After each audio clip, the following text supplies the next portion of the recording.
Yes, hello everyone. A very good afternoon to all of you, and my name is Suprabha, and today we are going to start ABM Maha Marathon, right? Me and Vishal sir, we will be covering all the module, that is A, B, C, D. So first we are going to start with the module B, right? And today even most of the question which I have taken, that is from the module B, right? Then day after tomorrow on Saturday, right, at 6 p.m. Maha revision class will be there. So on that day I am going to take most of the question from the module D, right? Chaliye. So today we are going to start with module B.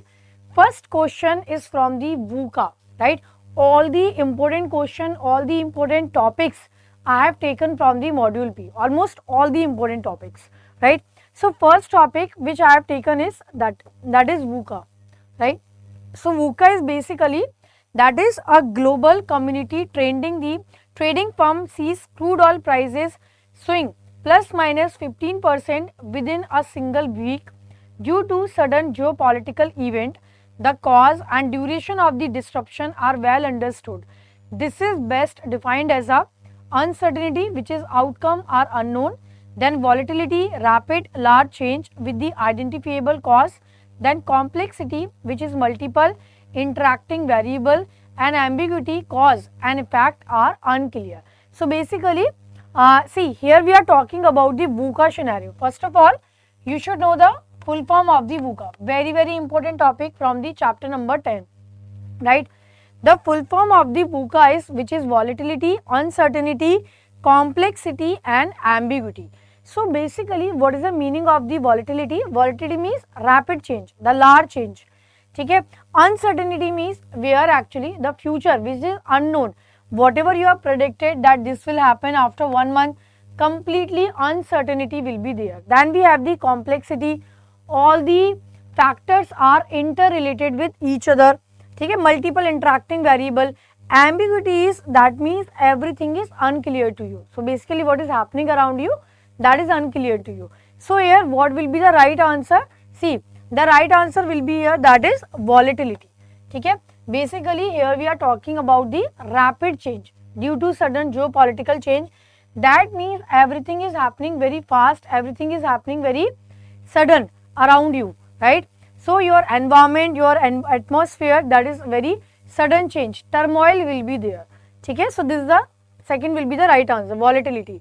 Now the second question which I have taken from the RAT, that is role analysis technique. Okay? So what is the role analysis technique is all about? See, role analysis technique, which is all about where we have to understood about the obligation and expectation about the role. Okay? That what all are the expectation and what all are the obligation from the job.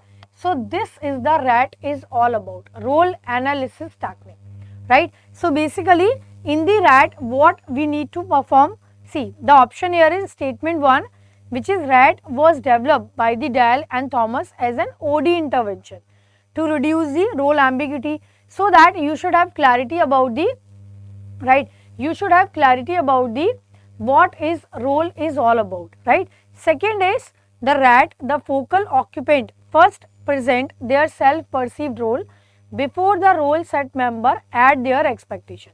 Then RAT is primarily a quantitative tool used for the salary benchmarking. So of course we have to find out the, in the multiple statement based question we have to find out the correct answer. Okay? So only 1 and 2, because third is RAT is definitely not a quantitative tool. This is the wrong thing. Okay? It is completely not a quantitative tool, because here it is a completely qualitative tool, and where we have to find out that what all are the roles and obligation are attached to the particular job. So that you need to find out. So the question came from here, that was the only full form part, that what is a RAT. Another question in the module that is chapter number 10, which is SHRM, strategic human resource management. Okay? So that also you have to remember that you have to align both your business, right, your HR activity with your business activity, that you should align both.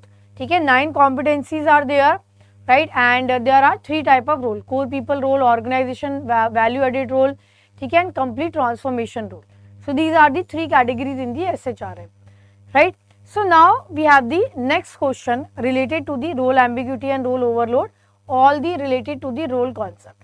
See, the question here is a newly appointed branch manager at a regional bank find that credit officer expect him to approve all the loan above 5 lakh independently, while the regional head expect him to escalate all the loan above 2 lakh for the approval. The operation manager on the other hand expect him to countersign all the internal transfer irrespective of the amount, a duty not listed in his appointment letter. So basically this above situation primarily illustrate which combination of the role related problem. So here what we are talking about, one branch manager appointed at a regional bank and find that credit officer expect him to approve all the loan which is a 5 lakh above, right. Regional head, he has expected him to escalate all the loan 2 lakh approval. So basically something is happening here. So now first I will explain you what is the role ambiguity, what is the role overload, what is the role conflict, what is the role erosion, stagnation and interconflict. Okay, these are the terms which we need to find out. First is role ambiguity, where actually the roles and responsibilities are not clearly defined to you.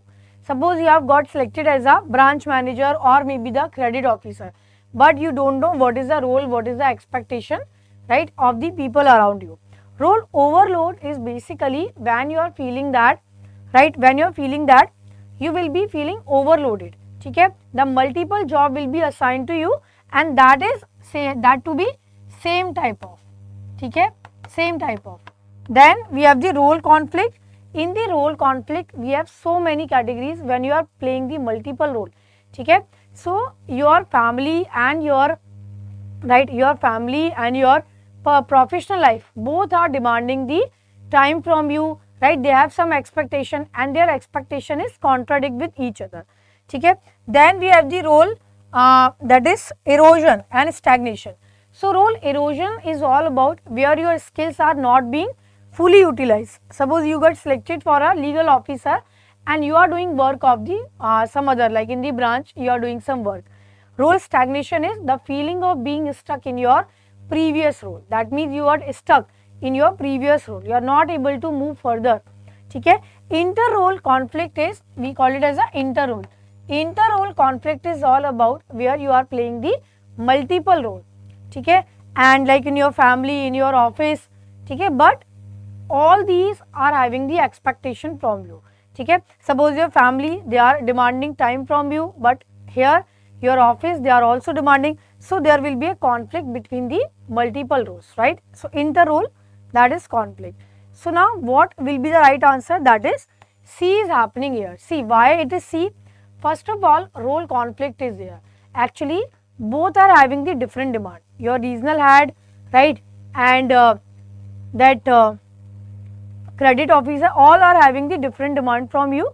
Then what happened here is the role ambiguity. You don't have understanding what you need to do. So the operation manager on the other hand expect him to countersign all the internal transfer irrespective, okay, which is not listed in the appointment letter. So everyone is having like ye bhi kar lo, ye bhi kar lo. So all the work are doing by you. So that is role ambiguity, but you don't know what is your clearly job are there. Okay, what is your roles and responsibilities, and every job is having the conflict between the each other. So C is the right answer here. Then we have the third question here, which is a PSU bank is implementing a new CBS, new core banking solution. The HR department want to ensure that existing job role are redesigned to incorporate digital workflow, reduce the manual data entry, and new cyber security responsibilities. The HR head instruct the team to conduct a systematic process to collect information about duty, responsibility, required skill, outcome and work environment for each affected role. So the systematic process described above is best referred to as, is it manpower planning? Okay. In the last night it is written as TNA, training need assessment. Okay, I think it is because of the ticker, I think it is not visible to you. It is TNA in the fourth option. Okay. So it is manpower planning, job analysis and performance appraisal. So basically what they are asking, basically see the question is PSU bank, they are implementing the CBS and HR department, they want to ensure that existing job role are designed to incorporate digital workflow, reduce manual data entry. So HR had instruct the team to conduct a systematic process to collect information about duties, responsibility, required skills. So here what we are talking about here, ठीक है, बताइए what we are talking about here. So here we are talking about the job analysis. See, what is the meaning of the job analysis? Job analysis is all about where we are gathering the knowledge about the job, the process of collecting the information and analyze the information about the job. So here what we are doing is we are conducting JD and GS, but JD is all about your activities which you need to perform, but JS is all about the human qualities, the requirement, the experience, the professional qualification which you have, right, which you should have, right. So JD is all about the activities, but JS is all about the, right, experience, qualification which you need to perform. So that is the difference. Otherwise, third aspect is job evaluation also, but nowadays job evaluation is not taken under the job analysis. Only two components are there, that is JD and JS, but traditionally it has three components, which is JD, JS and job evaluation, that is JE, okay, job evaluation. So now what we have is, yes, next question we have, okay. So the next question is related to JD only. Examine the following statement regarding the job description, okay. So statement A is a job description focus on the characteristic and qualification required of the person, okay. 1 second, here also the C option is, I have to write, I think because of Tikarna it is not showing. D is A, B, C only. So there is a C and D option, only two options are visible.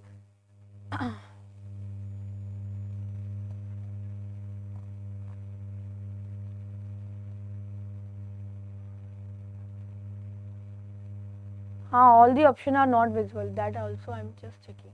1 second, I will just make it correct. Chaliye, so basically in the job description, statement A, a job description focus on the characteristic and qualification required of the person who will fill the position. Statement B, a JDs typically include the job title, the job summary, duties and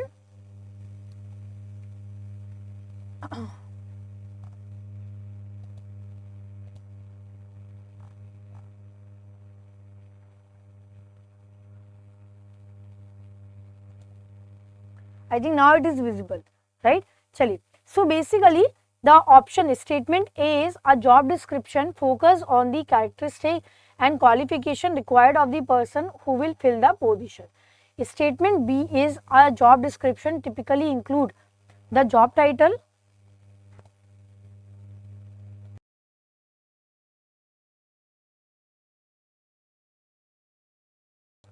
ठीक है. So basically statement C is the JD serve as a basis for the recruitment, performance appraisal, training and the compensation decision. So which one is the correct answer?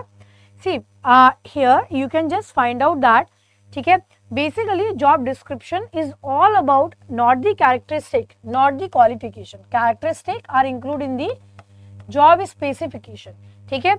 JD is all about, I think now it is visible na.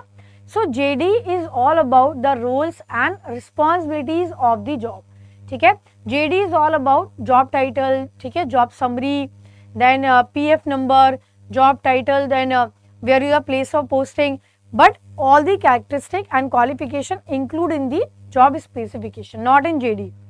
So statement B and C are correct, ठीक है. B is telling that JD is all about the job title, responsibility, reporting relationship, working condition, and JD serve as a basis for the recruitment, performance appraisal, training, compensation decision.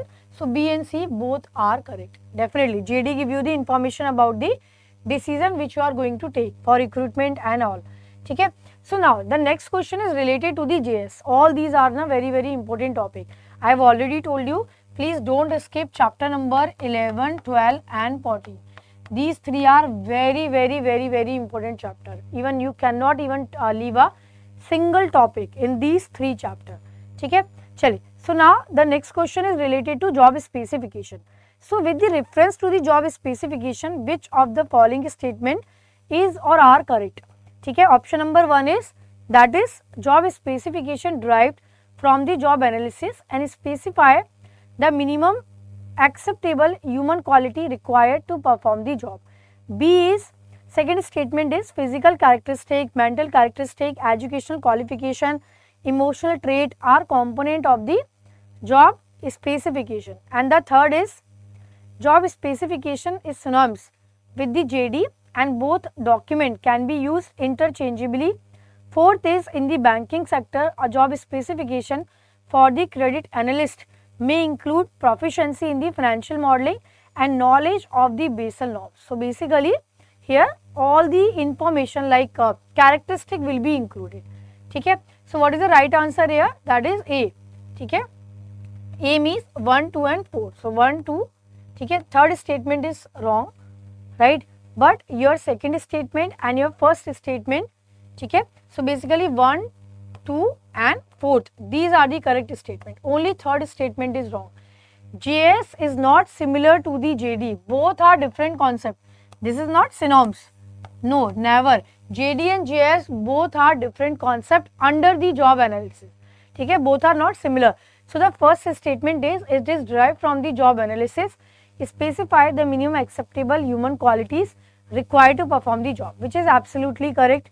Then it include physical characteristic, mental characteristic, educational, ठीक है, and in the banking sector, if we are conducting the credit analyst job specification, that include proficiency in the financial modeling. So of course these answer is the correct. So basically from the JD and JS, they always ask about the what is JD, what is JS, what included in the JD, what included in the JS. But this part, I mean even this is a highlighted part in the book, they have never asked the job analysis data, namely work activity, then worker attribute and worker context. So these are the three type of job analysis data which you need to collect. ठीक है, for the job analysis you have to collect the data. ठीक है, from whom you have to collect? That is from the sources, from the supervisor, from the critical incident, right, from the customer, from the right, all these are the sources. How you can collect the data? Through the questionnaire, through the interviewer, through the observation, and these are the three type of data which you need to collect: activity, then context and the attribute. Three things you need to collect. So this question they have never asked, okay, but this is highlighted in the book. So now next is, yes, this is the JD. ठीक है, in the JD basically job identification, where job title, ठीक है, department, plant, then job code, everything is there. Then job summary, definition of the job, then duty performed, right, which you need to perform, then supervision given and received. ठीक है, so this include title, brief description of the job immediately above and below the degree of the supervision, then relation to the other job, that what is the relation with the vertical and horizontal relationship of the other. Then you have the machine, tool and material and working condition. So last time they have asked the question that these are the things which are included in the JS and which is not included, like that type of question they have asked. So working condition, machine, tool, everything you need to remember. ठीक है, then in the JS, what all are the things which is included?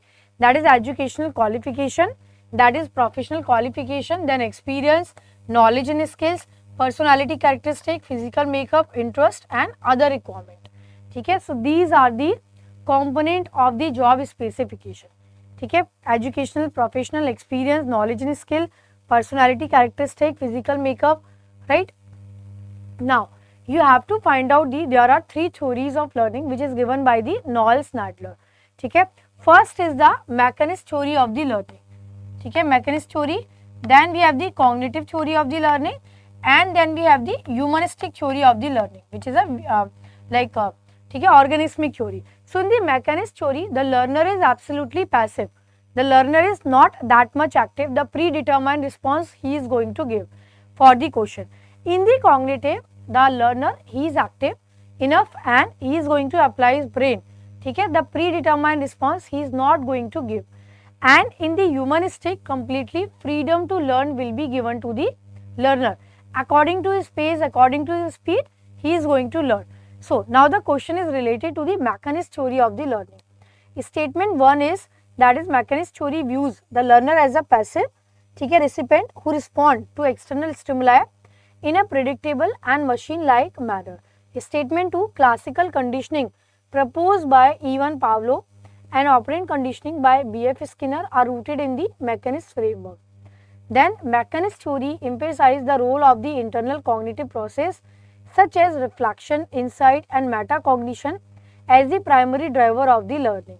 Fourth is reinforcement schedule such as fixed ratio, variable interval, ठीक है, in the mechanism. So basically, see, Ivan Pavlov classical conditioning, if you remember, you have learned in the HR, ठीक है, it is like where the stimulus is same and the response will be increase or decrease, ठीक है, but in the operant conditioning, it is depend upon the law of effect. The consequences, right, you are going to repeat those behavior for which you will be getting the reward. You are not going to repeat that behavior for which you will be getting the punishment, ठीक है. So here the answer will be here, that is A, ठीक है, 1, 2 and 4. So basically the first statement 2 and 4. The third statement is the wrong. Basically what is the third statement? The third statement is here, mechanist theory emphasizes the role of the internal cognitive process. This is the part of the cognitive theory of the learning, ठीक है. So basically the metacognition, the reflection, insight, when you are applying your brain, why it is there, why it is not there, this is all are the part of the cognitive theory of the learning, not the mechanist theory of learning. So the first statement is absolutely correct. The learner is passive who respond to the external stimuli in the predictable machine-like manner. Like after A, if I'll ask you after A, like a machine you are going to respond, B comes, even you are not applying your brain, suddenly you gave me the answer, B came, है ना. So basically it will be passive recipient. The information, the stimuli, the same predetermined response will be given. Second is where actually they are rooted in the mechanist framework, operant conditioning, Ivan Pavlov, classical conditioning, where your response will be increase, sometime it will be decrease, है ना. So both the theories will be included. And the fourth is reinforcement means such as fixed ratio, variable interval schedule.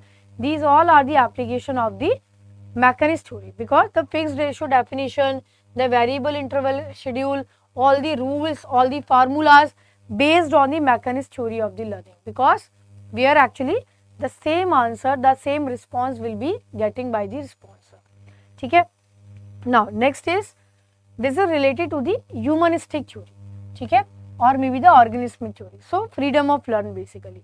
So the question is, Carl Rogers and Abraham Maslow are among the key contributor to the humanistic theory. Second is, humanistic theory emphasizes and learning is most effective when it is self-initiated, purposefully meaningful and involve the whole person like intellect, feeling, will. And humanistic theory views the trainer as a central authority who prescribe what and how the learner should learn, and the concept of experiential learning as a process of personal discovery is consistent with the humanistic theory. So you have to find out the incorrect statement, not the correct one. Incorrect you have to find out, that too in the statement based question. बताइए what can be the answer?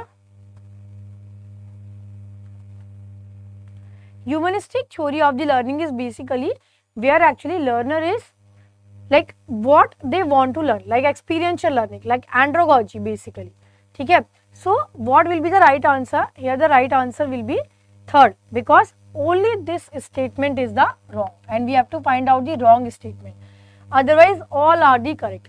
See, in the humanistic theory, why third option is wrong? Views the trainer as a central authority who prescribe what and how the learner should learn. Actually humanistic theory that is completely depend upon the andragogy type of learning, ठीक है, where learner decide, not the trainer decide. Trainer is not the central authority. In the humanistic learning, freedom of learning will be given, where actually the learner decide that what they want to learn, how they want to learn, ठीक है. So the learner decide based on their experiential learning, based on the andragogy, ठीक है. So the first question here is the Carl Rogers, Abraham Maslow, they are the key contributor of the humanistic learning theory, ठीक है. Humanistic theory basically emphasize the learning is most effective when you learn according to you, what is meaningful to you, ठीक है. And the fourth statement is also correct. we are going to use the experiential learning. Whatever we are learning, okay, that means all the concept, all the things we are going to implement in our personal life also. Okay. So in the module B now, I have taken most of the question that is interrelated with each other. That means theories are interrelated. Okay. So basically here the only third option is the wrong, because here trainer is not the central authority, here learner is central authority. Learner has freedom to learn. Okay. Chali, next question is related to now andragogy, which is given by the again Knowles. Okay. Now what is the statement he has given here? See, statement 1 is, see, andragogy is a method to teach adult, not the children's. Children's we use pedagogy, where the learner is completely the teacher centric. Here the learning is completely learner centric in the andragogy. Learner, they are motivated to learn, they are self motivated, they are readiness to learn. Okay. So the question here is, statement 1 is, andragogy assume that adult are self directing and take responsibility for their own learning decision. Statement 2 is what? That is, unlike pedagogy, andragogy hold that adult bring a rich reservoir for the prior experience that serve as a resource for the learning. In the andragogy, adults are primarily motivated by external reward such as grade and certificate rather than internal factor. Okay? And statement 4 is, andragogy proposes that adults are ready to learn things that help them cope effectively with the real life situation. Their readiness is task or problem centered. So which statement are the correct one? That you need to find out. Okay? So in the andragogy, basically what will be the right answer here? Only here the third statement is wrong. Okay? Then adults are primarily motivated by the external reward. No, which is absolutely wrong. In fact, adult, they are always ready to learn, they are always self motivated to learn. There is no external reward or external motivation will be required to motivate them. Okay? They have intrinsic motivation, it comes from within. So only this statement is correct, wrong, sorry. Otherwise all the three statements. What is the first statement now? The first is, andragogy assume that adults are self directing and take responsibility for their own learning decision, which is absolutely correct. Adults are self directed and they know what pace they have to learn, what should be the speed of the learning. Second is, unlike pedagogy, andragogy hold that adults bring a rich reservoir of the prior experience that serve as a resource of the learning. So it is completely different from the pedagogy, and it is like adults bring a rich reservoir of the prior experience. So they have prior experience, which they are going to connect. Whatever you are learning, you are going to connect. So like in the branch you are working, in the bank you are working, and whatever I am teaching to you, you are going to connect. So now statement 4 is, andragogy proposes that adults are ready to learn the things that help them cope efficiently with the real life situation. So readiness. So basically all these statements are correct, only third are wrong. Okay? So A is the right answer. Next is, the table below represent the 4 assumptions underlying andragogy as stated by the Knowles, right? So I have taken the question from the principle of the adult learning. Okay? I'll just give you the all the 7 principles also, that what all are the 7 principles. Prior to that, just solve this question. So basically this is all about the table below represent 4 assumptions underlying andragogy as stated by Knowles. So one of the entries contain an error. Identify the incorrect assumption. So you have to find out the incorrect again. Okay? Incorrect, that you need to find out. So the first is, that is self concept. So what is the self concept? As a person mature, their self concept is depend upon the toward increasing self directedness. Okay? Who they are basically. Experienceness is, that is adult accumulate, right? Adult accumulate the reservoir of the experience, so that they are going to include. Readiness to learn, that means adults are always ready to learn. So that is also correct. Orientation to learning, this statement is wrong and this is the right answer. See why they are given here. The adults are subject centered in their orientation to learning and prefer content organized around the academic discipline rather than the real problem. In fact, most of the time adult, they are more focused with the real problem. This is the reason why IIBF is giving you the case study, the real life problem, the scenario based question, because your adult is not just academic discipline, it is all about real problem. So you are going to reframe your emotion. Whatever you are learning, you are going to reframe your emotion as well. So the S statement is completely wrong. Okay? Now these are the 7 principles of the adult learning. First is self-directed. Okay? Learner is basically learn according to his own pace. Okay? So first is, that is self-directed. Okay? Then second is transformational. Transformational is what? Where learning can change one's perspective on the world and vice versa. Whatever you are going to learn, you are going to change the perspective. Okay? You can remember this like that, STEMOMR. Okay? This is the way how much you can remember, STEMOMR. Okay? So experiential learning, whatever you are learning, you are going to have the hands-on experience, you are going to implement. Only mentor you will be required. Orientation means what? The adult need to reframe their emotion, their assumption around the experience and the value of the learning. So your emotion, your assumption will be reframed, it will be changed. Okay? And motivation is all about where adult will get easily motivated internally. Okay? So they are always motivated to learn, they are always ready to learn. So STEMOMR, self-directed, transformational, experiential, mentorship, orientation, motivation and readiness. Okay? Next is, yes, so now we have the question from the Kirkpatrick model, SET, that is systematic approach of the training. Okay? First you have to identify the training need, TNI, design the training, conduct the training, find out the evaluation of the training, then selection and development of the trainer. So there are total 5 steps. And in the find out the evaluation of the training, we have to use the Kirkpatrick model, very famous model, it is RLBR. Okay? Reaction, learning, behavior, result. Result we called it as the functioning also. Okay? Chaliye. So now we are going to solve the question. What will be the question?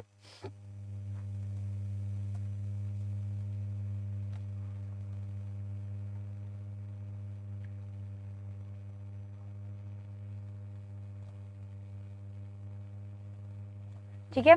What will be the question? Consider the following statement about the Kirkpatrick 4-level model of the training evaluation. So statement 1 is reaction, measure whether trainees found the training relevant, engaging, satisfying, often captured through the post-training feedback form. Learning is assessed the extent to which participants have acquired the intended knowledge, skill, attitude or confidence as a result of the training. Level 3 is behavior, measure the immediate emotional reaction of the participant, right, and typically evaluated using unhappiness sheet. Statement 4 is, that is result, evaluate the degree to which targeted organizational outcome जैसे reduce NPA, CSAT score will be improved and lower error rate occur as a result of the training. So now what will be the right answer here? That is RLBR. So you have to find out the which is the correct statement. So only third is the wrong, that is behavior. Okay? Otherwise all these statements are correct. In the third statement what they have written, that is measure the immediate emotional reaction of the participant. In fact, behavior is all about how much you have learned that you are going to implement in your day-to-day behavior, day-to-day performance, day-to-day working. Okay? So that is behavior is all about. Reaction, the answer is written very correct, that is measure whether trainees found the training relevant, engaging and satisfying, often captured through the post-training feedback norms. Statement 2 is assess the extent to which participant had acquired the intended knowledge.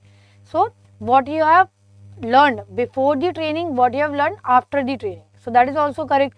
Result is all about the organizational outcome, the profit, okay, the ROI which you need to calculate. So all these statements are correct, only third is the wrong. Okay? Result we called it as a functioning also. So please remember this is functioning also.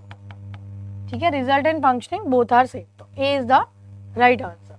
Okay? This is the Kirkpatrick model. The level 1 is reaction, where immediate reaction will be taken.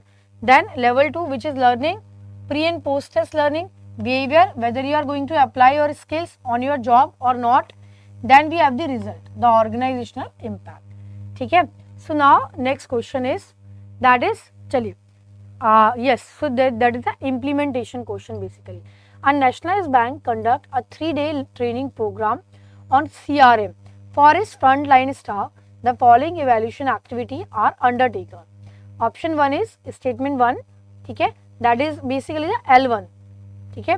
I mean, you have to find out which one is L1, which one is L2, which one is L3, okay. L1 is reaction, L2 is all about behavior, L3, okay, sorry, learning, L3 is behavior, and L4 is the result. Okay, so you have to find out which option is the L1, L2, L3 and L4. Chaliye, so option 1 is participant fill up feedback from the rating the trainer, content and venue on a 5-point scale. A written test, okay, a written test on CRM concept and role play assessment is conducted on day 3. Branch manager observe and rate each participant, right, customer interaction quality 60 days after the training, and after 6 months bank compare their CSAT score, complaint resolution rate, okay, and selling ratio before and after the training. So I think it is quite clear, okay, which one should be the right answer. First is of course the L1, okay. You are going to give the rating of the trainer, that what is the trainer style, what is the content which they have taken, how is the venue on the 5-point scale. Immediate reaction you have taken, L1. So this is your L1, okay. Then after that written test will be conducted after 3 days. Whatever you have learned, they are going to check, okay. So the pre-test and post-test learning, L2. Then whatever you have learned, you are going to implement in your day-to-day behavior or not. So that is L3 and the organization outcome. So of course A is the right answer here, okay. Next is a bank. This is the question from the attitude, right. So the question here is scenario, a bank introduced a digital loan processing system, okay, and the 3 employee respond as follow. Employee A, relationship manager, I have read all the circular, I know that new system reduce processing time by 40% and eliminate manual error. And employee 2 is credit officer, I feel very anxious and uncomfortable whenever I have to use this new system. I prefer the old way of working. Employee C is branch manager, I am planning to avoid using the new system during the client meeting and will continue routine cases through my assistant manually. So which of the following correctly identify the attitude component demonstrated by each employee, okay. So basically attitude is what? That is your feeling, your perception toward any object, toward any person, okay, that you have to qualify. So basically here we are using the 3 type of person and the 3 component of attitude, which is A, B and C, okay, affective, behavioral and cognitive, right. So the answer here is the number 1. Here we are talking about the cognitive component, okay. So basically this is your cognitive component, this is your affective component, CA, that is cognitive component, okay. The answer here B, and the last is the behavioral component. So what is the affective component, which is based on the feeling, okay, and what is the cognitive component, that is based on the action, okay, and what is the behavioral component, that is the tendency to behave. So the first option here is that I have read all the circular, I know that the new system reduce processing time by 40%, eliminate manual error. So that means the component they have, which is cognitive, based on the information. Second is of course that person, the credit officer, he is showing the emotion, feeling anxious, uncomfortable, and the branch manager, I am planning to avoid using the new system during the client meeting. Planning, that means tendency to behave, habit, okay.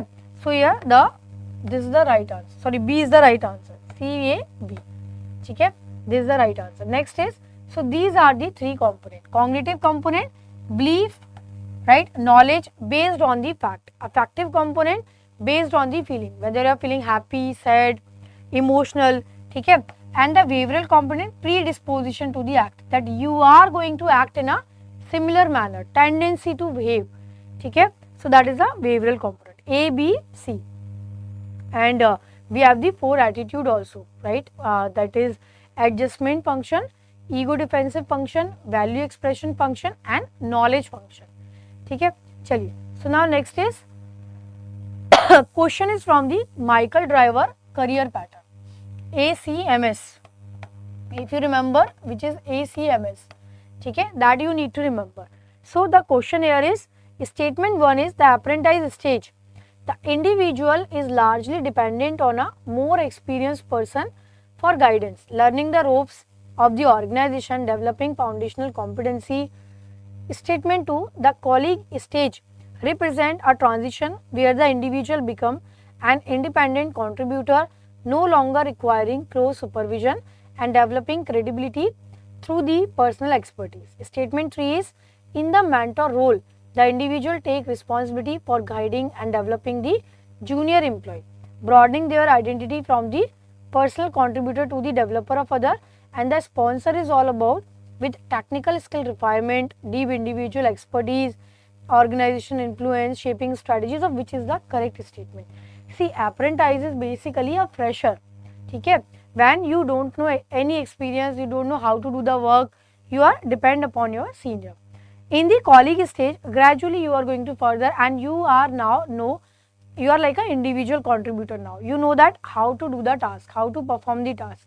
And the mentor role is all about where actually you are guiding the other person. Sponsor is all about when you are the part of the top management. So what should be the right answer here? Okay, the right answer is here A, because in the fourth statement, the sponsor, this is not dealing with the technical skill. In fact, the sponsor stage is when you are the part of the top management like ED, CMD, you are framing the policies, you are framing the guidelines, you are giving direction to the organization. So the other 3 statements are correct, that apprentice, you are very much largely depend upon your senior, your colleague, and the colleague stage is a transition when you became the independent contributor. Now you know how to do the task, how you have to perform, and in the mentor role you are guiding other person, you take responsibility of the other person. So all the 3 statements are correct, but the 4th statement is absolutely wrong here, ठीक है, because in the sponsor stage we have to like give the direction to the organization, we have to prepare the policies for the organization, ठीक है, like ED, CMD. So A is the correct. Next is, so this is the driver career pattern now, ठीक है, we are doing the question based on this now, ठीक है, which is the linear career pattern, spiral, technical and transitory. First we will do the question, then I will explain you, ठीक है. So basically this question is related to the that scenario, the 5 senior manager, ठीक है, like PQRST, they are working in a private bank and they are considered for the different role. Their career history and self-described motivation are summarized below, ठीक है. This question is from the Edgar Sechin career anchor, right? So manager P is all about that he has always excelled in the credit risk analytic, decline journal management role, saying I want to be the best credit risk professional in the industry, not a journalist. And manager Q is thrive when turning around distressed branches, has launched 2 internal fintech pilot projects, constantly seek new challenges, and the restless in stable routine posting. Then manager R, that is a consistently chosen posting in their home city, priorities work-life integration, and has turned down a VP promotion that required relocation. And the manager S is has requested transfer to the role managing a team of the 30 officer. State I want P&L responsibility and to build something new, ठीक है. And T is has worked for 15 years in the same department, never applied for interdepartmental transfer, value job security. So Edgar Sechin वैसे तो he has given 8 career anchor, but we have learnt only 5 career anchor, ठीक है, that managerial career anchor, ठीक है. So the answer here is that is C, that is the answer will be here, which is B. The first is the P, ठीक है. P is what, basically he is working in the credit analyst, ठीक है, and he is very good in the right in his the professional field. So here we are talking about the technical career anchor, functional career anchor, that is very good in their personal field. Then we have the manager Q. When turning around distressed branches, launch the internal fintech pilot project, constantly seek challenges, restless in the stable. ठीक है. So basically here we are talking about the creativity. ठीक है. Creativity is there, right? This is not entrepreneurial, it is creativity. Then here we are talking about the lifestyle. That means freedom, posting the home city, priorities, work life, ठीक है, integration. So here we are talking about the lifestyle changes, and manager S has requests this transfer for the managing team of the. So here we are talking about the ठीक है, here we are talking about the freedom. Here we are talking about the managerial career anchor, and he has worked for the 15 year and he is looking for the security now. So here we are talking about the security here. ठीक है. So this is the right answer. So B is the right answer now. Now what all are the Edgar Sitchin has given the 5 career anchor. The number 1 is the technical and functional career anchor.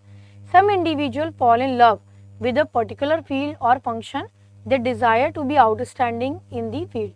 Their self concept is associated with the skill in that area. So basically they want to be excel in their particular field. Then we have the managerial competence.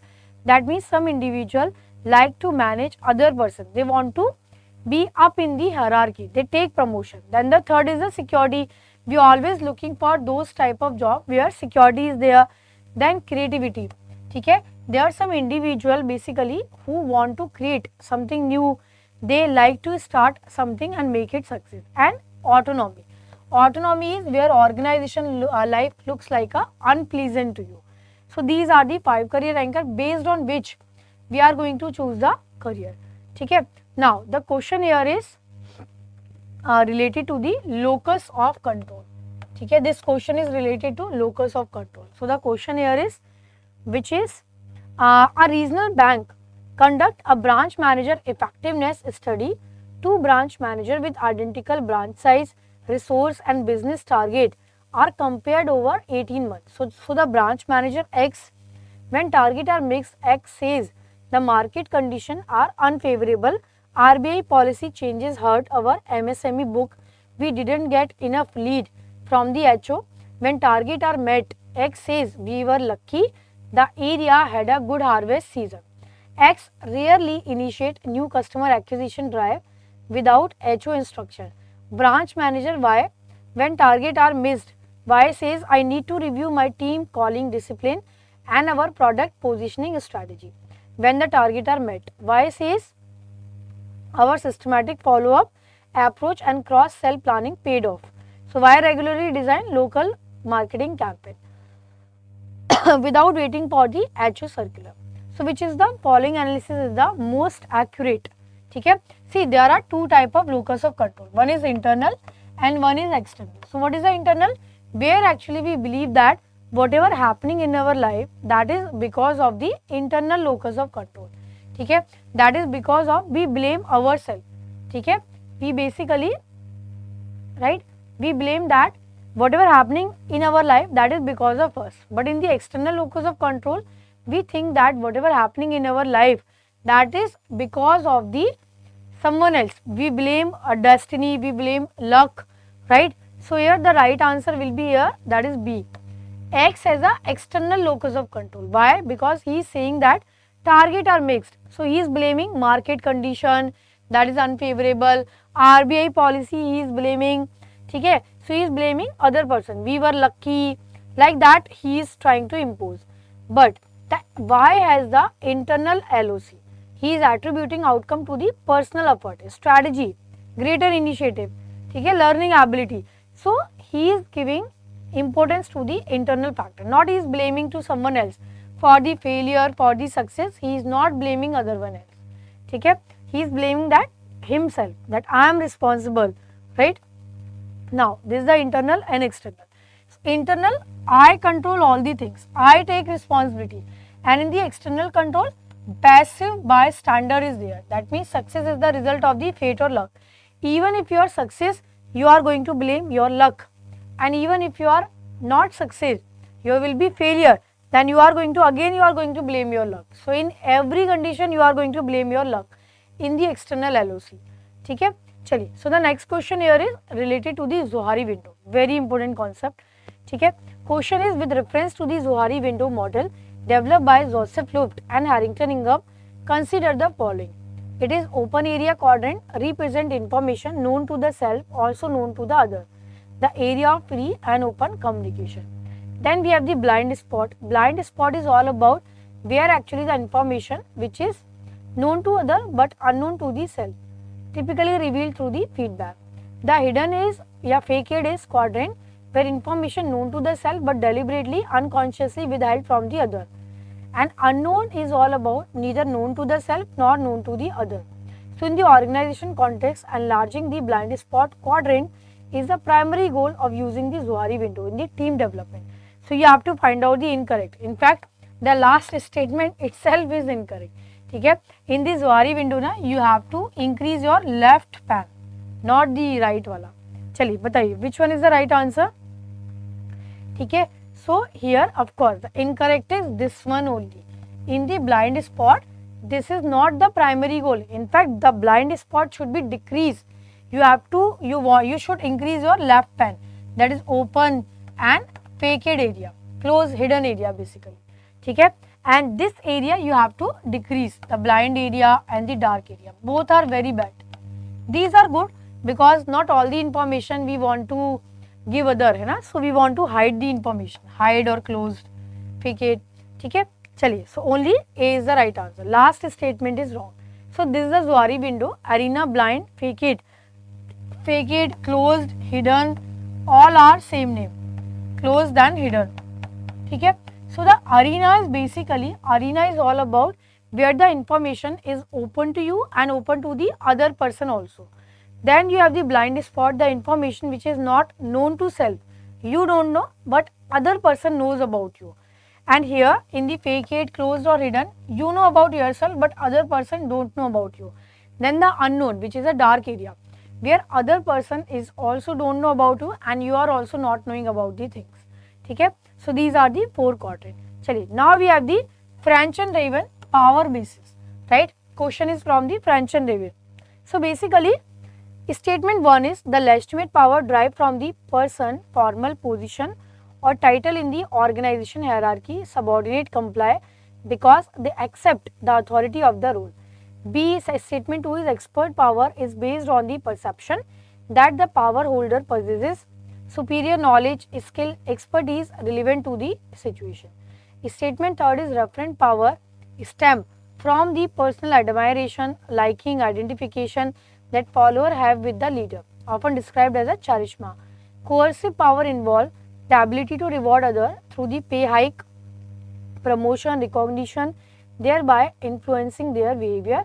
And statement 5 is informational power, which is added later to the 6th base. ठीक है, refer to the power derived from the controlling access to the critical data.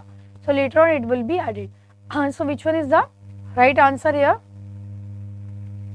ठीक है, so here the right answer will be here, which is the fourth statement only wrong. The coercive power is related to the fear, not with the reward. All these statements are correct. 1, 2, ठीक है, even 5th is also correct, 3rd is also correct. So basically what is legitimate power? Legitimate power is derived from the formal position where you are lying in the hierarchy, your designation basically. ठीक है, second is the expert power. This is all about your right, that is expert power is based on your knowledge, expertise. Referent power is based on the liking, identification, that means everyone admire you, ठीक है, and they have trust on you. And information power is the last one, which is all about the derived from the controlling access to the critical data information. So basically these are the 5 power: expert power, coercive power, reward power, legitimate power, referent power. So expert power is based on the person, knowledge, skill, ठीक है, and the coercive power that is based on the fear, ठीक है, everyone is listening to us because we are going to threatening them, we are going to give fear to them, ठीक है. Then we have the reward power. Reward power is all about when the person have ability, ठीक है, so they are going to give reward to the other person. That is the reason why everyone is listening to them. Then we have the legitimate power that is based on the position, based on the designation. And the referent power, that means everyone have a trust on you, ठीक है, your behavior is worthy, and everyone is having trust on you, they listen to you, your follower. Okay, these are the 5 power. Then we have the transactional analysis, parent, adult and child ego state. So with reference to the Eric Berne TA, consider the following statement. Statement A is, according to the TA, every individual has 3 states, parent, adult and child, which are distinct pattern of the thinking, feeling and behaving. Okay. Then parent ego state is further divided into the nurturing and critical parent. Adult is all about information which is logically, objectively free from the historical emotional conditioning, rational problem solving. Complementary transaction is always result in conflict because both parties are operating from the different ego state, and cross is all about, it is occur when the response comes from the unexpected ego state. They typically disrupt communication and cause conflict. ठीक है, बताइए what can be the right answer? So basically in the adult ego state we have the 3 ego state, parent, child and adult. In the parent we have 2 state, which is nurturing parent and critical parent. Nurturing is always like a caring, so these are the part of our personality. Critical parent is always judgmental, always controlling, like don't do that, don't do this. Adult is all about the rational problem solving. Child is all about your impulsive behavior. I'll explain further. Okay, so there are 2 type of transaction, one is complementary and the cross. So the complementary is like the answer which we are hoping, which we are expecting from the other person. If the same answer I am getting, then it will be a complementary transaction and the communication will be continue in that case. So it is P to C and C to P, है ना? So basically like parent to child and child to parent, or adult to adult and adult to adult, right? Normal answer the person is giving, but the cross answer is where communication will be blocked, conflict will be arise because unexpected ego state will be there. The answer will be like P to C and again P to C. The response is like P to C. Suppose what you have spent your money in the last week. Suppose I am asking you, and the answer will be like, why should I tell you? So the answer is not like a C to P. Parallel is not there. Different ego state is there. So the further transaction, the further communication will be blocked in that case. Okay. So the answer will be here, and that is A. A, B, C, E only. A, B, C, E only. Okay. D answer is wrong. It is complementary is not result in the conflict. In fact, it is the complementary is all about where the different ego state nahi, balki same ego state is there, P to C and C to P. So that is the transaction where the communication will be going further. Communication will be continue. Okay. B, D is the wrong answer, right? Next is, so these are the ego state. In the parent ego state, okay, I'll explain you from here. The parent ego state is all about result of the message people receive from their parent, है ना? So there are 2 type of parent ego state, which is nurturing, where you are always caring, understanding about people, and one is the critical, where actually you are always like judgmental, controlling behavior you have. Then you have the adult ego state, which is completely logical, reasonable, rational, okay? And then we have the child ego state. The child ego state where we have the 3 type, the natural child, the adopted child and the little professor. So the natural child is all about where actually you are trying to enjoy every bit, and okay, whatever things comes in your mind you speak, okay, you are not even thinking once, whatever comes in your mind you are going to speak like that, okay. But what is the adopted child? He is always trying to find out the validation, can I do this, can I do that, and sometime even a compliant, cooperative and rebellious child can be there, okay. The little professor, that is a thinking part of your personality. That means you will be like very intuitive, very imaginative, okay, doing experimentation, sharing the new ideas. So this is the complementary transaction and this is the cross. Ulterior is not in your syllabus. So this is like A to A, A to A. The response is same, or maybe P to C or C to P. But in the cross transaction, the answer which you are getting is completely cross and the transaction will be completely blocked. The response is like, the stimuli is like P to C and the response which we are getting is again P to C. Okay? So definitely the transaction will be blocked here. It is not parallel. It should be parallel. The transaction should be parallel. That only it is going to be continued. Okay? Next is life position given by Harris. So this you need to remember, that is I am okay, you are okay, both have value. Then I am not okay, you are not okay, that means you are feeling overconfident, other person is not okay. I am not okay, you are okay, that means right, you don't have believe in yourself, and I am not okay, you are not okay, neither person have value. Okay? So now this is the question from the I am okay, you are okay, right. The question here is with reference to the Thomas Harris life position framework, that is I am okay, you are okay, consider the following, which is I am okay, you are okay position reflect healthy, assertive, collaborative orientation. The person has high self regard and positive regard for the other. Then I am okay, you are not okay position is characteristic of a paranoid, blaming orientation, okay, where the individual project fault onto the other, may exhibit aggressive and bullying behavior. I am not okay, you are okay, that is inferiority complex, withdrawal, okay, you feel like inadequate compared to the other and may be prone to the depression. Then I am not okay, you are not okay is represent most functional life position, okay. So person maintain the realistic skepticism about both self and other, and I am okay, you are okay is the only position where conscious rational decision making will be done. So you have to find out the incorrect statement, बताइए, ठीक है, that incorrect statement you have to find out, right. So basically when we are finding out here, ठीक है, the answer will be here, that incorrect we have to find out, that means answer here is, that is B, that I am not okay, this is the wrong statement. I am not okay, you are not okay. This position represent most functional life position as the person maintain the realistic, which is absolutely wrong. This is not most functional, in fact it is a depressive situation, okay. It is basically you don't have believe in yourself and you don't have believe on the other person as well. Very, very depressive situation it is.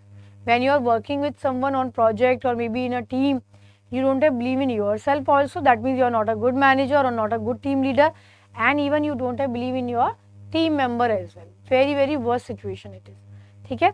So that is fourth is the wrong, okay.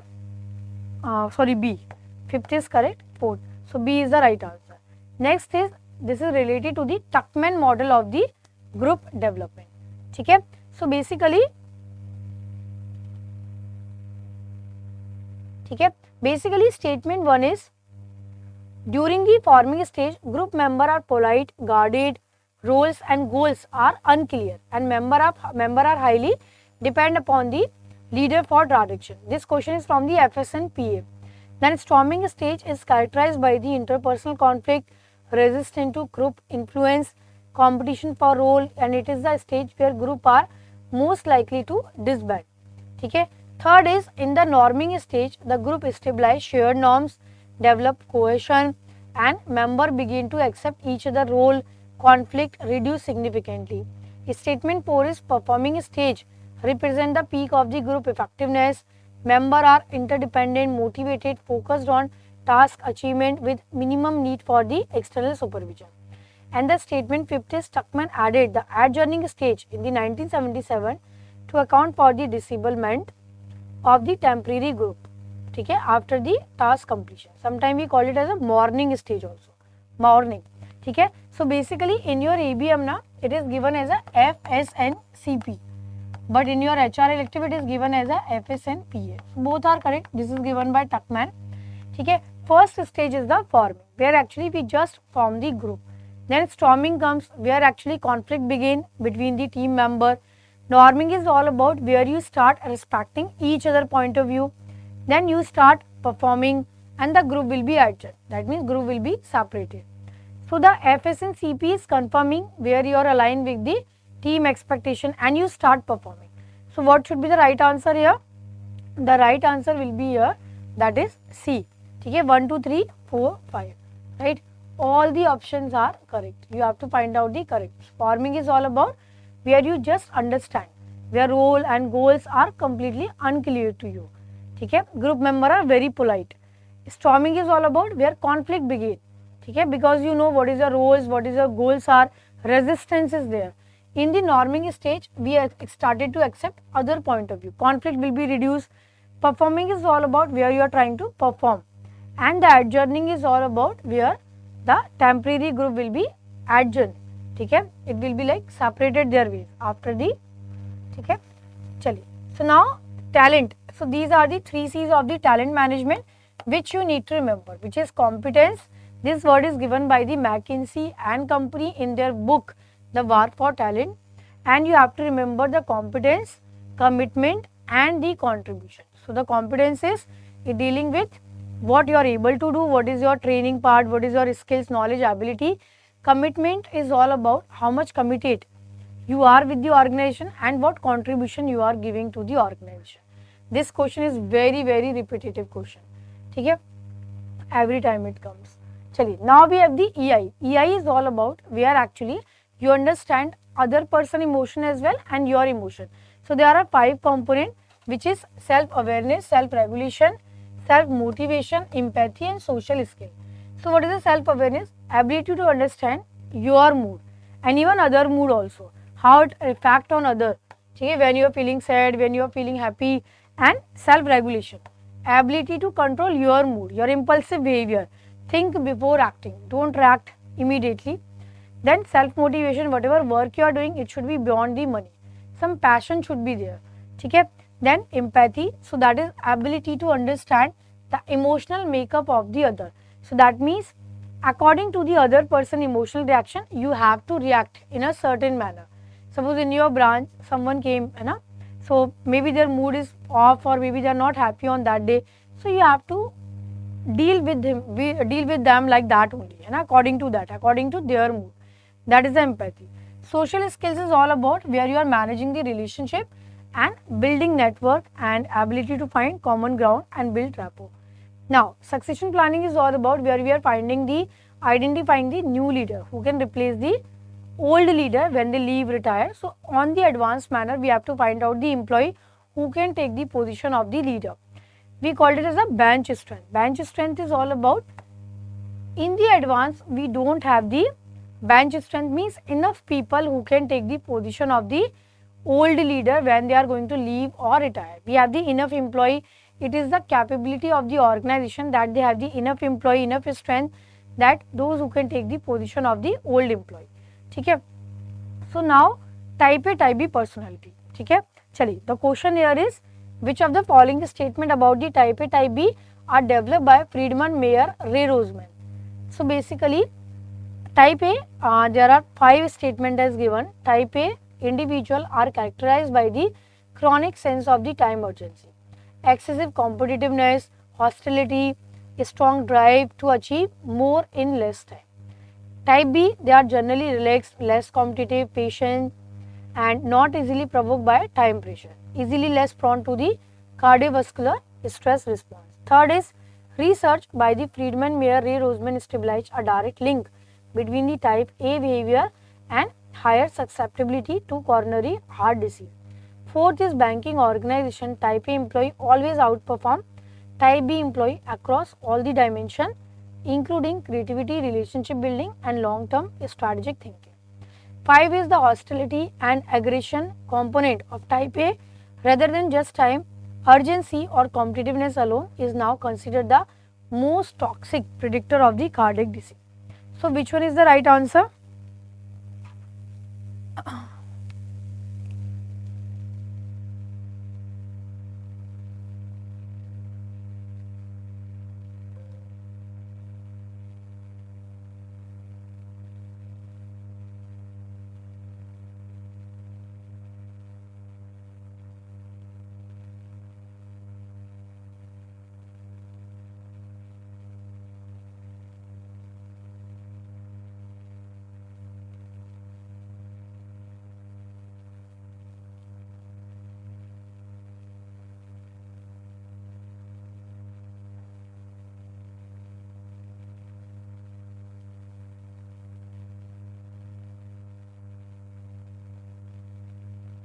ठीक है.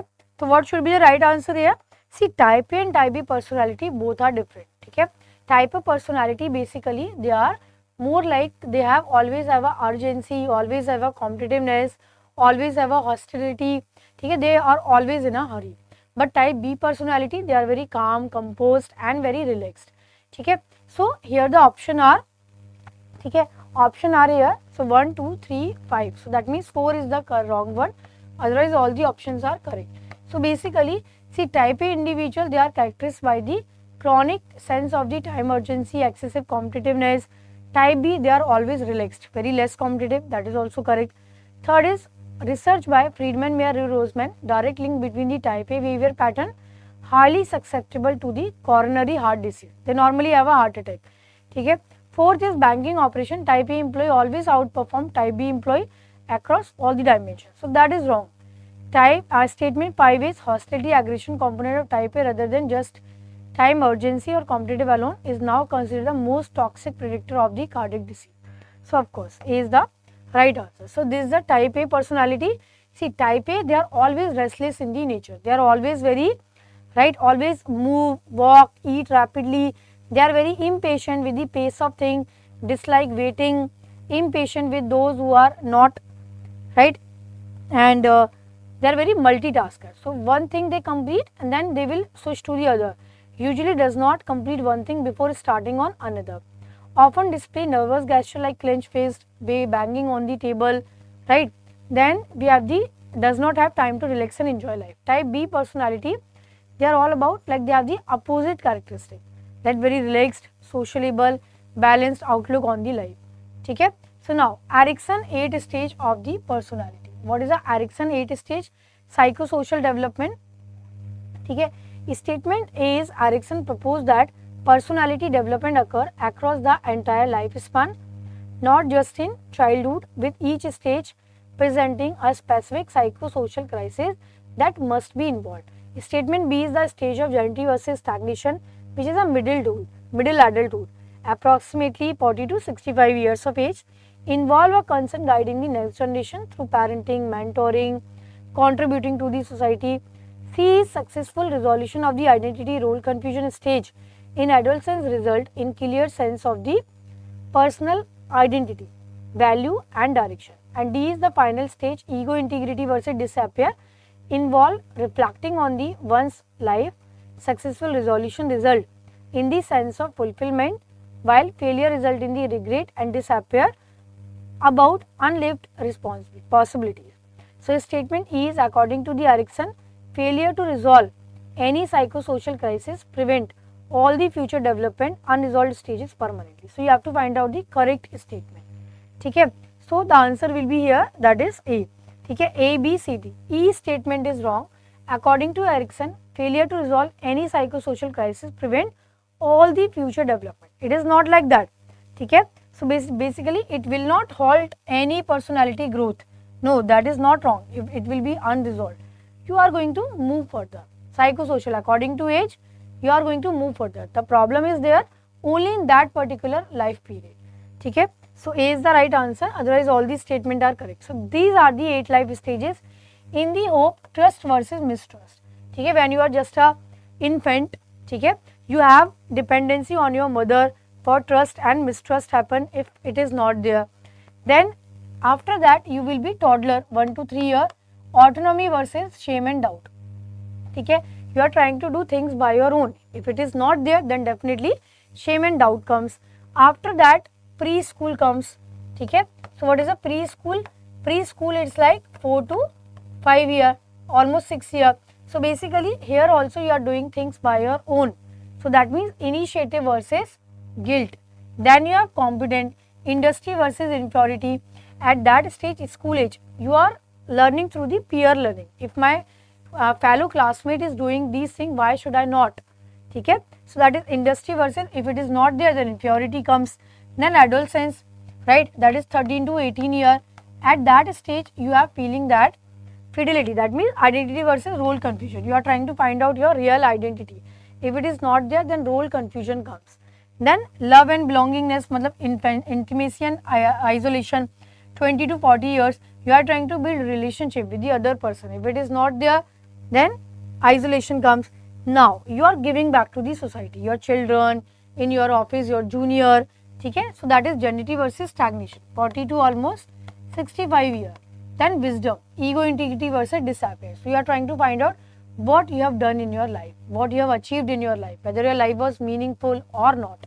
So these are the 8 span in our life. But it is not like that if you have confusion in this, okay, your later stage will be unresolved. It is not like that. Okay, you will going to move further according to age. And this is the Sigmund Freud personality, id, ego and superego. So it is your unconscious behavior, right? Without even thinking once, you react anyhow, like whatever you want to react, you react. Your impulsive behavior. Ego is always about your reality principle. Okay? So this is trying to mediate between the id and superego. Superego is all about morality. Okay? Even you are not going to do anything further because of the morality. It teach you the morality. So basically, id, ego and superego. Ego mediate between the id and superego. Okay? Chaliye. So now next is self concept theory. In the context of the personality and organizational behavior, consider the following statement.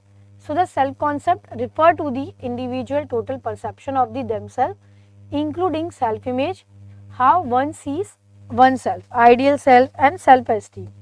Okay? Then Carl Rogers proposed that psychological well-being is highest when there is a congruence between the actual self and ideal self. High self-esteem in the organization context is associated with the greater resilience to the criticism, higher motivation and willingness to take on challenging assignment.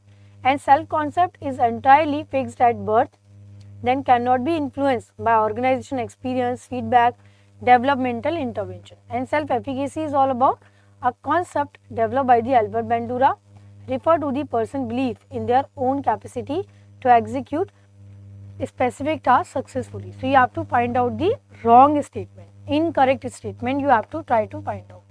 ठीक है, बताइए now what can be the right answer? ठीक है, so fourth is the statement self concept. This is the wrong statement and this is the right answer. ठीक है, we have to find out the wrong.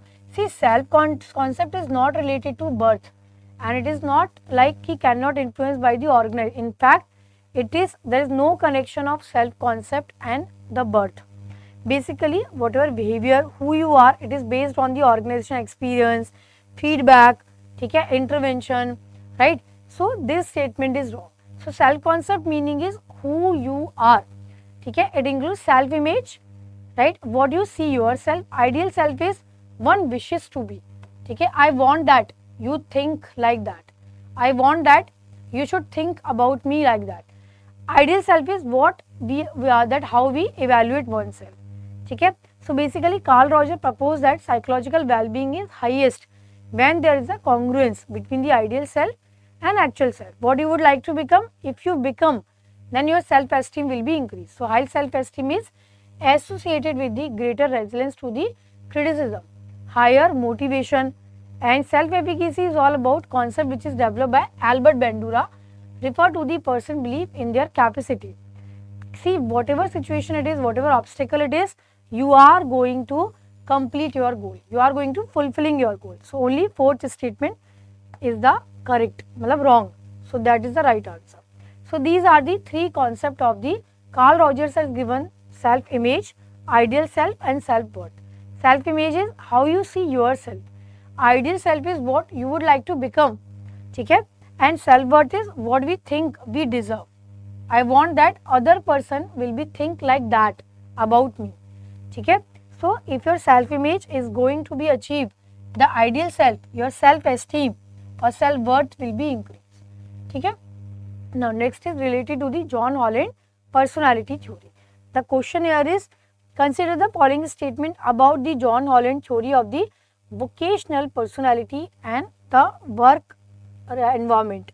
So the statement one is, Holland proposed 6 personality type: realistic, investigative, artist, social, enterprising and conventional. Collectively we called it as a RIASEC model. Statement 2 is, Holland theory hold that vocational satisfaction and stability are highest when there is a congruence between the individual personality type and work environment. So whatever your personality is having, same occupation if you choose, then you are going to perform in a better manner. Conventional personality type is characterized by the creativity, unstructured, ambiguous task, which is absolutely wrong. Okay? This statement is itself is wrong. right? And you have to find out the correct statement. So basically, the fourth is the enterprising is all about leadership, persuasion, influencing the other person, right? And the last is John Holland hexagonal model represent relative psychological similarity of the 6 type. Adjacent type are more similar, while the type on the opposite side are most dissimilar. This is absolutely correct. I have already told you na ki that this like opposite to each other and this is adjacent are almost similar to each other. Okay, so the even last statement is correct. So the answer will be here A, 1, 2, 4 and 5. Only third statement is wrong, otherwise all are correct. So these are the things. Basically, realistic and the social, both are opposite to each other. Both are opposite. Okay, realistic, social, helper, then investigative, their thinking abilities are good. Realistic, they want to do tangible and practical work. Then social, where actually we want to try help to each other. Okay, and then enterprisal, where actually their verbal abilities are very good. And conventional, where actually they are very conservative. Okay, they do all the things like rule by rule regulation, like administrative, IAS, IPS, librarian. Then artistic, they want to create something new. Exactly opposite to this, these are both are opposite, these are both are opposite. Okay, so investigative, where their thinking abilities is good. Now next question is left hemisphere, right hemisphere. So you have to remember this. In the left hemisphere, which control the right side of the body, speech, logical, linear, then sequential control, intellectual, dominant, active, analytic, reading, sequential ordering, perception, comprehension, and these. Then we have the right hemisphere, which is musical, holistic, artist, then simultaneous, emotional, intuitive, all these soft thing comes, facial recognition, perception. Okay.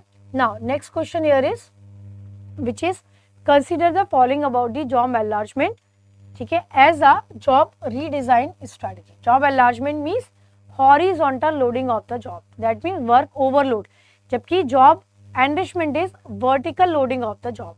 Additional task will be there, but with the different variety, with the different skill you have to use.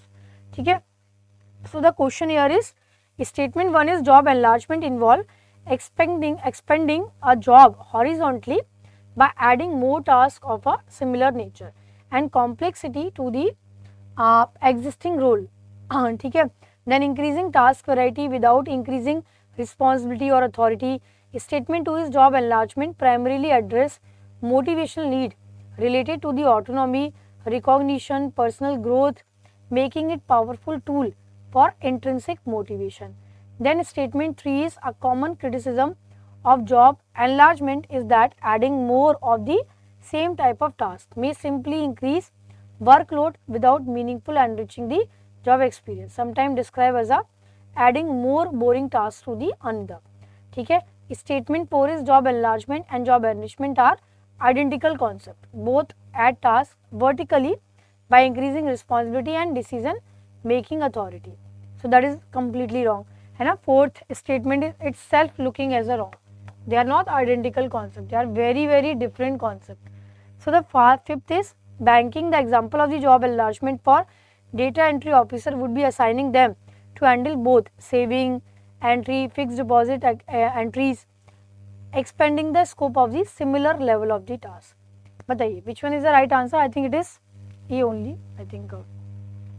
Okay, chaliye. So yes, that is A only. 1, 3 and 5. Second statement is also wrong. The job enlargement address motivation lead related to the autonomy, recognition, personal growth, related to the intrinsic, which is absolutely wrong. Job enlargement is in fact is a job overload. You will be feel stressed, you will be feel overloaded because of that. Okay, chaliye. Now next is from the performance appraisal method, right? So basically the 360-degree appraisal, MBO and assessment center. So basically statement A is 360-degree feedback method collect performance input from the multiple sources. The employee, supervisor, peer, subordinate and sometimes customer providing the multi-perspective view of the performance. Bars combine element of the graphic rating and critical incident. Each rating point on the scale is anchored to the specific behavioral and C is MBO. MBO is a performance appraisal method where managers set all the performance goal without employee participation. This is wrong. In fact, it is a joint goal setting where actually you and your manager both will be doing the joint goal setting. Both are going to do the right goal setting, then the performance will be reviewed, employees then rated again. So that is wrong, absolutely wrong. The assessment center method uses multiple evaluation techniques like in-basket, group discussion, role play, psychometric test administered by the trained assessor to evaluate managerial potential. Statement E is a key advantage of the bars over traditional rating scale is that it provides behavioral specialty, then making it easier for employee to understand what excellent, average or poor performance looks like in concrete behavioral terms. So, which of the following is the correct statement? Okay? Is it A, B, D, E? So, right here the of course answer is A here because only third statement is wrong. In MBO, we have to do the joint goal setting.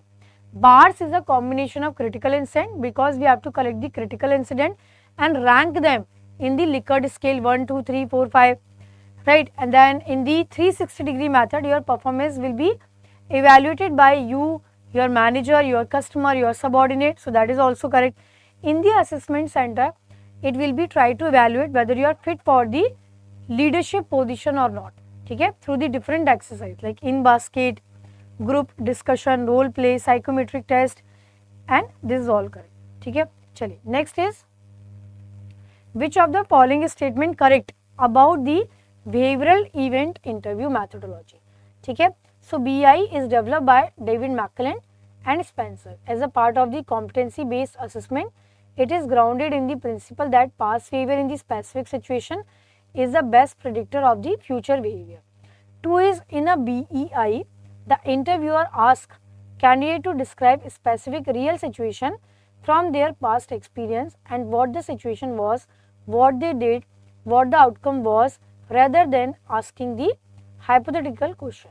Third is the STAR framework, situation, task, action, result is commonly used in BEI to structure both the interview probing and candidate response. And the fourth is DI is primarily a personality assessment tool designed to measure the big 5 personality trait not related to competency identification or job performance prediction.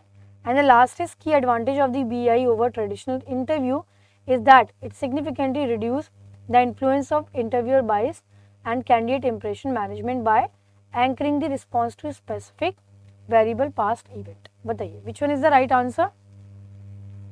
ठीक है, it looks like A is the right because ठीक है because only fourth statement is wrong. BI is primarily a personality assessment designed to measure. This is absolutely wrong. This is not about personality. This is all about the ठीक है, this is all about the competency which we needed and which you have. So the process is like first introduction will be conducted, then competency will be defined to you, JD will be defined to you, then STAR technique will be used. ठीक है, I am going to ask some question like previous past performance question because in this interview technique it is the assumption that the best predictor of the past behavior is your for the future behavior is your past behavior. So whatever you have done in the past, the same thing you are going to repeat in your future as well. ठीक है, so basically the BI is not a personality assessment. It is all about job performance prediction. That whatever you have done in the past, you are going to again repeat in the future as well. And STAR technique, you have to use whatever answer you are giving, you have to use the situation, task, action, result. ठीक है, situation you have to describe what task you have handled, then what action you have taken, and the result, the organization result. ठीक है, so this is the right answer. And BI is developed by McClellan and Spencer, which is absolutely correct. ठीक है, and the second is the interviewer asks candidate to specific real life situation from the past experience, what they have done, what the outcome was, rather than hypothetical question. ठीक है, so A is the right answer. So now this related to the POSH Act, the Prevention of the Sexual Harassment Act, right? So basically 2 to 3 things you have to remember. First of all, name the Sexual Harassment of the Women at Workplace Prevention, Prohibition, Redressal Act 2013. So basically this act is for all the women, even work from home, ठीक है, even apprentice, even training, maybe those who are working on the FTE basis, that means contractual basis, ठीक है, freelancer, gig worker, every woman, but women employee. So this act is passed in Lok Sabha, that is on 3rd of September 2012, and this act is passed on Rajya Sabha, which is the date is, that is 23rd of April 2013. So they have already asked the question that when this act was passed. So the date was 9th of December 2013. This question they have already asked in the without option category. ठीक है, even section also they have asked what section they have added for, so that is 354. But the Rajya Sabha, Lok Sabha, when that was act was passed, maybe they can ask now. ठीक है, so that this act is now a criminal offence. This POSH is now a criminal offence, not a civil offence. Earlier it was a civil offence. In the criminal offence, the imprisonment will be there along with the fine or maybe without the fine, but imprisonment will be there. ठीक है, चलिए, with or without the fine maybe. So now this is the new model which is added in your syllabus, that is Levinson season of the life model. ठीक है, basically this model, this in the new book na, it was published. So this model they have added, only 2 to 3 lines they have added, but maybe they can ask the question from this. So Levinson model is all about the early adult, where there are actually 4 transition in the life.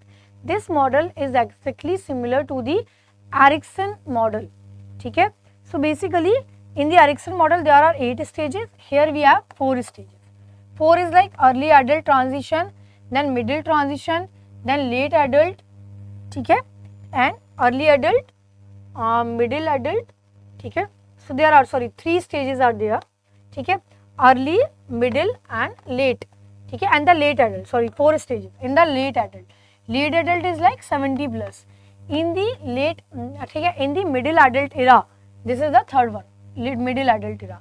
In the middle adult era basically, and this is the childhood. So childhood, early, middle, right, childhood, early, middle and late. So in the childhood you will be like, early childhood is there up to maybe 16 to 70 years.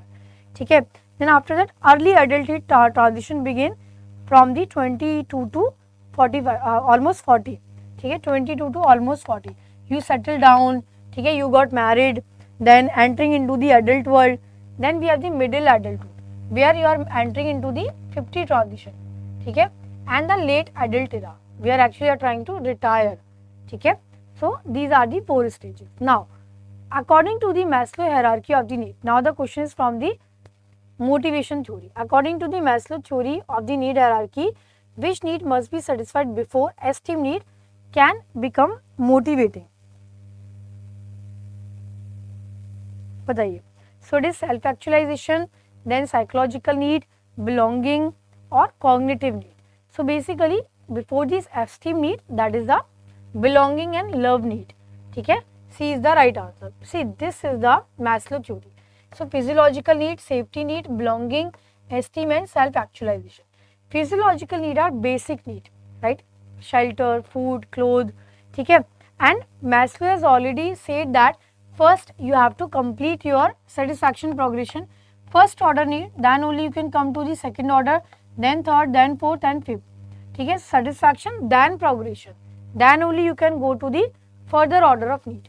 And for every person they have to follow the same order of need: physiological, safety, belongingness, esteem, self actualization. Self actualization is all about where you understand your full potential, who you are exactly, what is your interest, what is your creativity, what you would like to become.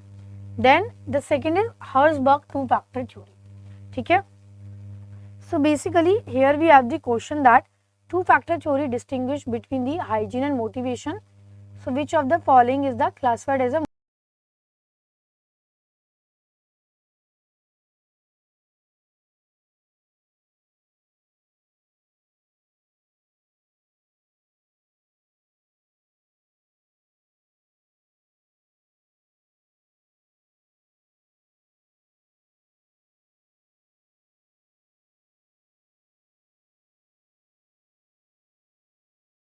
So according to the Herzberg theory, what distinguish between the hygiene and motivating factor?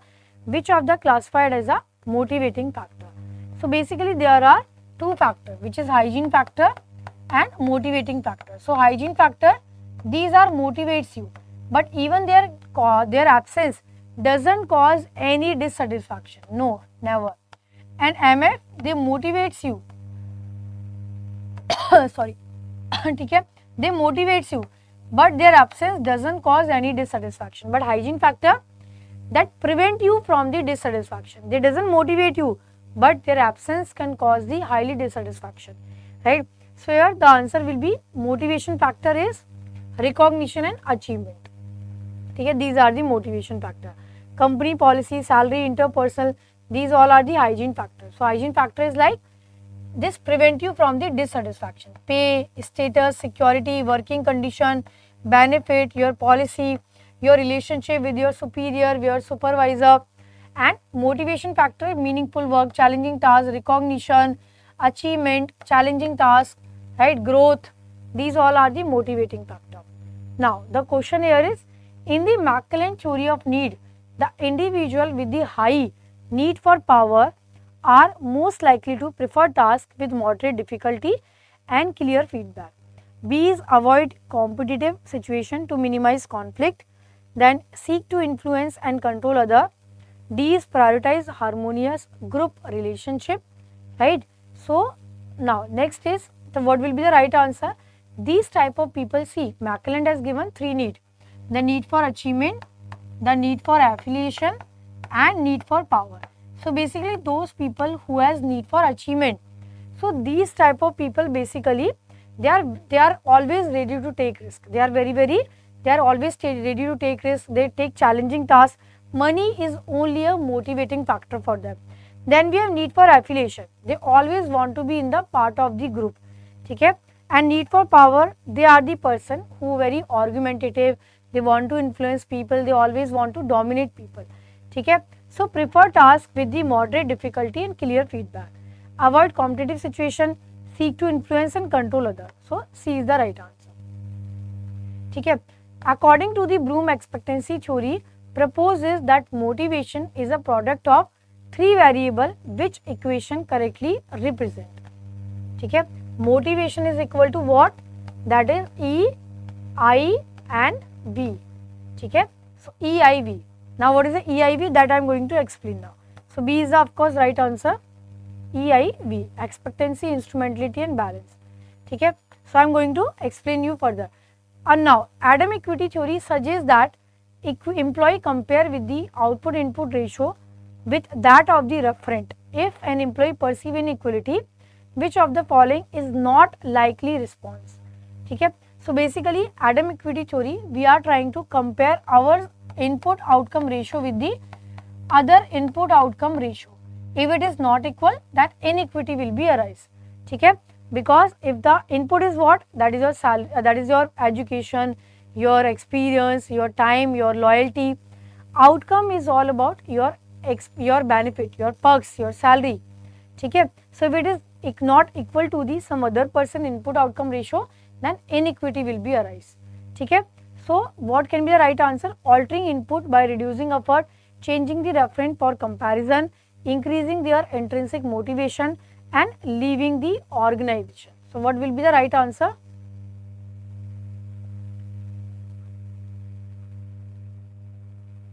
Okay? So here the right answer will be here, altering input by reducing effort, changing the referent for comparison, right? So the answer here is, that is C, increasing their intrinsic motivation, right? It is least likely to there, because if it is not equal, definitely you will be feel demotivated. Your motivation definitely not increase. It is highly unstable.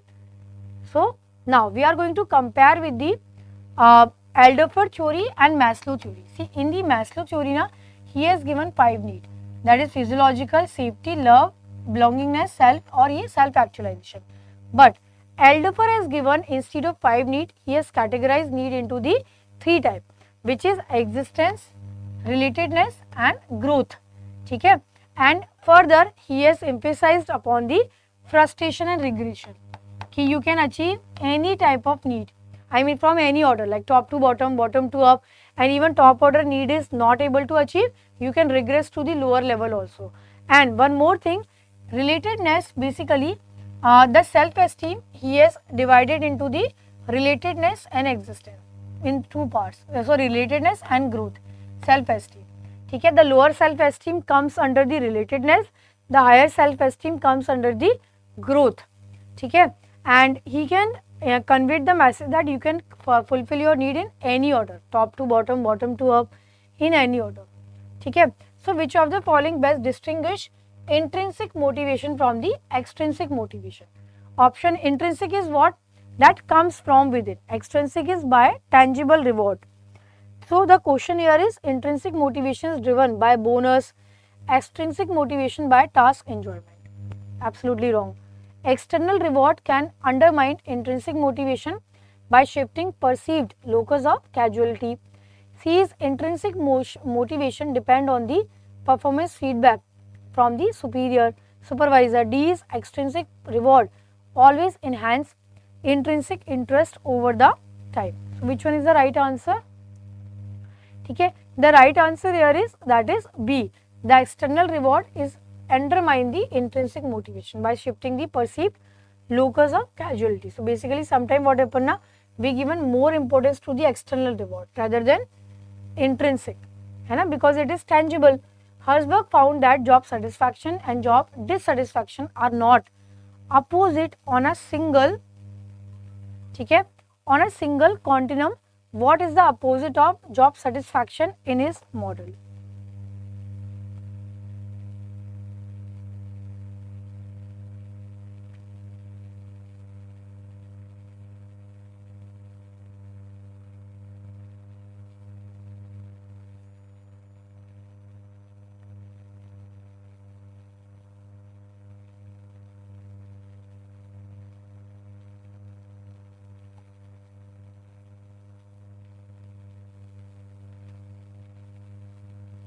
Okay, so which one should be the right answer?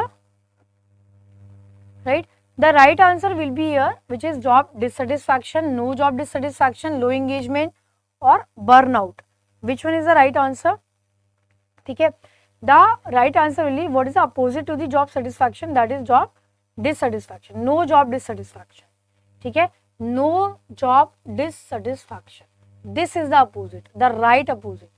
Okay, the not opposite on the single, what is the opposite of the right? Chaliye, so next is in the expectancy theory, instrumentality. What is the meaning of the instrumentality?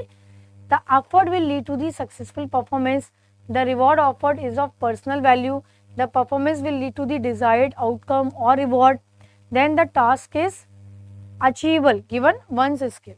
बताइए.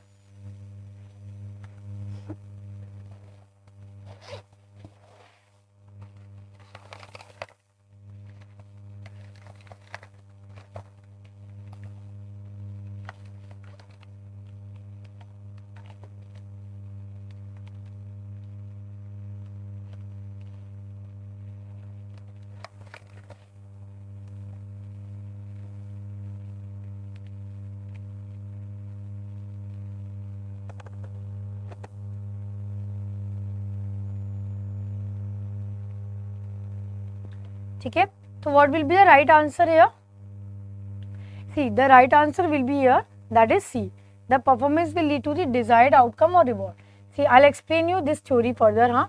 Maclellan theory, individual with the high need for affiliation, they tend to prefer competitive environment and individual recognition, excel in the role requiring tough impersonal decision making, prioritizing social relationship, cooperative work, set extremely challenging and personal performance goal. So basically those people who have affiliation need, right, they normally take the challenging goal. D is the right answer. ठीक है, prioritize social, no, need, अच्छा, need for affiliation, sorry. C is the right answer. This is for need for achievement. ठीक है, next is which motivational theory explicitly incorporate the concept of the self efficacy as a key determinant of the goal commitment and performance? Is it reinforcement theory, Alderfer ERG theory, Herzberg, या Bandura theory applied to the goal setting? So basically it is the right answer will be C. See, Bandura is given this self efficacy. What is the meaning of the self efficacy?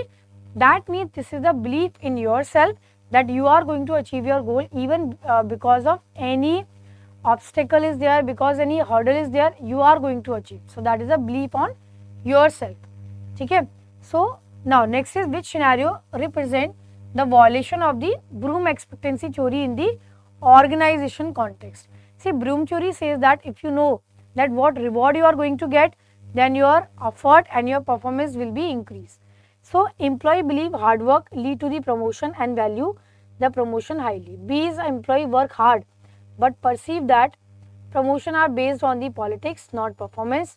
Employees set challenging goal and receive recognition upon the achievement, and employees satisfied with the pay equity and feel fairly treated. So what should be the right answer?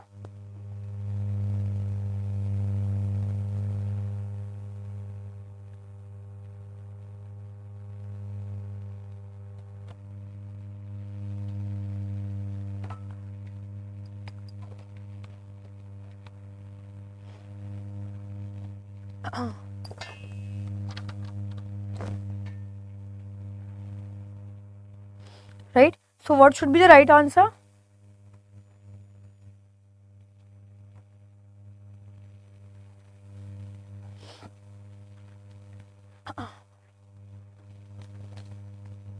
Okay. The right answer will be here, that is related to the which option is violation of the Bloom theory. So basically you work hard but perceive that promotion are based on the politics, performance, because it says that the Bloom theory says that if you are trying to work hard, effort will lead to the performance and performance will lead to the reward. And if you know that what reward you are going to get, then definitely you are going to put your 100% performance, and for that you are going to put your 100% effort as well. Okay. So this is the Bloom expectancy theory. Expectancy means individual effort. Will my effort lead to the high performance? It is my belief. If I have the high expectancy, that means I have belief on myself that if I am able to give my 100% effort, I am going to get my performance. Okay. Instrumentality means individual performance. Will my performance lead to the outcome? And the balance is your desired reward. Okay. Do I find the outcome desirable?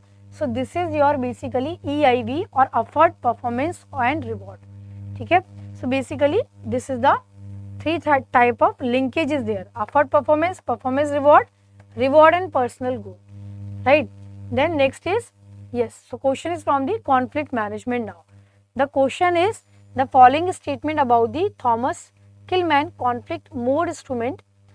The TKI model plot 5 conflict handling mode along with the 2 dimension: assertiveness, that means you are concerning yourself on vertical axis, and cooperative on the horizontal, concern for other.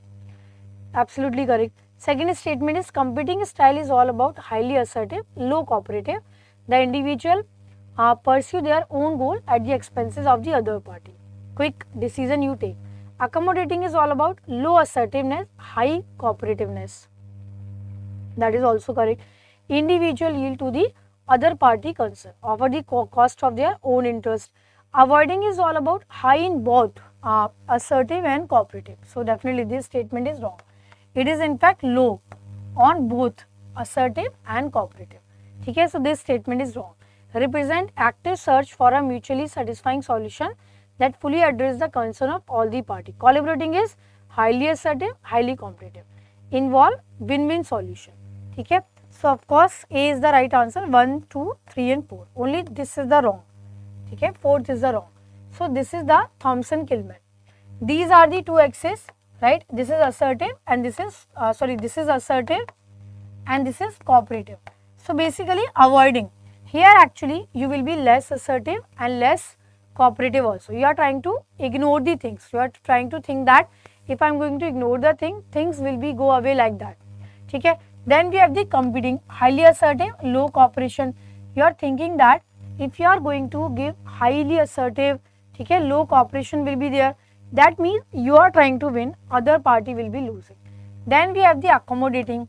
Accommodating is all about low assertiveness and highly cooperation. Okay. So that means you have highly cooperative with the other need, but you are not bothered about your own need. You are losing, other party will be winning. And here both party will be winning, high and cooperation, compromise is the 50-50% for both the party. Okay. Now next is Yes, question is the implementation question, case study based. There are two department head at the nationalized bank are in the conflict over the allocation of the 3 additional staff positions sanctioned by the head office. So the question is related to the Mary Parker Follett style of conflict management. ठीक है, docky department headaches, that is a retail lending. We need all the 3 position in our department. Our loan processing queue has a 3-week backlog and customer are complaining without additional staff. We will miss our quarterly target. Departmental head Y compliance. We must have all the 3 position. We have RBI inspection in 6 weeks. Our team is dangerously understaffed on the documentation review. Our compliance failure is far more costly than the missed lending target. ठीक है, then branch head attempt 3 different resolution approaches. Session 1, session 2 and session 3. So Mary Parker Follett has given 3 style DCI. Domination is exactly similar to the competing, where you are winning, other party will be losing. Compromise is 50-50%. Integration is all about collaboration, both the party will be winning. So basically compliance is more critical right now, X, right? So you will have to manage with your existing team. Why get all 3 positions? Second is fair, 1 position each to retail compliance and the third will be shared resource.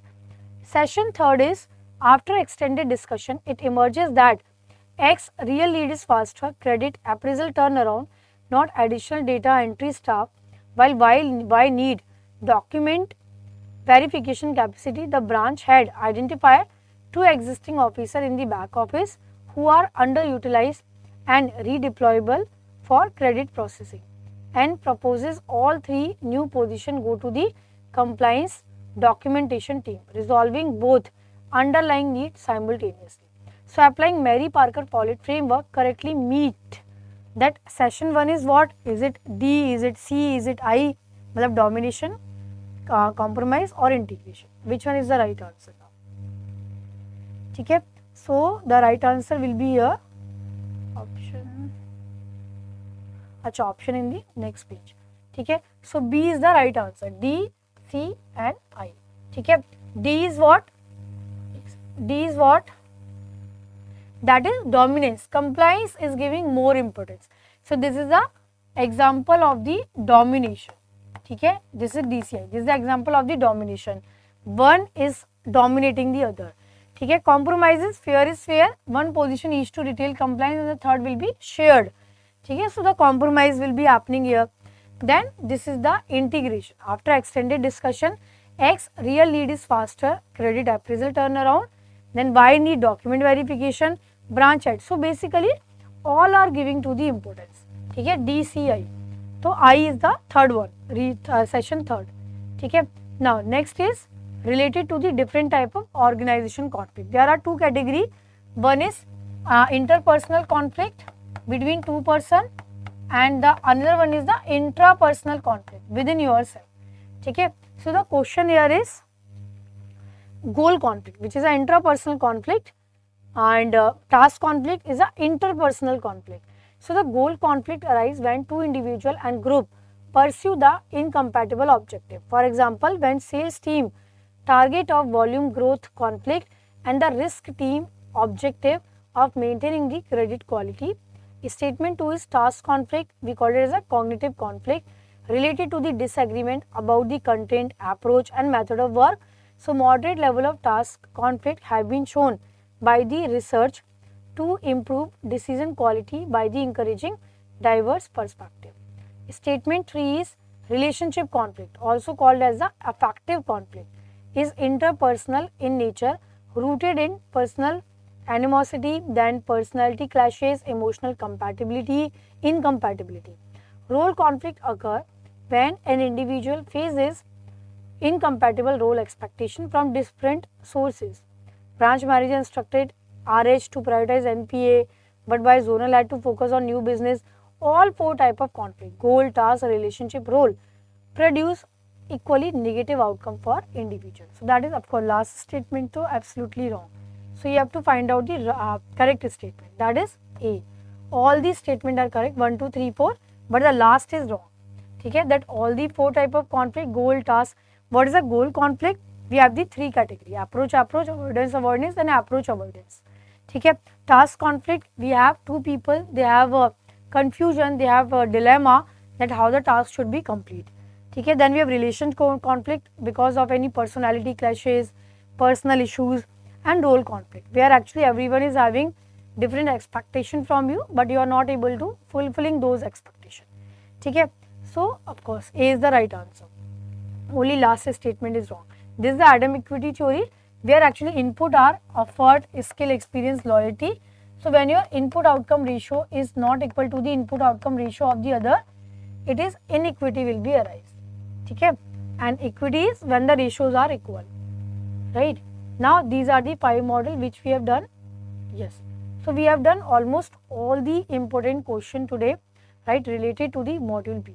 And on the Saturday we have 6 p.m. we have class, right. 6 p.m. we are going to have question from the module D again. Okay, so on that day I am going to go specific with the module D, not with B. Today I have taken most of the question from module B, not even a single question from the module D. Only one chapter is remaining, which is chapter number 16, which I am going to take on the Saturday, okay, before module D.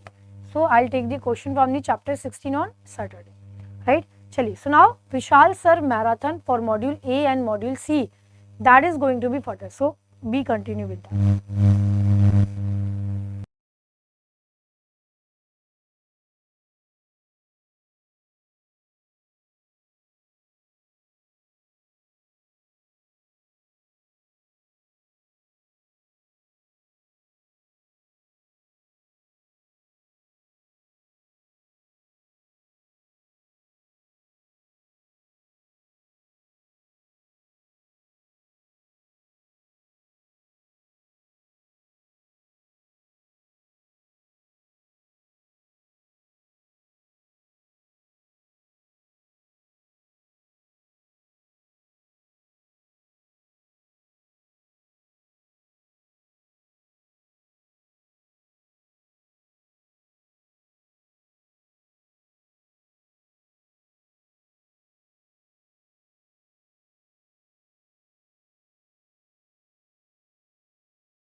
So now,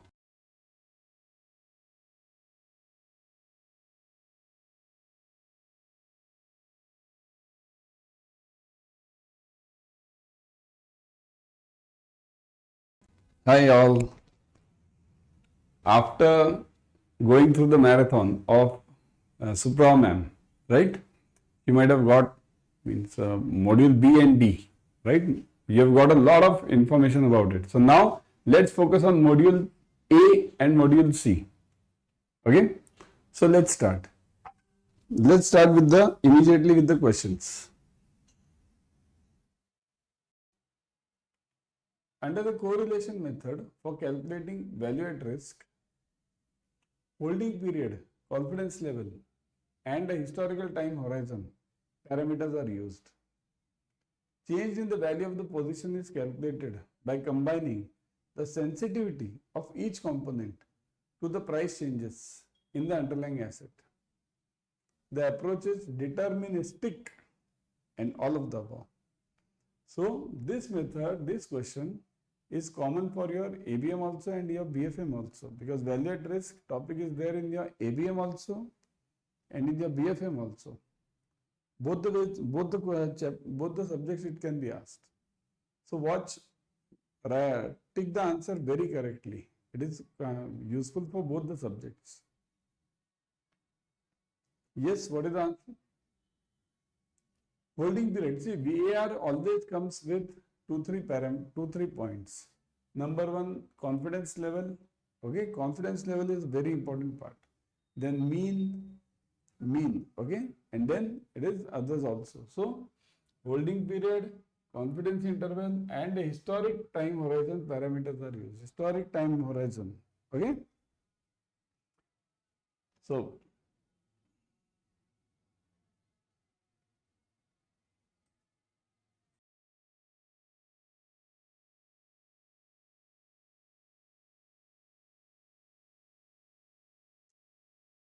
it will be holding period is there, confidence interval is there, historical time horizon that is also there. So VAR will include all the things. These three plus change in the value of the position is calculated by combining the sensitivity. Now what do you mean by sensitivity over here? Sensitivity over here means standard deviation, volatility, okay? Standard deviation of each component to the price changes in the underlying assets. And the approach is deterministic. Deterministic means you have to be final. You have to get some final answer. So the answer is all of the above. All of them is the answer. Because all the three parameters are required over here for VAR.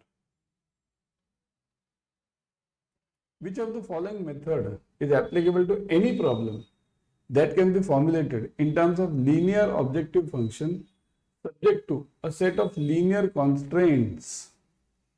So which method is applicable to any problem? Let it be any problem. So is it graphical? Is it simplex? Using R and using open solver? Now these two are totally out. These two are not in your portion, nor do we study anywhere. The only question is graphical or simplex. Which method can be used for any linear LPP problem? Any of them? Yes. Is it graphical? Is it simplex? See, simplex is very long method. Those who don't know, simplex is very long method. It's a iteration method. It goes on iterating. Okay. So we have to find out the outgoing variable. We have to find outgoing ratio. We have to find out the incoming variable. So two things are there. It's a big process. Graphical method is a simple method, small method. But if you use it for computers, if you want to program it, programming, the best method is simplex. Any type of LPP, any type, it can be solved using your simplex method. But it's really difficult. In exam, kindly note, you don't have numericals based on simplex. You don't have it on simplex. Okay, on graphical you have it, but simplex you don't have. Because simplex takes a lot of time. Next, you have in exam, you have the question on simplex method related to the theory. The outgoing ratio, the incoming variable, okay, 4 or 5 theory items are there, which I teach in the class. So join the class immediately. The new batches are starting. Okay, join the batch. Graphical method. Okay, graphical method is a basically diagram method. So that is useful. Okay. So the answer is simplex. Okay. From the population with a standard deviation of 1.69, a sample of 30 items resulted in 34.5 as an estimate of the mean. Find the standard error of the mean. This is the numerical which will come for 1 mark in your exam. And surely it will be there. So focus and try to give the answer. Let me see how many of you can answer. Yeah. Try it. Everyone try it. Very simple problem. Standard error. Firstly, tell me, is this population a finite population or infinite population? Everything depends on that, because the formula changes immediately. This is the infinite population. Why? Because do you know the final population, the size of the population? You don't know. So it's a infinite population. Infinite. Now, if it's an infinite population, then what is the formula? What is the formula for standard error for infinite population? Infinite population standard error equals to, yes, standard error, infinite population. Yes. It is standard deviation divided by root of n, sample size. This n is a sample size.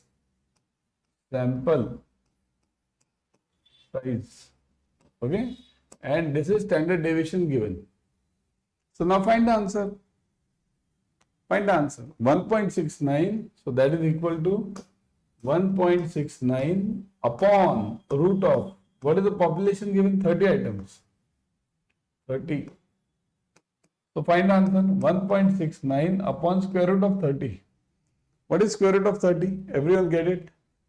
Square root of 30. First get it, everyone. Square root of 30.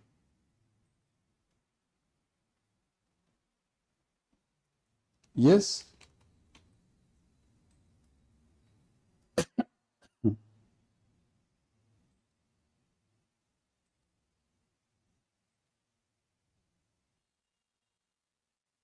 It is 5.47. Okay, 5.47. So 1.69 upon 5.47. So that is known as your standard error. But what is the answer? But that is written as psi dash. Standard error is written as psi dash. So now get it, 1.69 divided by 5.47. Get it, everyone? 1.69. 1.69, get it? Yeah, 1.69 divided by 5.47. What are you getting? 0.308. 0.308. Got it, everyone? 0.308. So your answer is this.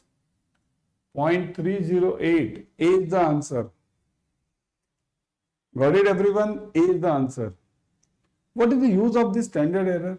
Do you know? What is the use? Why should I use this? Why should I find this? See, standard error is having three parameters now. One is 68% confidence, means we call it 68.3% confidence. See, now your answer is over. But further, if in exam they ask you, find the resulting mean of the population, okay, using 68.3% confidence. So then the answer will be 68.3% confidence. Okay, if this is the case, then the answer will be 68.3 means one psi dash, one standard error. Okay, one standard error. So it is 0.308. So what will you do? It will be mean 34.5. 34.5 plus or minus 0.308. So now it will be a range. Right? It will be a range. What will be the range? 34.5 plus 0.308. So 34.8, right? 0.8, you can write it 08, means you can put it 1 also.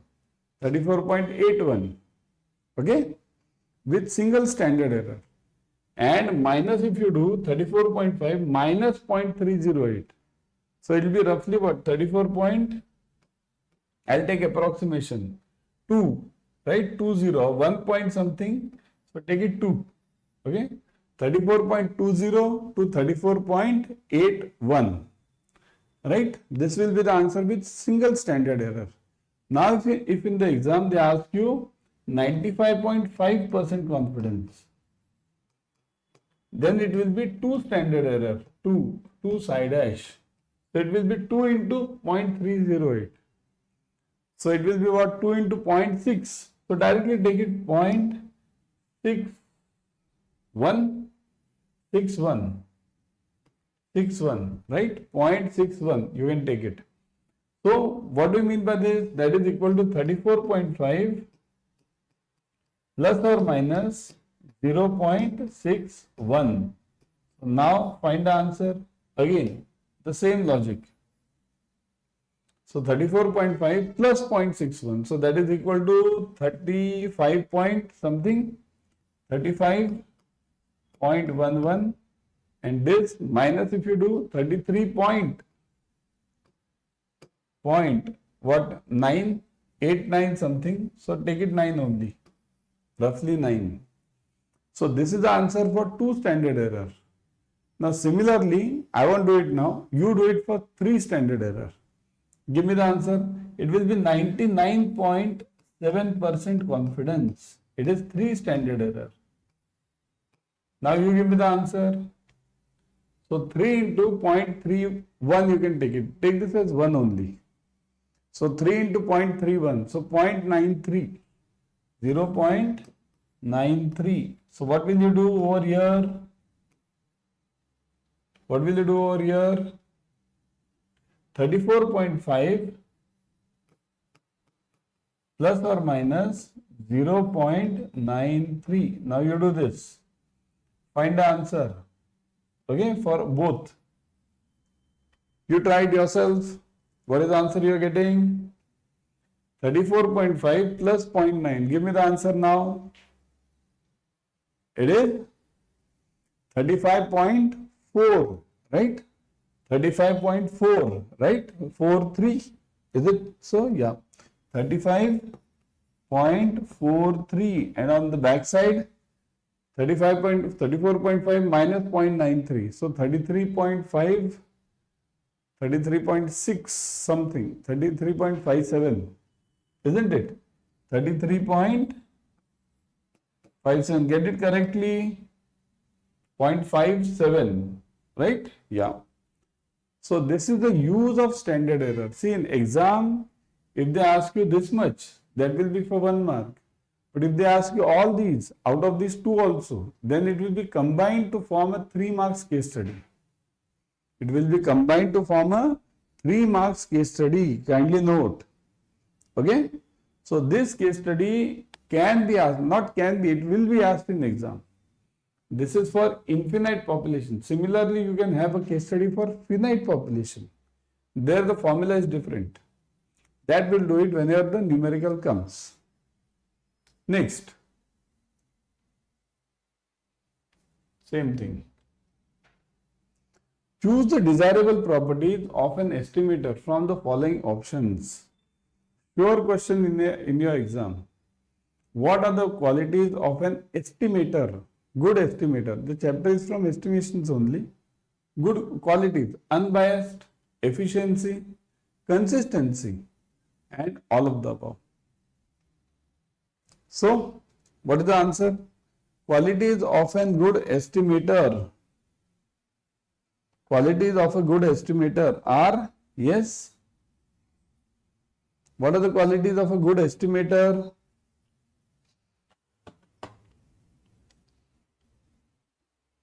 Correct? These 3, all of them are required. Unbiased. It should not be biased at all. It should not be biased at all. If it's biased, then it won't give you the correct result. Isn't it? So, estimator should not be biased at all. Got it? Second, efficiency. It must be efficient. It must give the results. Otherwise, what's the use? Right? Consistency. It must be consistent. Every time you do it in any experiment, any atmosphere, or any different, with different set of numbers, it must give the similar answer. It should not change. Okay? Process should not change. So the answer is all of the above. Got it? It should be all of the above. Read the following statement and choose the correct option. Correct option. Now read this, everyone. Statement 1 and statement 2. 2 statements are given. Statement 1, statement 2. Read this, both of them. Read it. Statement 1 and statement 2. What is statement 1? The central limits theorem states that the distribution of sample means approximates a normal distribution as the sample size gets larger.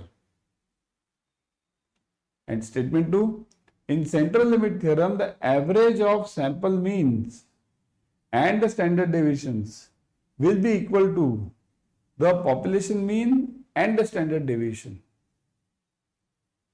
So which one is correct? The average of sample means and the standard deviation will be equal to the population mean and the standard deviation. Which one is correct over here? Statement 1. See, what is central limit theorem? Central limit theorem states that as you go on increasing the sample size, the tendency becomes more and more normal distribution, more towards normal. Okay? So that statement 1 is obviously correct from that. So means approximate to normal distribution as the sample size increases. So statement 1 is correct. What about statement 2?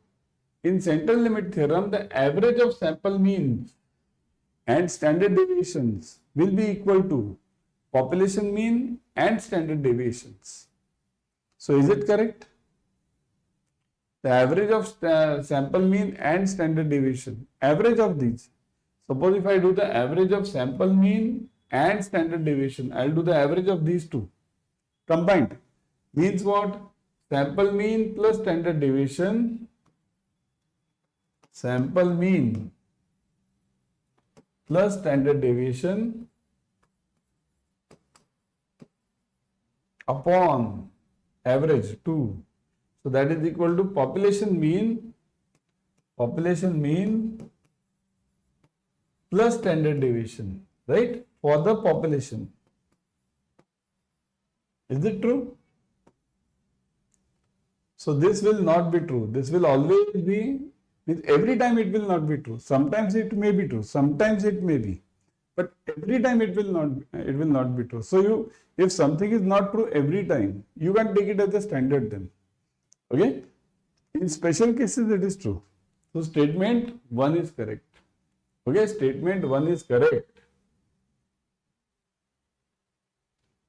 Among the below mentioned, which of the following is or are the one of the key functions of the compliance department? Compliance key functions, module C and D combined. Idea dissemination, information dissemination, parameter dissemination and risk dissemination. Key functions of the compliance. Yes? Which of them is the key function of the compliance part?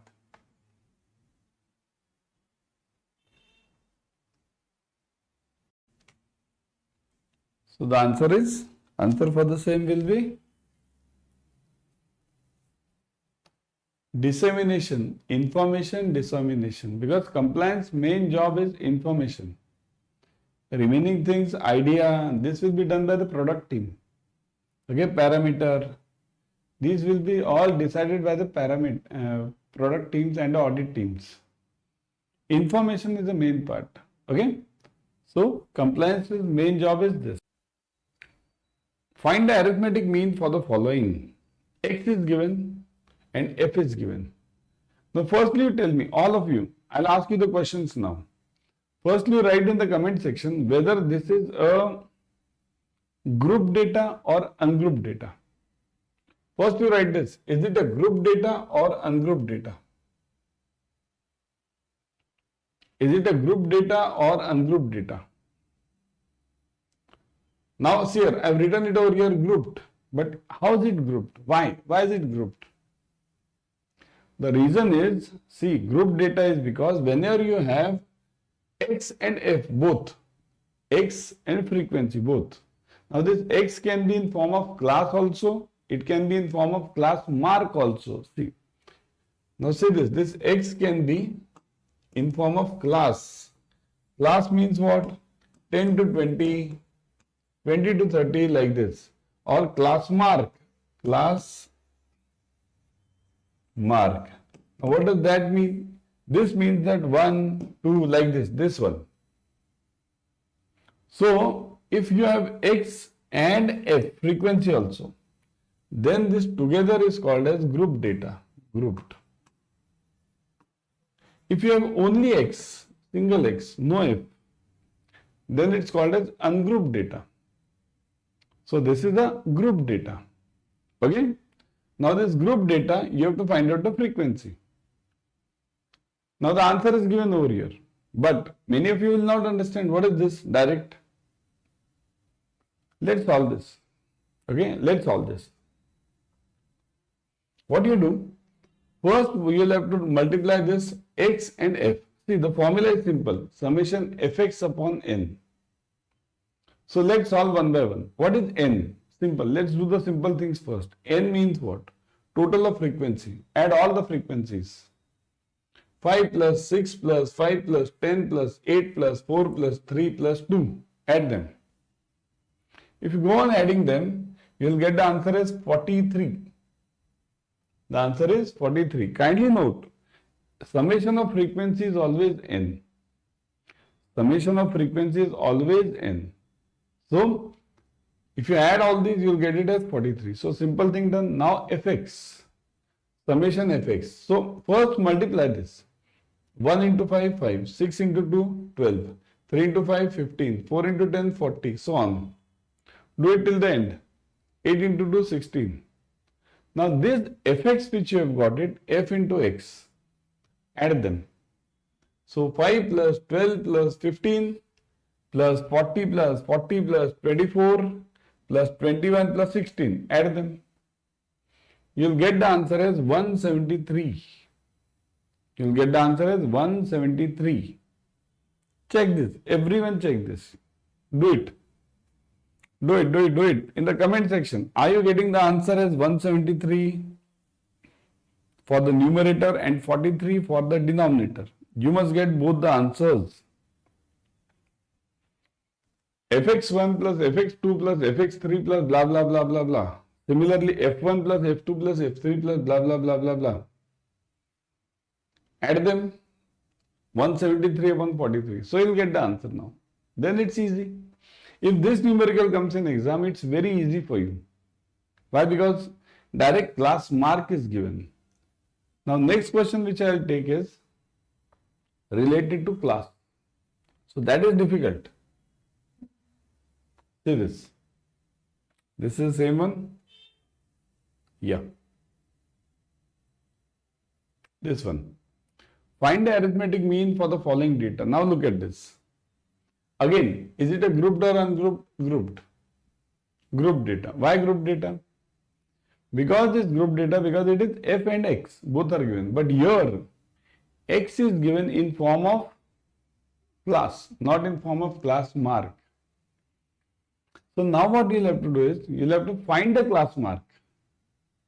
You'll have to find the class mark.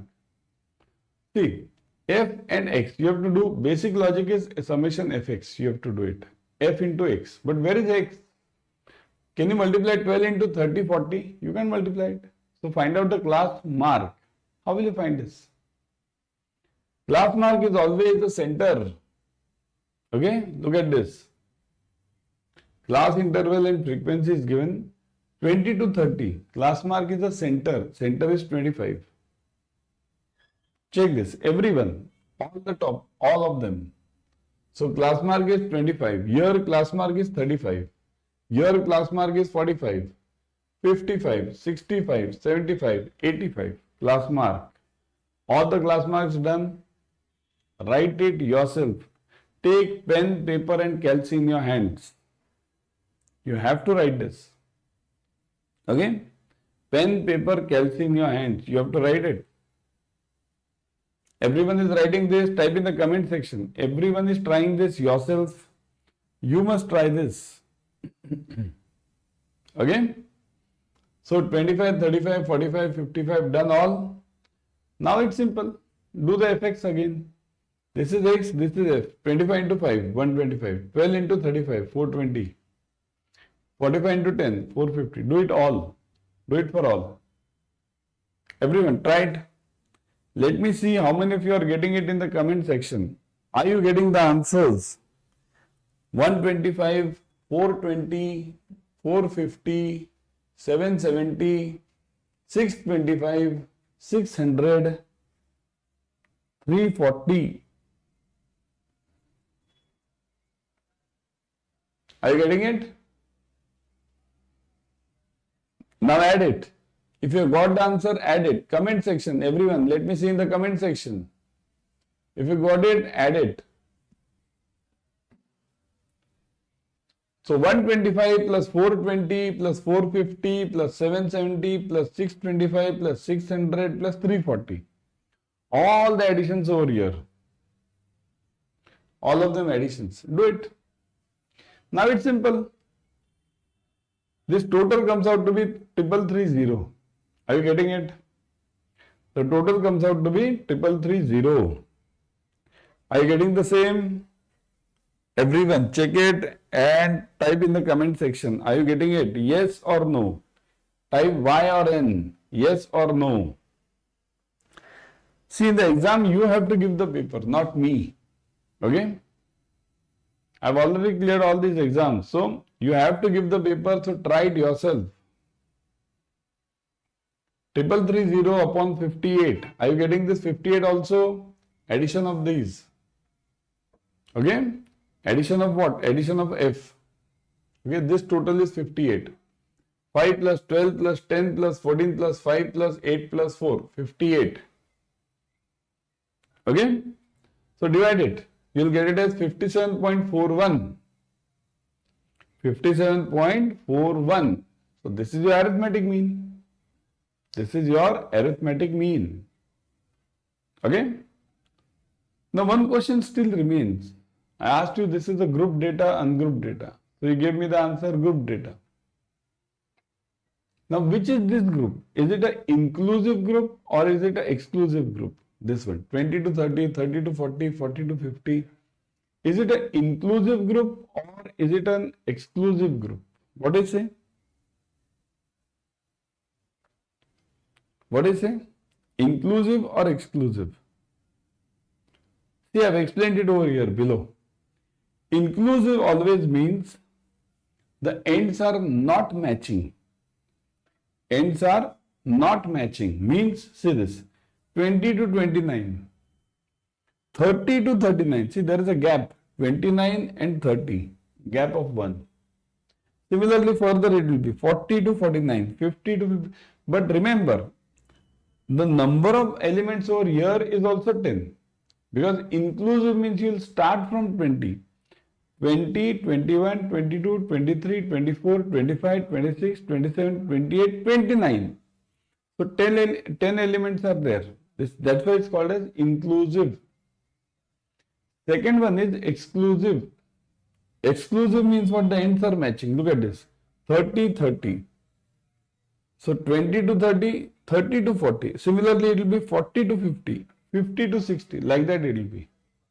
Okay? So ends are matching. Okay? In this, what do we do? While taking the element, you will say, sir, now the elements are 11 over here. 20, 21, 22, 29, up to 29, 10 and 130. But remember, in exclusive group, one of them is not taken. What will we do? What will we do? So here, what we will do is, we won't be taking the last one, 30. We will take it up to 29 and leave the 30. From here, you will take up to 39, leave the 40. Similarly, others. Okay. So now clear? So this is the answer of arithmetic mean. Now this is one I have taken additional. Find the median. This also comes for 1 mark. Median. Median means what? See, these numbers are given. First thing what you have to do in median is arrange them in serial order. It can be ascending, it can be descending, anything. Ascending or descending, anything. But arrange them in serial order. Once you arrange them, then find a central number. Now look at this. 1, 2, 3, 4, 5, 6. 6 numbers are there. When the numbers are 6, then it becomes difficult. Even numbers. So if you have even numbers, you see this. You have arranged them 5, 7, 8, 9, 12, 15. Now center. Center, there is no single number. Take the average of the two numbers of the central. If they are even. And if they are odd numbers, then directly take the central number. Okay? So that is about median. This is just for an additional I have told you, because you will definitely get a question on median in exam. Okay? and they might give you odd number of elements or even number of elements. Anything they can give you. Okay. So odd is, see this, odd I have given it. It's very simple. Odd is simply 3 plus 3, 6, 7 numbers are there. So take the central number 9. That is the median. Okay. Now this is related to correlation. A production manager decides to regress the total monthly wages of each of the firm's 75 workers against the total monthly production by the worker. So regress means relation. The production manager is trying to relate the salary of that person with the production which that person makes. The manager chooses total monthly production in terms of 1000 units as independent variable. So production is independent and monthly wages is dependent variable.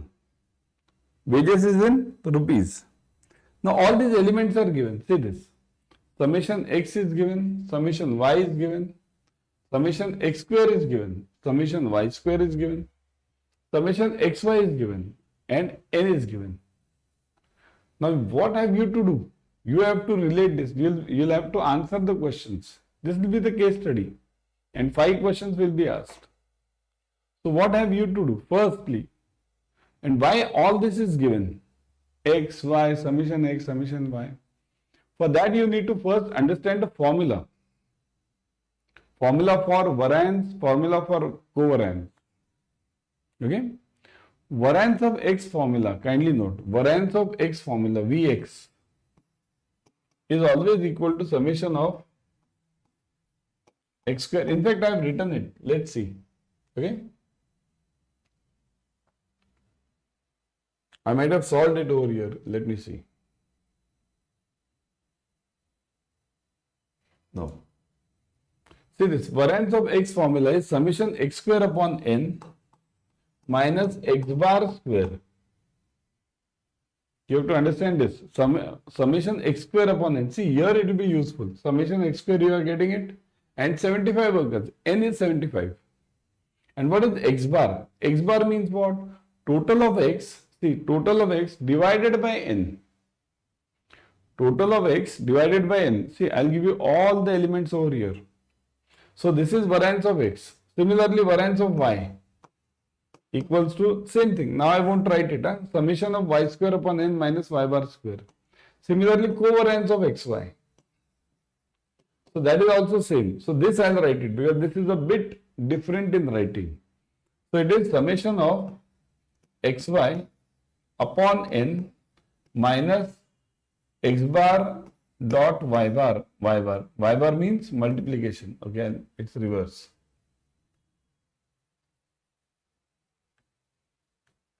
So Y bar. Okay, this is covariance formula. To understand variance of X, variance of Y, and covariance. Okay, these are the formulae, and that's why these all elements are given. Now we can see it. Now X bar is what? X bar, you require X bar over here. X bar equals to summation X upon N. Y bar is summation Y upon N. Okay. So now with these formulas, you will be able to solve this numerical. Now we'll solve the questions. What all questions are asked? Let's see. First one. What is the slope of the regression line? Slope, my God, slope is asked. This is a engineering problem. Science. Right? What is the slope? Firstly, what is the line? You need to understand this. Line is called as y equals to a plus bx.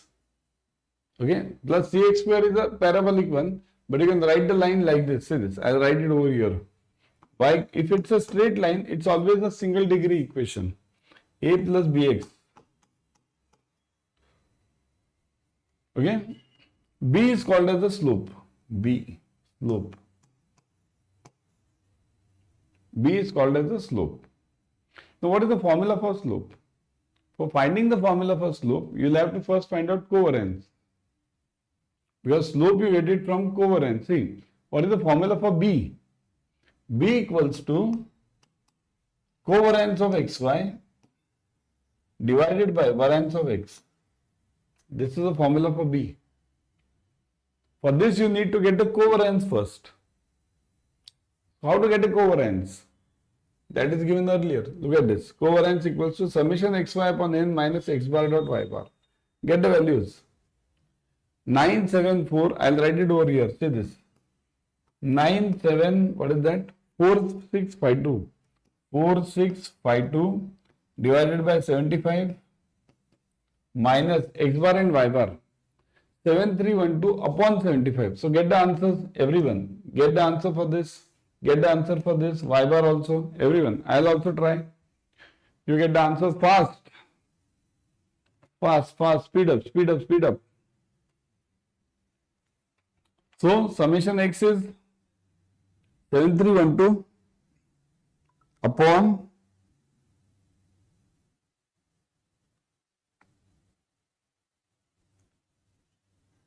7312, remove the points, 7312 upon 75, upon 75, ignore the points, huh? So 97.5, I'll take round figures, 97.5, that is my x bar. Now y bar is what? Summation y, what is it? 8805, 8805 divided by 75. So 117.4, 117.4. Now use the values. Now this summation xy upon n, 974652, 974652 divided by 75. So this I am getting is it has 12995. This answer is 12995. I am ignoring the points, huh? Minus x bar dot y bar. X bar is 97.5 into 117. Multiply this. 97.5 into, what is this? 117.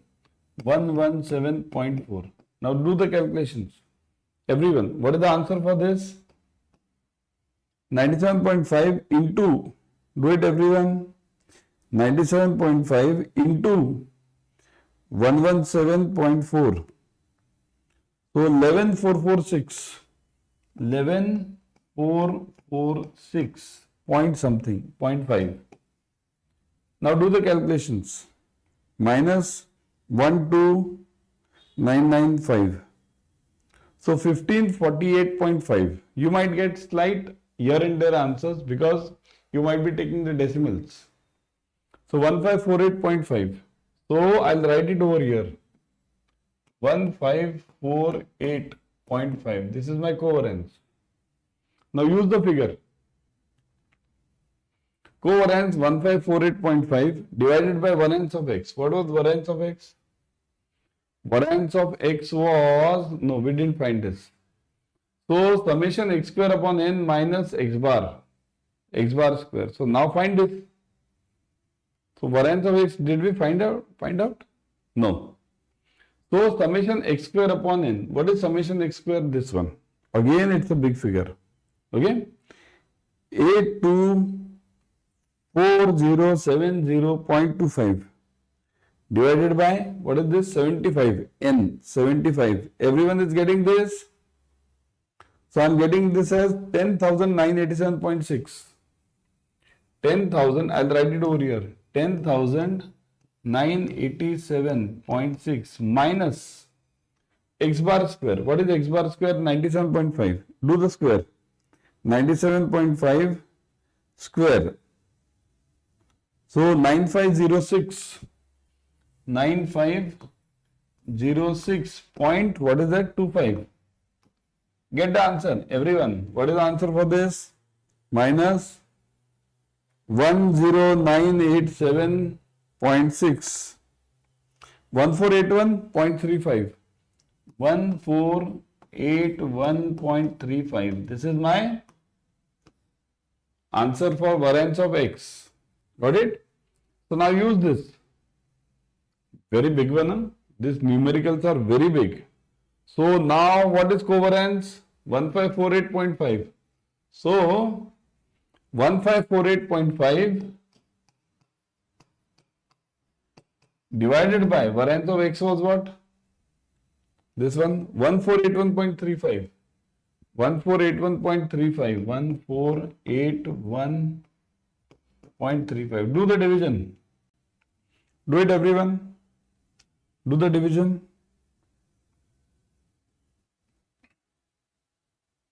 So 1548.5 divided by 1481.35. So I'm getting it as 1.04. So my answer is 1.04 and something more, 5, 1.045. So this is the slope of my regression line, B. This is B. B is an important term because you require A and B many times. So this 1045, 1046 I have got it. It's okay. Got it, everyone? First one. Now next one. What is the intercept of the regression line? Now what do you mean by intercept? It means A, finding A. So what you have, y equals to A plus bx. Okay. Now for that what you do y bar, put y bar and x bar. So y bar equals to A plus bx bar. Put y bar and x bar. Now you have all the values. Now it's simple. What is y bar? Y bar, y bar, y bar, yeah. Here we got it? Yeah. 117.4. 117.4. So 117.4 equals to A plus B is what? 1.045? 45 into x bar. X bar is what? X bar, you got it over here somewhere, no? 97.5. Right? 97.5. 97.5. Now do the calculations, you will get A, intercept. So what is the answer now? 1.045, right, into 97.5. So it is 101.88. This answer I am getting it as 101.88. And this is A. And this is 117.4. So now find out A. So A means minus 117.4. So 15.51. So A I am getting it as 15.51. So this is my intercept. You always require A and B. Both are to be found out. Okay, and these numericals are very important. You'll get the same numerical in the exam. Definitely you'll get it. I think so. Same? Yeah. Compute the equation of the regression line. Now the equation is simple. Once you got A and B, equation is nothing. 15.415 plus A is 15.415, B is 1.046 into X. This answer. 15.415 plus 1.046 into X. This is the equation of the regression line. Got it? Choose the desirable properties of an estimator from the following options. Desirable properties of an estimator. Okay, of an estimator. So what is an estimator? This is a chapter of estimation in your book. Module A, estimation. So this estimator means it's a tool or it's a pivot, you can call it. It's used.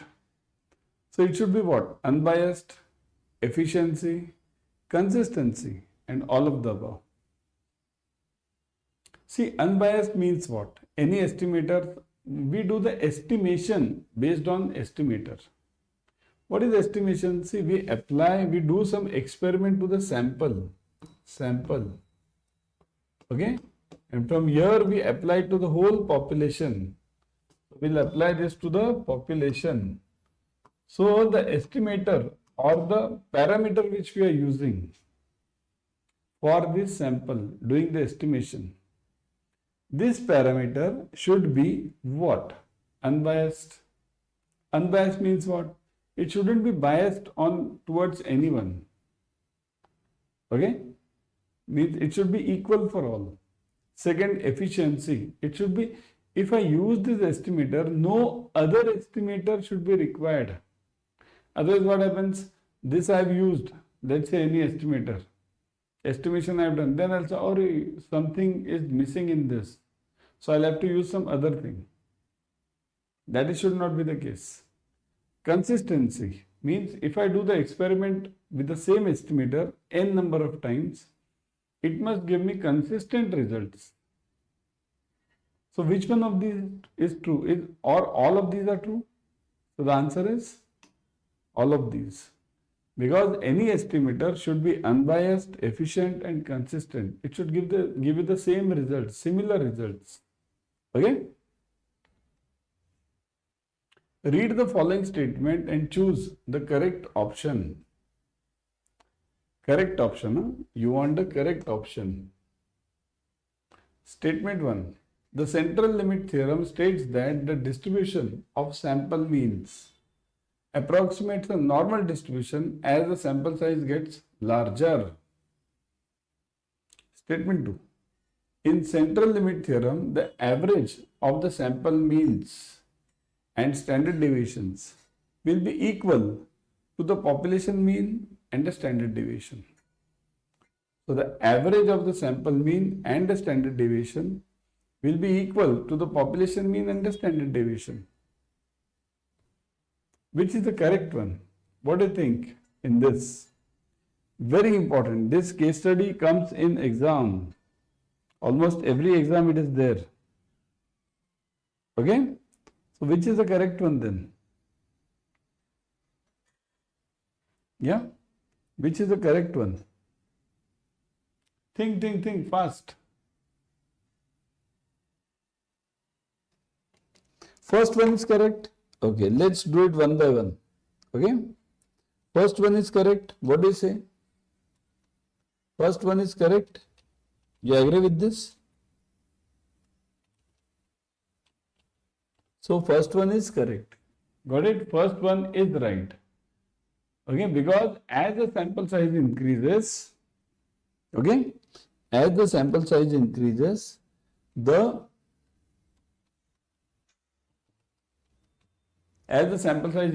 the distribution will move towards the normal distribution.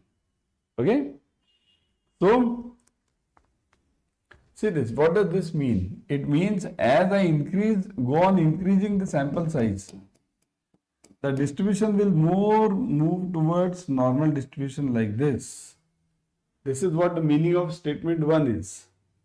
Now about statement 2. The average of sample means and standard deviation will be equal to the average of population mean and the standard deviation. Is this true? Yeah? Is this true? So that is the basic logic of estimation, or that is the basic logic of the central limit theorem. Okay? So the basic logic of central limit theorem is, as you go on increasing the sample size, the distribution move towards normal, and second point is also true. This is also true. Okay? So the average of sample means and standard deviation will be equal to the average of population mean and the standard deviation of the population. See, the whole game of central limit theorem or sampling estimation is sample and this population. Okay, so both the statements are true over here. D is the answer. Both 1 and 2 are true.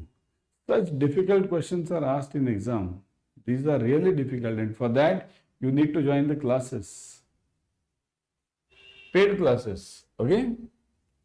Among the below mentioned, which of the following is or are one of the key functions of the compliance department? Key functions of the compliance. Now, compliance department is an important department in module C also. Module C you have D is the main compliance part. Okay. So module D is mainly for compliance. Got it?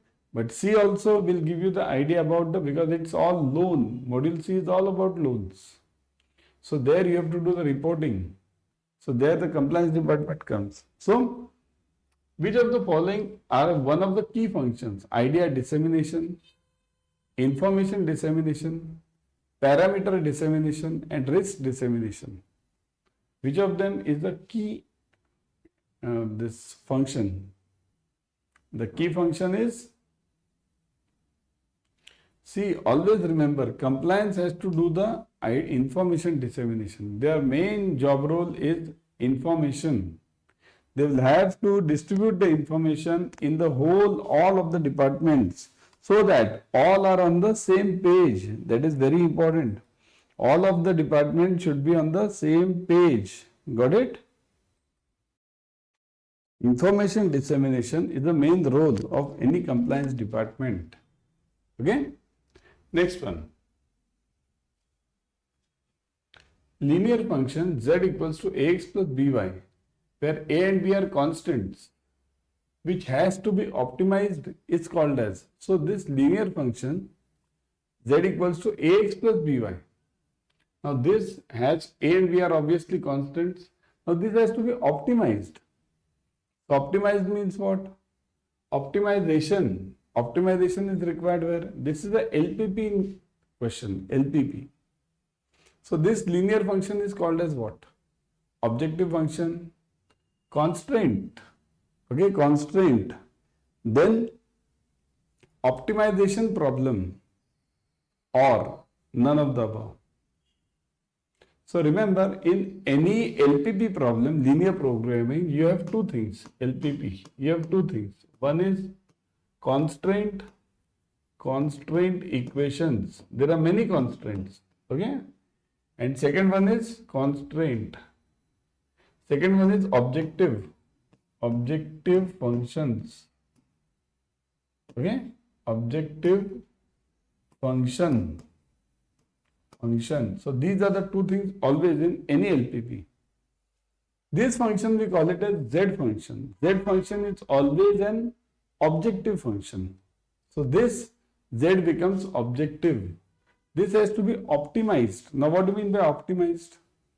In optimization means, see, I'll draw a LPP, graphical solution of LPP. I'll show you simple graphical solution. Suppose if this is my feasible area, we call it feasible area. If this is my feasible area, then what have I to do? I have to move this Z function from here to here to here, all the points. All the points I'll have to move this Z function. And whenever I move this Z function, and if I am asked in the question whether I have to maximize or minimize, if I am asked to maximize, then wherever I will get the maximum answer, that will be my solution. If I have been told to minimize, wherever I am getting the minimum answer, that will be my optimum solution. So optimization means actually moving this Z function. This Z function, I will draw it like this. This Z function on here, then on here, and on here. All the 3 points you have to move this. And this is called as objective function. Okay? These are the constraints. You have to move your Z function across all the constraints. Okay? Got it? So this is objective function. Which of the following method is applicable to any problem that can be formulated in terms of linear objective function subject to a set of linear constraints? So which method is useful to solve any of the LPP problem? This is related to LPP, linear programming, LPP. Okay. So which method is useful in all the any LPP problem? Firstly, for that you need to understand two methods. There are two methods in LPP. One is graphical,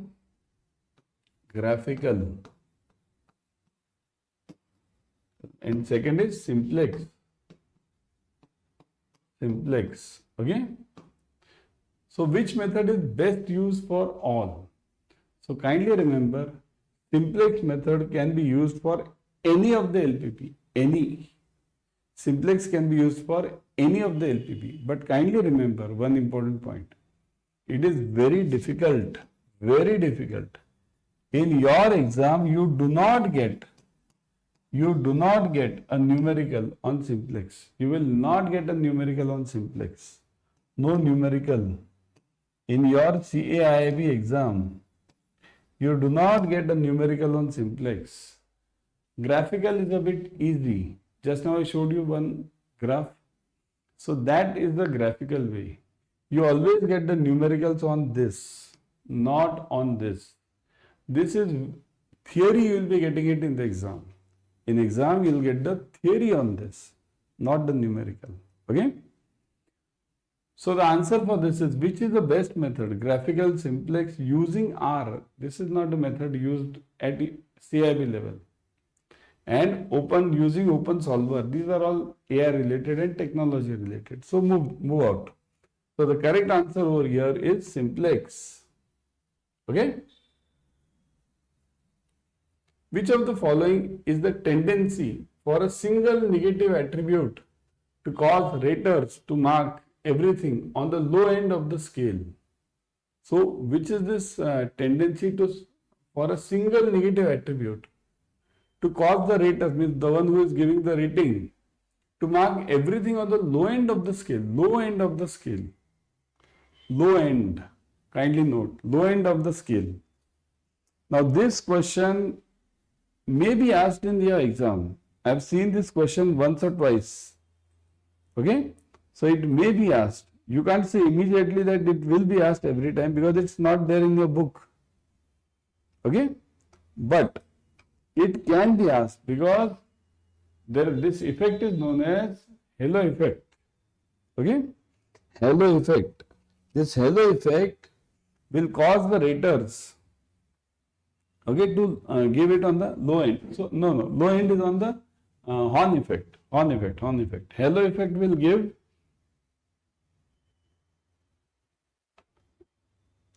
halo effect is not, halo effect is related to something else. It is horn effect. Horn effect will give the means the tendency for a single negative attribute to cause the raters to mark everything at the low end of the scale. It is called as horn effect. Okay? Next. Which of the following statements is or are correct with reference to kurtosis? So which of them is correct regarding kurtosis? Think of it, read. So read this, kurtosis. See, skewness and kurtosis, these are the important chapters, important topics in your ABM chapter number 3, skewness and kurtosis. Okay? Measures of central tendencies, very important, very difficult chapter. And skewness and kurtosis are really difficult. Which of the following statements is or are correct with reference to kurtosis? Kurtosis gives what? See, understand the logic of skewness and kurtosis. Skewness means if this is my central, see, if this is my center, okay, then my skewness will give how much deviated my curve is. See, ideally this curve should be like this, right? But if it is deviated like this, so it is away from the center. So this is called as skewness. Q. Okay. What is kurtosis? It gives you the length of the curve. Top. See. This is, or this way it is, or it is this way. There are three types of curves. Mesokurtic, leptokurtic and platokurtic. Okay. Lepto means top one. This last one is known as lepto. This is lepto. Leptokurtic, lepto. This is meso, and this is platokurtic. So these are the three curves. Okay? Leptokurtic, mesokurtic and platokurtic. So that's why I'm saying this topic is really difficult. There are various equations, there are various formulae for this. Follow the classes for the same. This is just a test. Okay, this is, you can see everyone get the test by just clicking on the link below. Okay, in the comment section, pin comment. So a normal curve which is symmetrical and bell shaped is known as mesokurtic. If a curve is peaked at the top, it is known as platykurtic, or plateau you can call it, platokurtic. If a curve is more flat than the normal curve, then it is known as leptokurtic. So which one of them is true? You want true one, right? Correct. So which one of them is correct? So think just now, see, compare this figure with the three options and then you'll get the answer. Compare it, everyone. Compare the figure with the given options. First one, normal curve is symmetric and bell-shaped, is known as mesokurtic. So first one is correct because see this middle one which I have given. Meso. Look at the meso. This is meso. So symmetric and bell-shaped. This is mesokurtic. That is correct. If the curve is peaked at the top, it is known as platokurtic. Is it so? No. Plateau is flat. Top one is lepto. So this is second one is wrong. What about the third one? If the curve is more flat than the normal curve, so more flat than the meso curve. Normal means meso. It is known as lepto. No, it's meso. So only correct answer over here is only one. These two are exactly interchanged. If the curve is peaked at the top, it is called as leptokurtic. If the curve is flatter, it is called as platokurtic. Got it? The difference? Using 95% confidence interval to estimate the true proportion of students who want to learn the foreign language if the mean is 25 and standard deviation is 4. See this. 95% confidence and you want what? Who want to learn foreign language with mean is given as 25 and standard deviation is given as 4. 4 is the standard deviation, but for this number of students is required. Okay, number of students is required in this case. Got it? So, how do we find this? Yeah?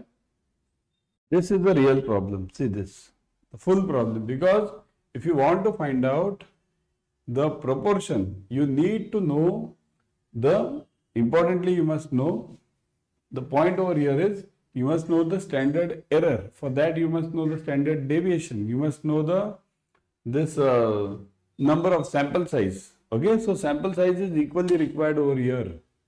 Got it? So now let's solve it.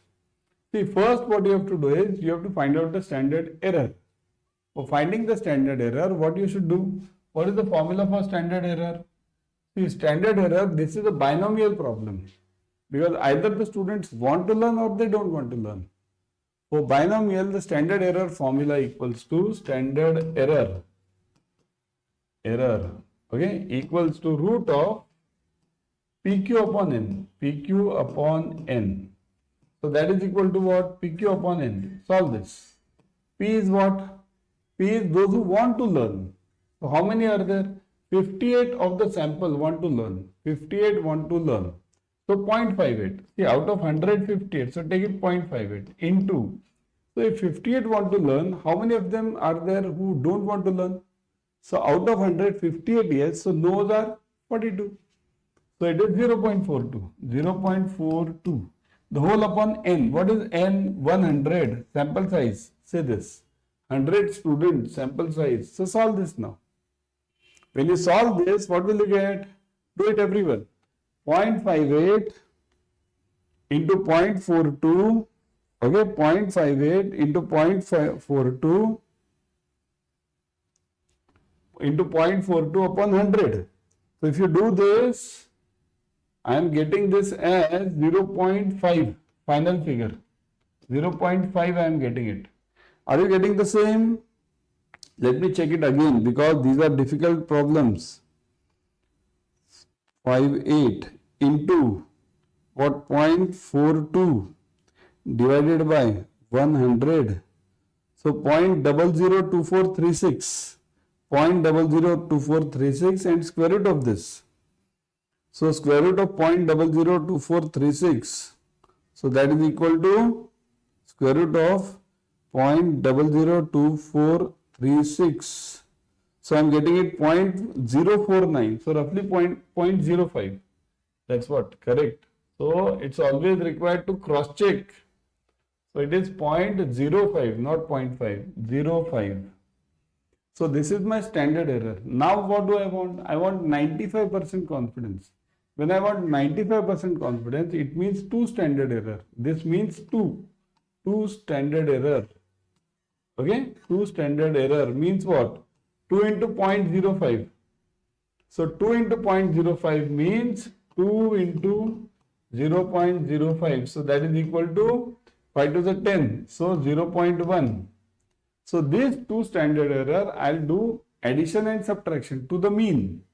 So what is the mean? Mean is given as those who see this, the true proportion want to learn foreign language with, if the mean is 25, this is 25 mean. So what will I do? 25, very difficult one, plus or minus 0.1. So there you will get the answer as 24.9 if I do the minus. And if I do the plus, then 25.1. So this becomes your answer. And see, this D is the option. 24.9 and 25.1. Difficult one. Okay. What are the methods of measuring working capital? What are the methods? Means which all methods are used. This is there in your module C. Working capital. These methods are asked. In details they are asked. What are the methods? One is percent of sales method. Second is regression analysis method. Third is operating cycle method. And fourth is D is all of these. So which of them are the methods you know? Type in the comment section everyone. Which methods do you know? Is regression analysis the method? Regression. Is regression analysis the method of calculating the working capital? It is. Okay, it is. See, I'll explain you these methods. It is always, percent of sale is always turnover based. Okay, percent of sale is turnover based. JAIIB committee's report. Okay, NAIC committee's report. NAIC committee had recommended this, that every company or every organization below 5 crores turnover should have 25% as a CC. Out of that, 5% will be from the customer, 20% from the bank. So this was NAIC committee. NAIC. Okay, 25% working capital. Out of this 25%, 5% by customer margin and 20% by bank. This is NAIC committee. Okay, remember this NAIC committee is asked in exams. NAIC committee, very important committee for MSMEs.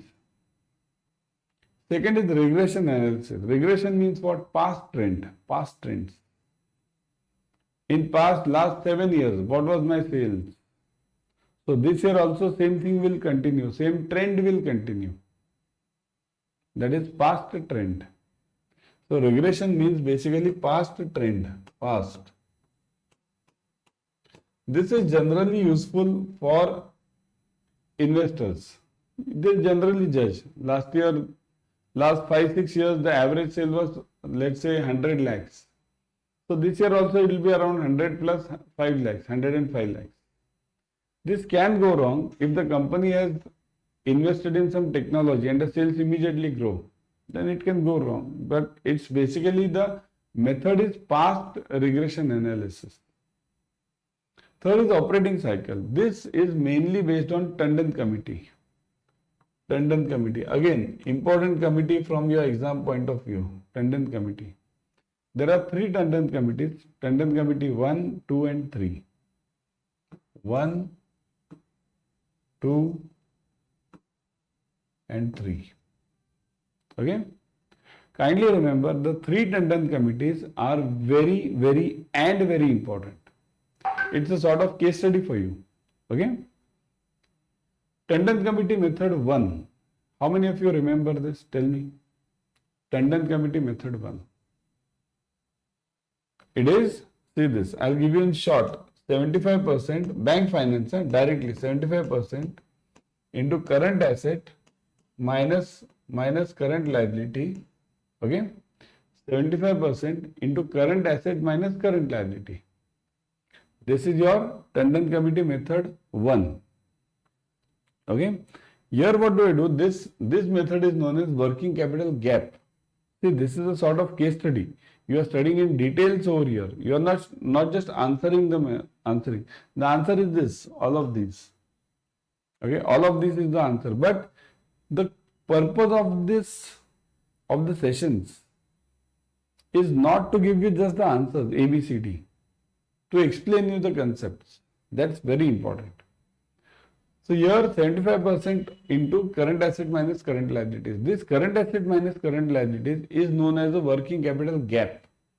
This is known as WC gap. WC gap. Okay. Or there is another word to this that is called as NWC, net working capital. NWC. So it's called as working capital gap or NWC, anything. Depending on what your book wants, it will write. So 75% of this NWC or 75% of this gap. Simple. Tandon committee method 1. This is generally used in DP calculations, drawing power. Okay, this is not minus. Many of you will feel it's minus. Okay, so this is DP calculations. It is used in DP calculations. Drawing power. Drawing power is the main element in any CC. Okay, any CC DP is the main element. Now second method is, now look at this, 75% into, now look at this, very important, current asset minus current liability. So what are you doing over here? See the difference. First you are multiplying current asset multiplied by 75%. Whatever is the answer, you are then subtracting it, means you are subtracting the current liabilities from that. See the difference, here the bracket, here no bracket. So this is method 2, Tandon committee method 2. This is used for sanctioning the CC, for sanctioning and disbursement. Whenever you sanction or disburse, you use this method. DP calculation first method. Okay, DP calculation first method. Sanctioning second method. Now what is third method then? Third method means, see this, there is something called as core current asset. In fact, I am having the topic over here. We are having this topic in today's lecture only. So at that time also I will explain you.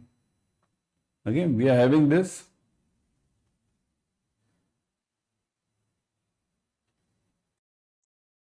See, this is the method number 3. This is the next question for Tandon committee method 3. Okay, so I will be explaining you at this time also.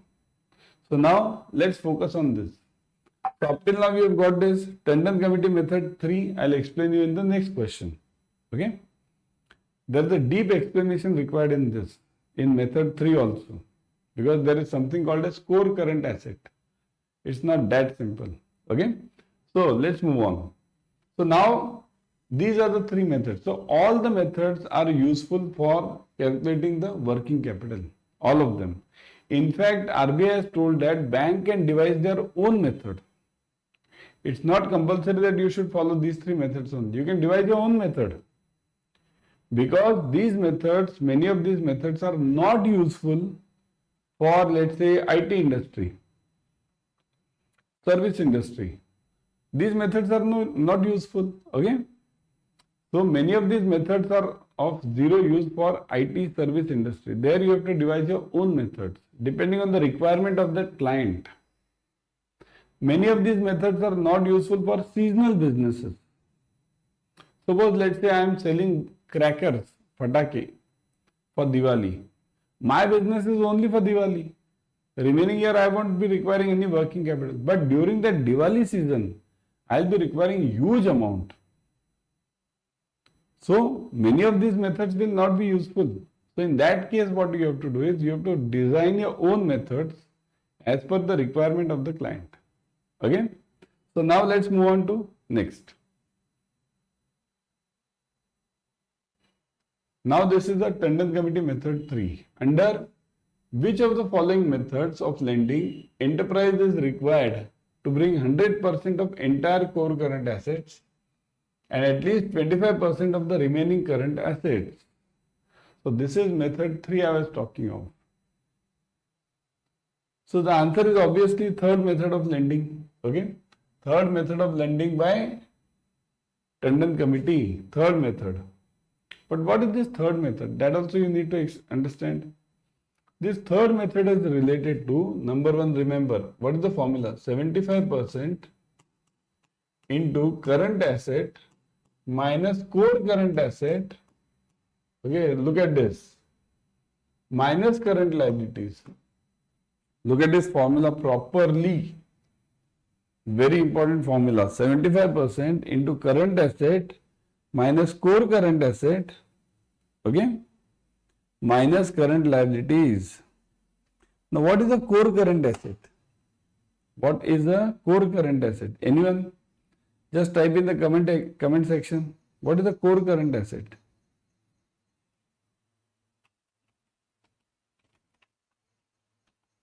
Yes, let me see.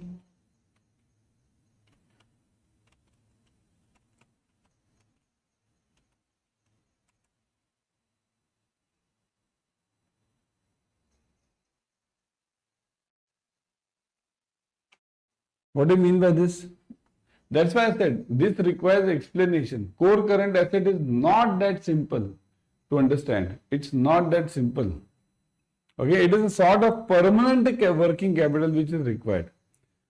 It is a permanent or fixed component of the firm's working capital limit. Means what?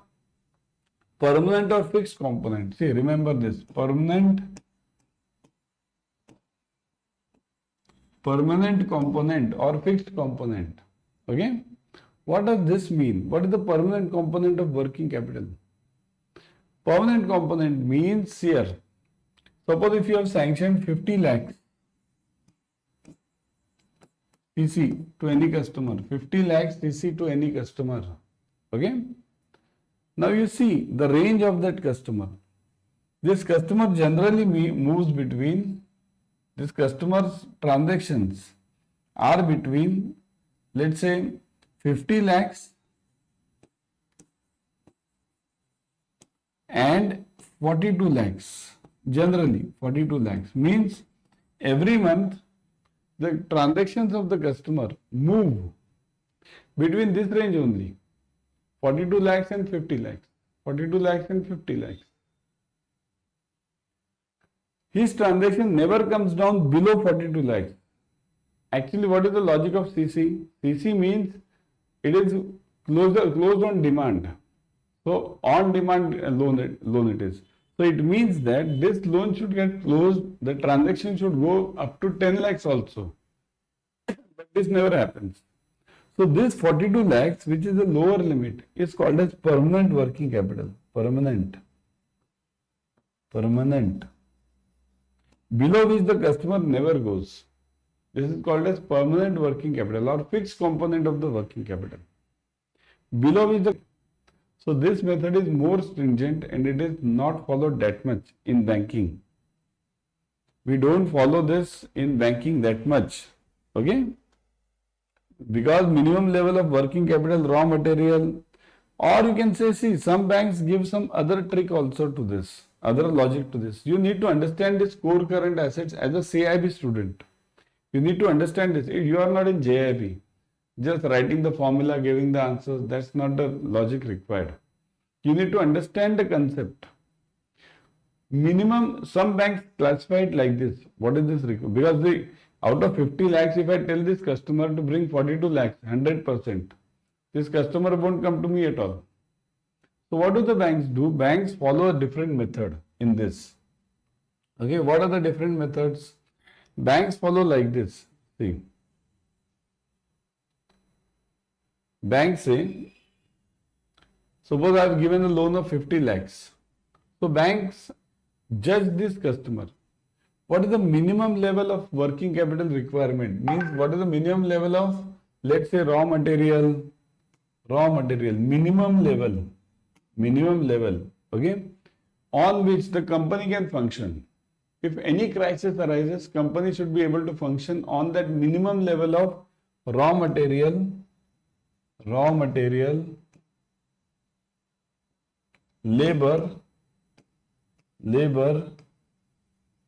suppliers, creditors, and debtors.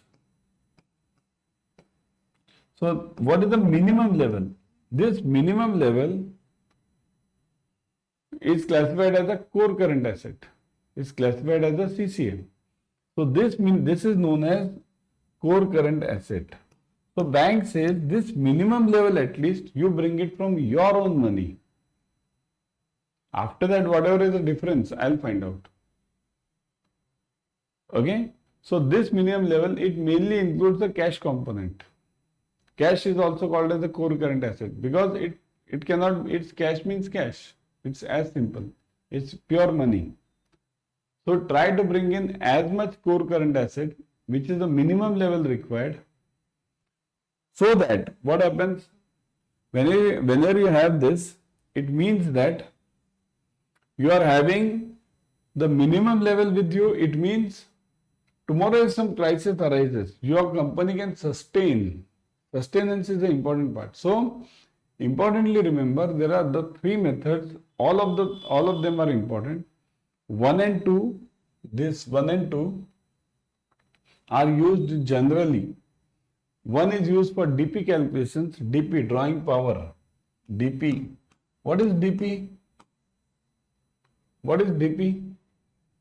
DP calculation means every month the customer submits the stock statement. In this stock statement, what is the format? In the stock statement, the customer gives the format of what is the stock level, what is the debtor level, and what is the creditor level. Now, what you have to note in this, again, CAIIB question, what you have to note in this, none of the stock or none of the debtor, none of the creditor is okay, stock and debtor, none of them should be more than 6 months. None of them should be more than 6 months. Okay, so that is known as this means 6 months is the criteria we have kept. Now this is for general, all the customers. It may not be common for everyone. In particular cases, you have to make the changes. That's why what RBI says you judge on your own based on the customer requirements. Because there is certain stock. Suppose if I am having gold as a raw material, I am a goldsmith, I am dealing in gold, I am having gold as a raw material. If I am having more than 6 months old gold, will you not consider it? You will consider it, right? I am a, let's say, liquor provider. Liquor means we give loans for liquor also, big liquor businesses. So many liquors which are of old, means more old any liquor is, the more value it has. So won't you say in that case that, okay, more than 6 months old, discard it? Would you say like this? No. So that's what RBI says, that you check your own customer's peculiarity and then decide. These are just the thumb rules. These are not the permanent or final go over here, that you can't go beyond this. It's not that. Depending on your bank, your requirement, you can do it. Okay? Got this point, everyone? So this was a sort of case study today for the working capital. Which of the following tools or techniques for financial statements is also referred to as pyramid method? Which of the techniques is also referred to as pyramid method? Now this is the bouncer for many of you, right? Which of them? Funds flow, cash flow analysis, common size statements, and trend analysis. So which of them is known as a pyramid method? Yes, everyone. What is the answer? Which of them is known as a pyramid method? Very difficult one. Yeah.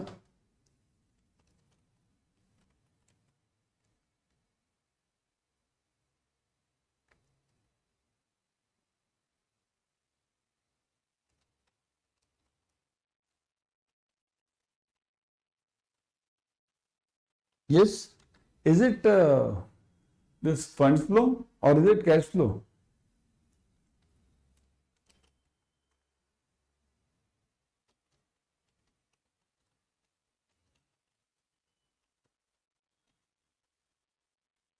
Is it fund flow or cash flow? Is it so? So the real answer is, what did you get? Let me see the comment section. The pyramid method is always D, trend analysis. Trend, studying the trends is known as pyramid method. Okay. What do you have in pyramid method? See, pyramid means what basically? You are basically calculating the different items, ratios for various periods. So trend means what? What do you study in trend? In trend you study what was it for last year, then this year, for this year. Like this you go on comparing for last 3 years. That is known as pyramid. Okay. So in exam if they ask you pyramid method, kindly note it's trend analysis. Okay. Which of the following is not included under coverage ratios? Coverage. So which of them is not included under coverage ratios? Capital gearing ratio, debt service coverage ratio, fixed charges coverage ratio, and interest coverage ratio. So which of the ratios is not included in coverage ratios? Now what is coverage ratio? Coverage means which can cover my EMI. Suppose here there are various coverage ratios. First one is, let's say, DSCR, debt service coverage ratio, means whether that customer will be able to repay my installment in the next year. Next year, only next year. That is DSCR. What is ICR? Interest coverage ratio, whether the customer will be able to repay my interest. Similarly, this fixed charges, whatever are my fixed charges, legal charges, whether the customer is able or does he or she have the capacity to pay those charges. So that is all considered under this ratios, coverage ratios. So which one is not there? Let's see. Let's see one by one. Capital gearing ratio. So capital gearing ratio means what? This you can call it as debt equity ratio. Debt equity. Capital gearing. What is my loans from outside? Okay, upon what is my loans from inside, my own money. How much loan have I taken from the bank and how much money I am having on my own. So that ratio is known as capital gearing ratio. Okay. Next is debt service coverage ratio. This I have already told you, but look at the formula. Okay. Profit plus depreciation plus interest on long-term loan upon total EMI plus interest on long-term loan. So that is taken over here. DSCR means profit plus depreciation plus interest on long-term loan upon total EMI plus interest on long-term loan, right? So that is DSCR. What is fixed coverage? Fixed charges. See, fixed charges means NPAT, net profit after tax, plus interest expenses plus lease expenses. Look at this, charges, whether the charges the customer will be able to repay. So NPAT, net profit after tax, plus interest expense plus lease expense, the whole upon. Look at this, again these two are added. Interest expense plus lease expense plus long-term debt retired. Okay, plus long-term debt retired. Retired means which have been repaid. Plus preferred dividend. So these are all added under fixed charges coverage ratio. See, this ratio is new one. It is not there in the books. Okay, it's not there too much in the books, but you have to look at it. Kindly write down the formula which is given. Okay, write down the formula given over there. Okay, NPAT plus interest expense plus lease expense upon. These two are again added. Interest plus lease expense plus long-term debt retired plus preferred dividend. Write down this formula. And last one, you know, interest coverage ratio. That is used for your CC. EBIT, earning before interest and taxation, upon interest on long-term loan. So it's very simple. EBIT upon interest on long-term loan. Okay. So which of them is not there? So capital gearing ratio. The answer is A. This is not covered in the coverage ratios. So it is capital gearing ratio. A is the answer. Kindly note.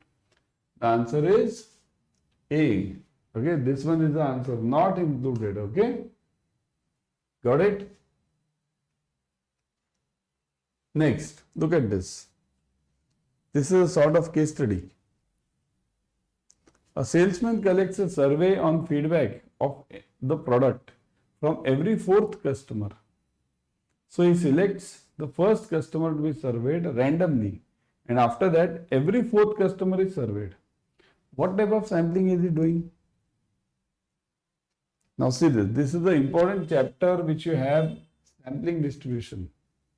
Okay, roughly third chapter. Okay, second chapter, it's there. In this, kindly note, what are the various ways of sampling? There are 4 ways of sampling: systematic, stratified, simple random, and cluster. So these 4 are only there. These are called as probability sampling.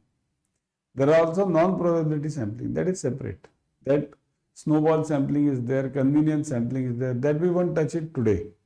But these 4 are probability sampling. One of them, at least 2 of them are asked to you in exam. So now, if somebody is collecting, see what am I doing over here? If I am the salesperson, what am I doing? First person. Then 1, 2, 3, leave it. Second person. 1, 2, 3, leave it. Again third person. Same thing, 1, 2, 3 and fourth person. So what am I doing? I am collecting every fourth person, or I am interviewing every fourth person. So what is this method called as? In the comment section, everyone. This is known as systematic sampling. Systematic.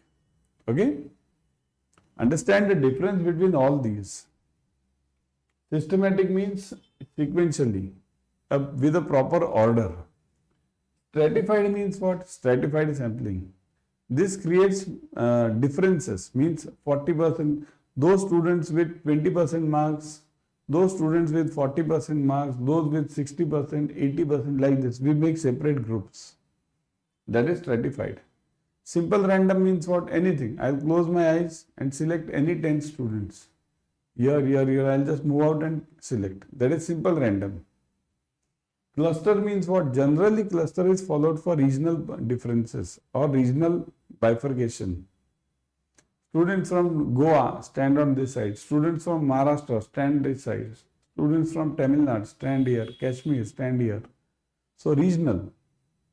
Okay. So got this point? The answer over here is systematic sampling.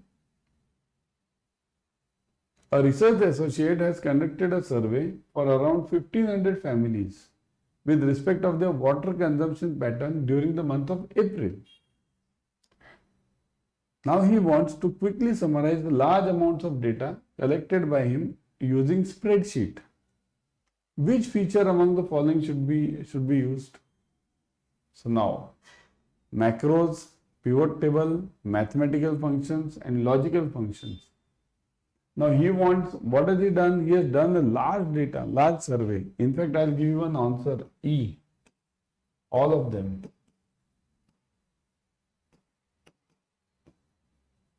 Okay? E is the answer. E, I've given this option. Check this. He has conducted a survey of 1500 families. So he'll have a large data now. 1500 is a big number. Analyzing that large data is very difficult task. Okay? So he wants to quickly summarize the large amounts. Okay, quickly summarize the large amounts. Quickly summarize the large amounts. So which feature among the following should he use? So if he wants to summarize the large data, he must use macros, pivot table, mathematical functions or logical functions. In fact, E is the answer, all of them. Because what you will be needing when, you don't know. And all these are important functions. Macros. Okay, macros is for repetition. Whenever you have to repeat certain function constantly or certain process constantly, you will use macros. Pivot table. This is like the benchmark table, pivot. This is used everywhere. Copy, just you have to copy this table and put it everywhere. So that is pivot. So you can use this also. Mathematical functions, you know it, plus, minus, whatever, additions and whatever big functions are also there, logarithmic and everything. And logical functions. So all of them should be used, isn't it? So the answer is E, all of them. Prudential guidelines on income recognition, asset classification and provisions were introduced by RBI on the recommendation of which of the following committee? So income recognition, prudential guidelines on income recognition were introduced on the recommendation of which committee? Rangarajan committee, Chakraborty committee, Deepak Mohanty committee or Narsimham committee. So, because of which committee were they introduced? Very important committee this was, very important. Yeah.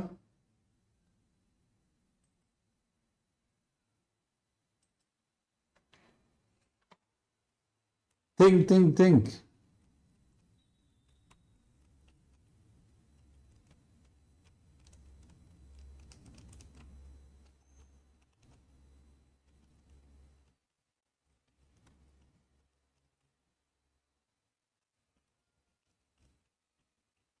Yes. This committee made major changes, okay, in the banking. What was it? Yeah, it was which committee? This committee was one of the major committees in the banking system. Think. Which was it? It's very famous committee. Very famous. It's the base of your modern banking. It is the base of your modern banking. And it is Narsimham Committee. Okay, Narsimham Committee. In fact, there were two Narsimham committees, 91 and 98. Two Narsimham committees were there, and both the Narsimham committees gave very good recommendation. Because of 1991 committee, our country, we brought the private banking. All these new private banks which you see, HDFC Bank, ICICI Bank, because of this 91 Narsimham committee, they have come in. Then in 1998, again Narsimham committee was set up and it gave the freedom to insurance sector. Okay, means the major changes in the insurance sector, airlines were made in 1998 and that was given by Narsimham committee too. Okay, so all these guidelines were brought because of this Narsimham committee. The outstanding balance in the account based on drawing power calculated from stock statements older than dash would be deemed as out of order. Oh, very important. So, outstanding balance, so basically what does it mean? What is the period above which the stock statement submitted by the customer or the stock details submitted by the customer are outdated? Simple meaning. What should I consider? Suppose if I give you a stock statement tomorrow and that stock is 2 years old. So is that stock of any use to you then? If it is 2 years old, it means what? If some stock is 2 years old, it means that stock is dead stock, right? That stock is dead stock. So it's of no use to you, isn't it? So which one? What is the criteria? From where do I say this stock is of no use? Is it for 1 month, 3 months, 6 months and 12 months? It depends. See this. Again, every bank will have a specific criteria of their own. But generally, what is accepted in bank? Generally accepted in bank is 6 months. Up to 6 months, you can consider the stock as okay type. But again, it depends on the business. Suppose if I am having a vegetable vendor, 6 months stock is of zero use to me. If I am an agriculturist, I am a farmer, then 6 months stock, I am having onions, 6 months stock is of zero use to me. That's why I said, depends on the company and the bank, specific bank's guidelines or board of directors directives. But generally it is considered as 6 months. Okay. Next. Among the below mentioned, which of the following is correctly matched? Correctly. Look at this. Now look at this. The point over here is you might be feeling that all of them are correct. Executive director, the role, or this independent director, internal control. But you must know, here we have to match the following. Okay, it may be this and this may not match. So this is what you have to check. So executive director means member of the board who does not have management responsibilities within the bank. Okay, so member of the board who does not have management responsibilities does not. He is an independent sort of means this director is sort of he is not directly liable to the management. Independent director, executive member of the board who does not have management responsibilities. Again the same. Internal control system, a set of rules and controls governing the bank's organizational and operational structure, including reporting processes and functions for risk management, compliance and internal audit, and all of the above. So which of them is correct?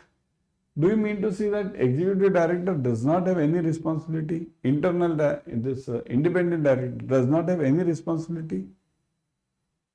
It can't be the case. Okay.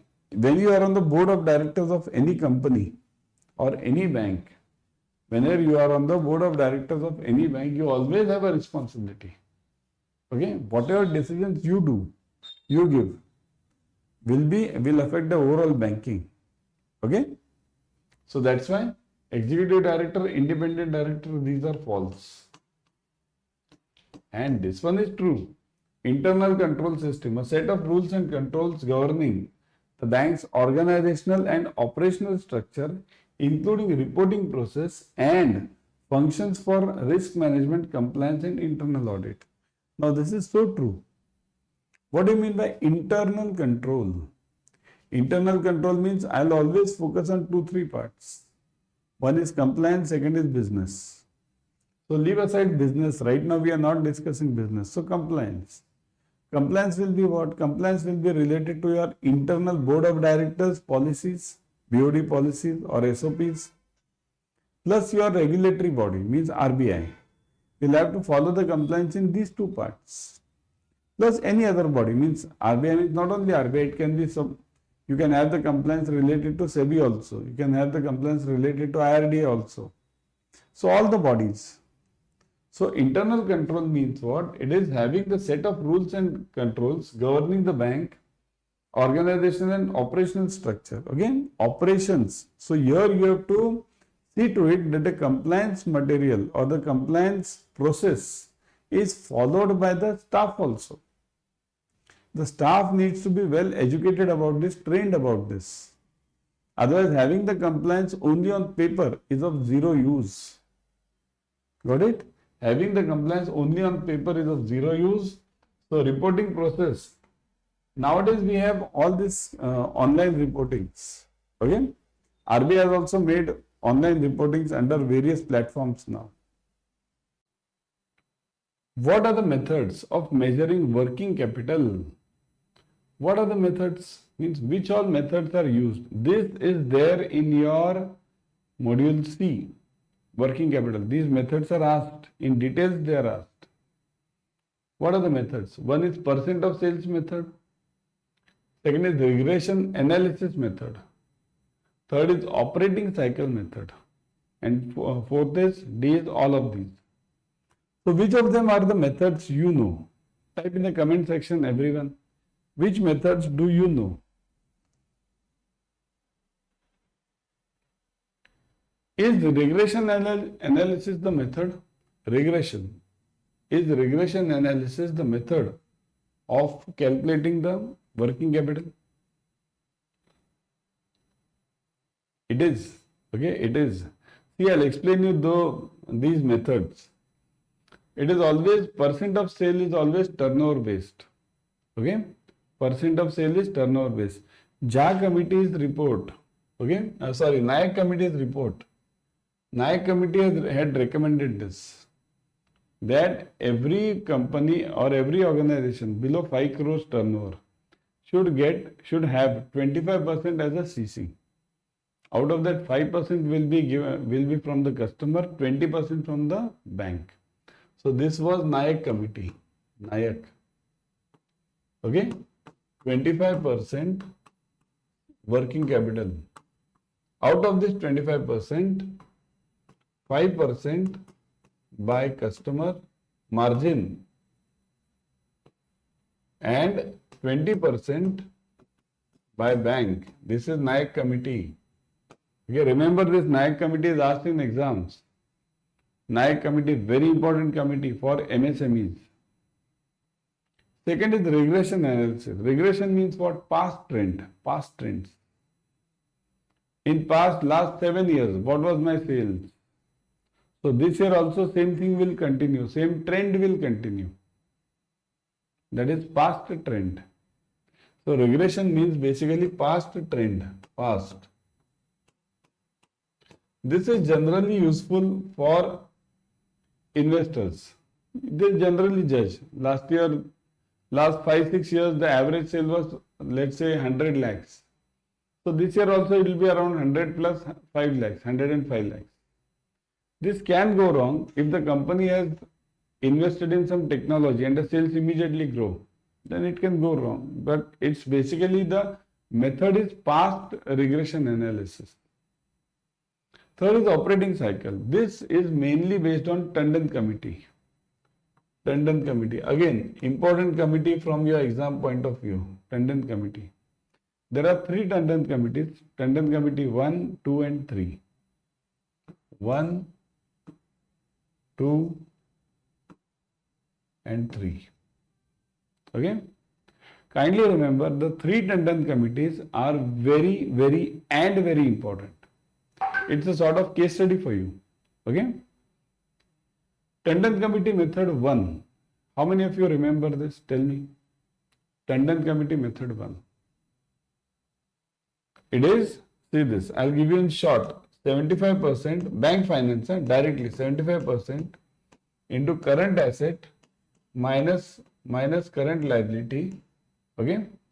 75% into current asset minus current liability. This is your Tandon committee method 1. Okay.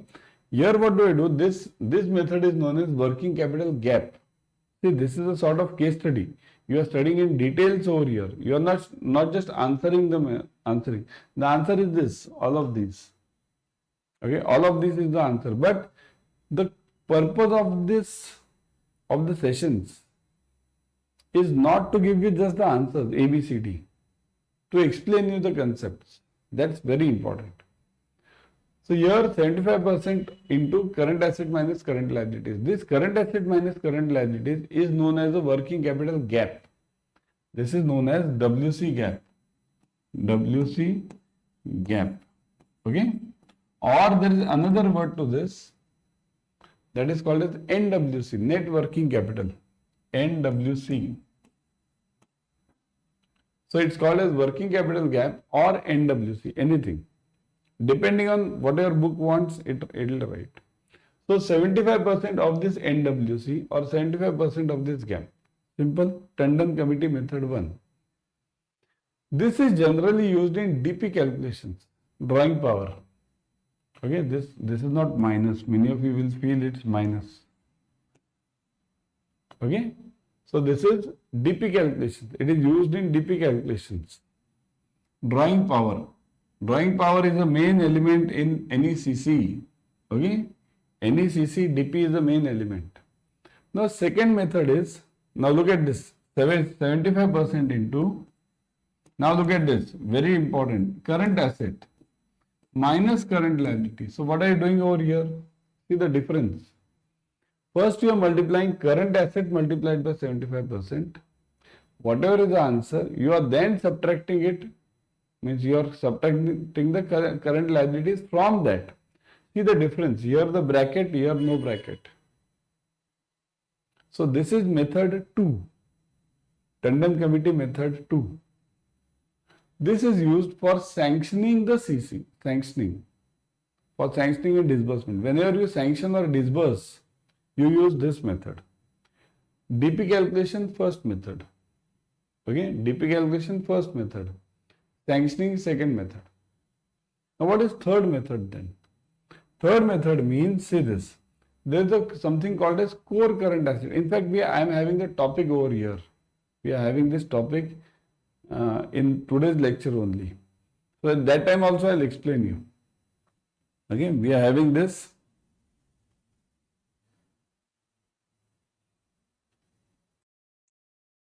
See, this is the method number 3. This is the next question for Tandon Committee method 3. Okay, so I will be explaining you at this time also. So now let's focus on this. So up till now we have got this Tandon Committee method 3. I will explain you in the next question. Okay, there is a deep explanation required in this, in method 3 also, because there is something called as core current asset. It's not that simple. Okay, so let's move on. So now these are the 3 methods. So all the methods are useful for calculating the working capital, all of them. In fact, RBI has told that bank can devise their own method. It's not compulsory that you should follow these 3 methods only. You can devise your own method, because these methods, many of these methods are not useful for, let's say, IT industry, service industry. These methods are not useful. Okay, so many of these methods are of zero use for IT service industry. There you have to devise your own methods depending on the requirement of the client. Many of these methods are not useful for seasonal businesses. Suppose, let's say I am selling crackers, patake, for Diwali. My business is only for Diwali. The remaining year I won't be requiring any working capital. But during the Diwali season, I'll be requiring huge amount. So many of these methods will not be useful. So in that case, what you have to do is you have to design your own methods as per the requirement of the client. Okay. So now let's move on to next. Now this is the Tandon Committee method 3. Under which of the following methods of lending enterprise is required to bring 100% of entire core current assets and at least 25% of the remaining current assets? So this is method 3 I was talking of. So the answer is obviously third method of lending. Okay, third method of lending by Tandon Committee, third method. But what is this third method? That also you need to understand. This third method is related to, number 1, remember, what is the formula? 75% into current asset minus core current asset. Okay, look at this. Minus current liabilities. Look at this formula properly. Very important formula. 75% into current asset minus core current asset. Okay, minus current liabilities. Now what is a core current asset? What is a core current asset? Anyone? Just type in the comment section. What is the core current asset?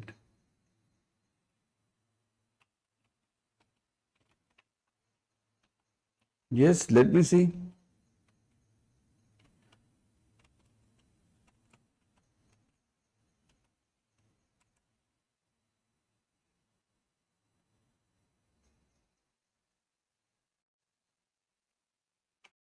What do you mean by this?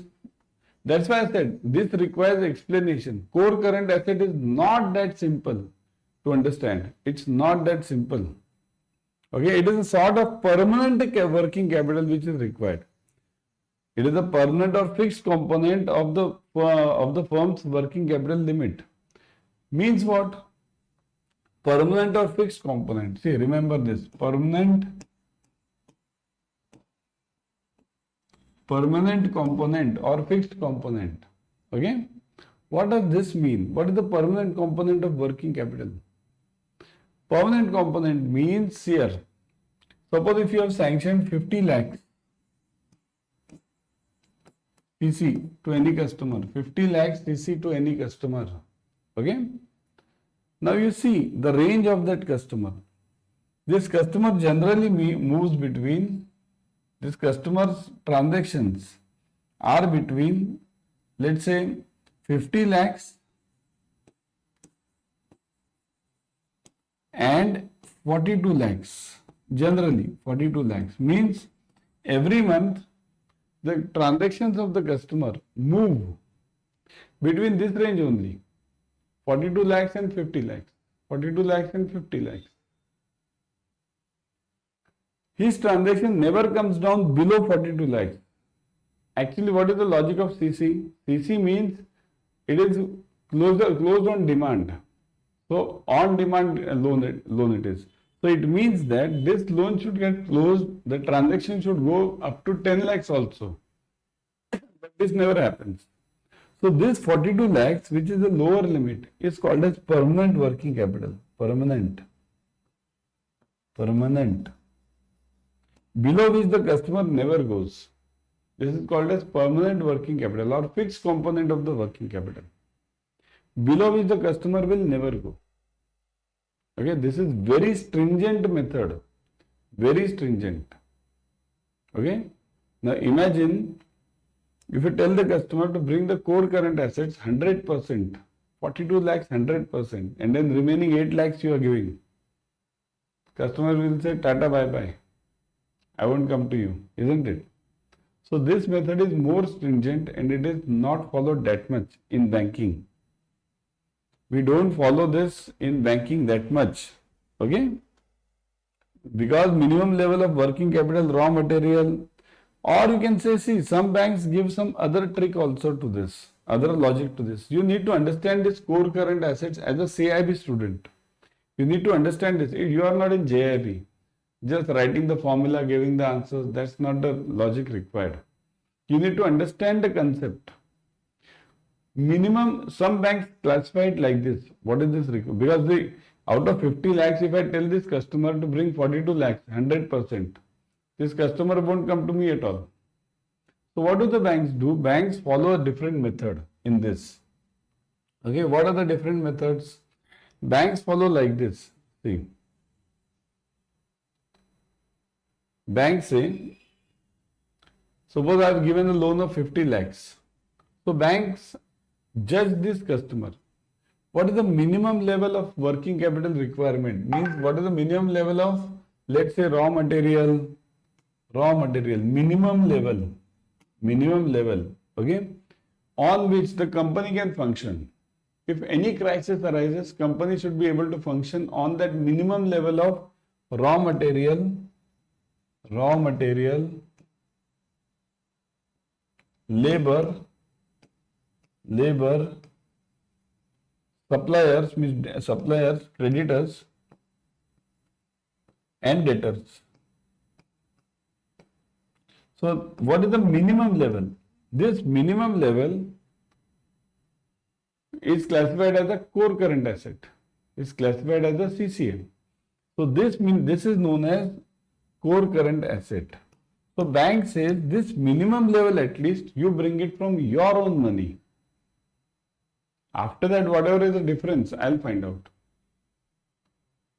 Okay. So, this minimum level, it mainly includes the cash component. Cash is also called as the core current asset because it cannot, its cash means cash. It's as simple. It's pure money. So, try to bring in as much core current asset, which is the minimum level required, so that what happens, whenever you have this, it means that you are having the minimum level with you. It means tomorrow if some crisis arises, your company can sustain. Sustenance is the important part. So, importantly remember, there are the three methods. All of them are important. 1 and 2, this 1 and 2 are used generally. One is used for DP calculations, DP, drawing power, DP. What is DP? What is DP? DP calculation means every month the customer submits the stock statement. In this stock statement, what is the format? In the stock statement, the customer gives the format of what is the stock level, what is the debtor level, and what is the creditor level. Now what you have to note in this, again CIB question, what you have to note in this, none of the stock or none of the debtor, none of the creditor is okay, stock and debtor, none of them should be more than 6 months. None of them should be more than 6 months. Okay, so that is known as this means 6 months is the criteria we have kept. Now this is for general, all the customers. It may not be common for everyone.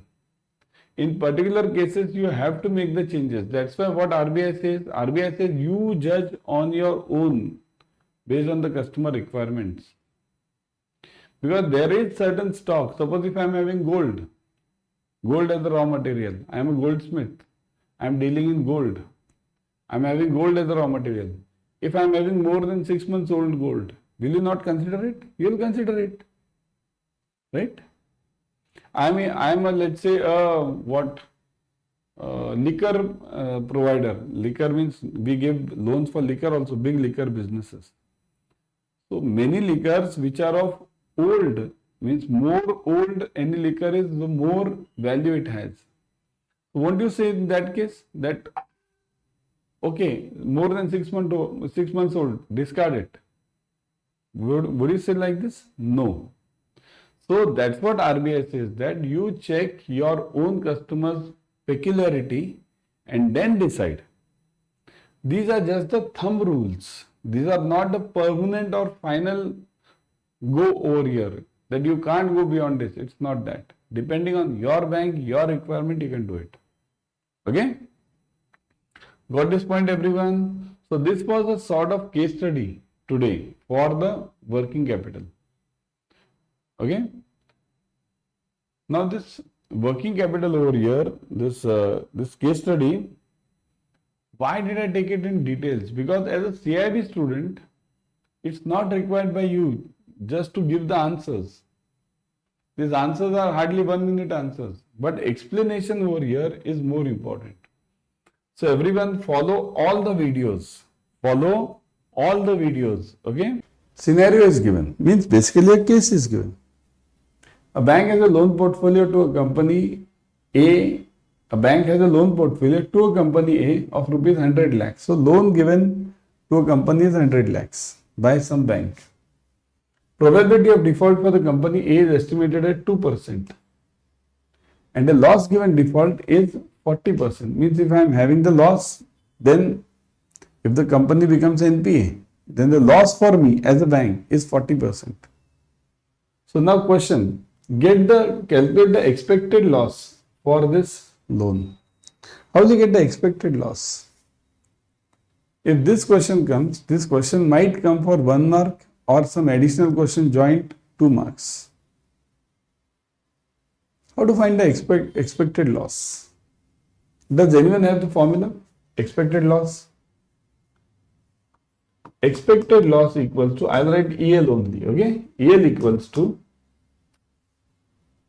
loan amount, loan, into probability of default. So simple, into LGD. So simple. Loan multiplied by probability of default multiplied by LGD. So that is equal to what? What is loan now? Loan is 100 lakhs. 100 lakhs into probability of default is what? 2%. 2% into, what is this? 40%. So calculate it. Calculate it. Kindly don't do it manually, okay? Try it with a calci. Always try it with a calci. Why am I telling you? Why am I telling you? Because don't try it orally. 40 to the 80. Don't do this 80%. Because you will go wrong in this.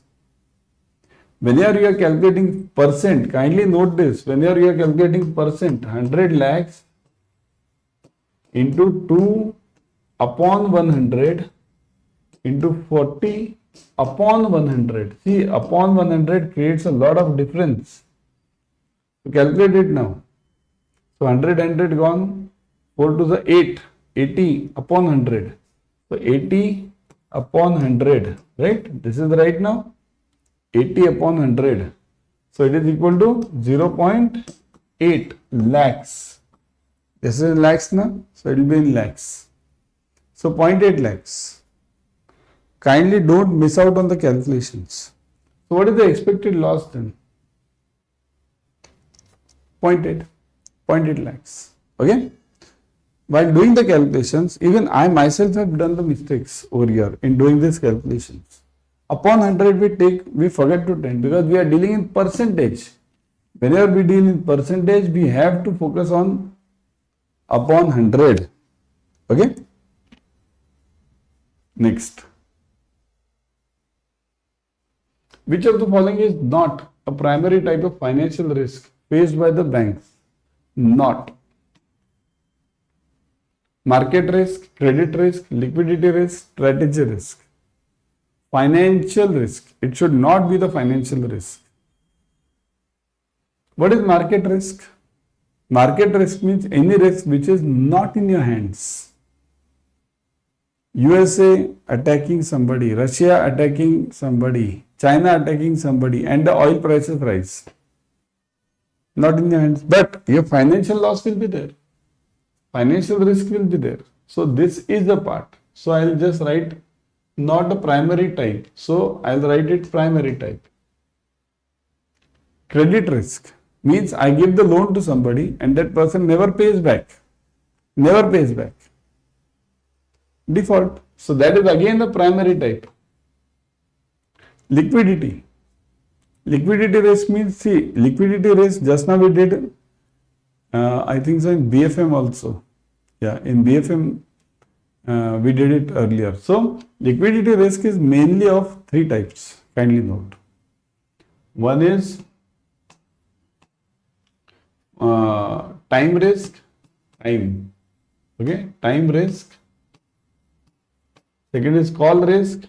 You have to remember the concepts. I am not here to just give you the answers and move on. The answer is simple, strategic risk. Answer is strategic risk. What is strategic risk? Strategic risk means your inability to focus on the long term. Inability to focus on the long term means what? There are many examples. You remember the phone Nokia phone?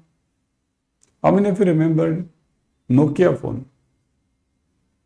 Everyone was having Nokia once in 2006 to 8. Every hand was having Nokia.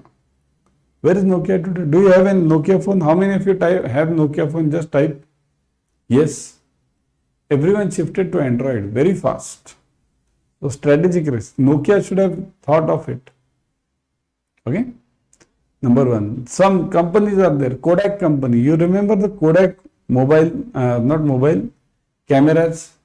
Kodak, Konica, Yashica.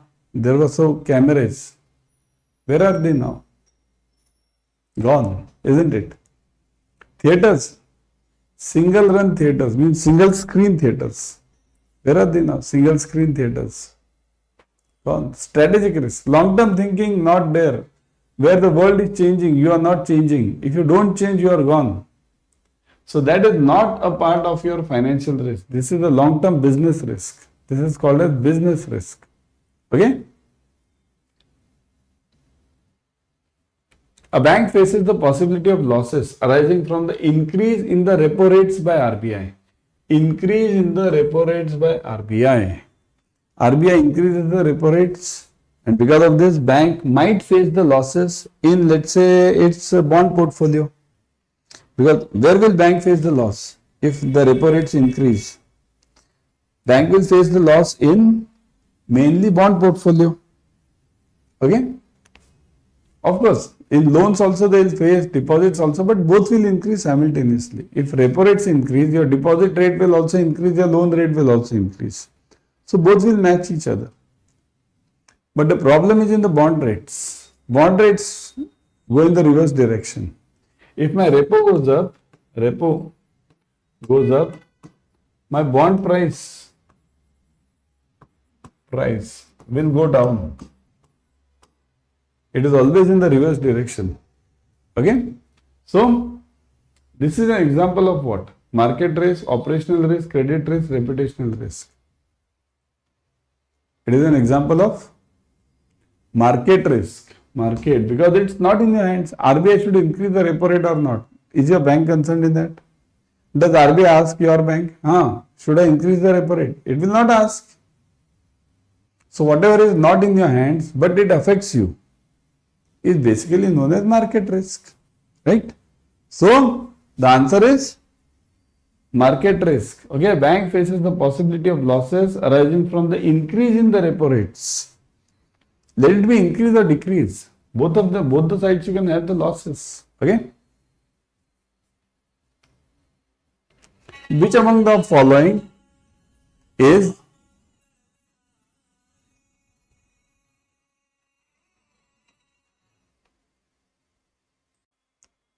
not a micro level step taken in mitigation of credit risk?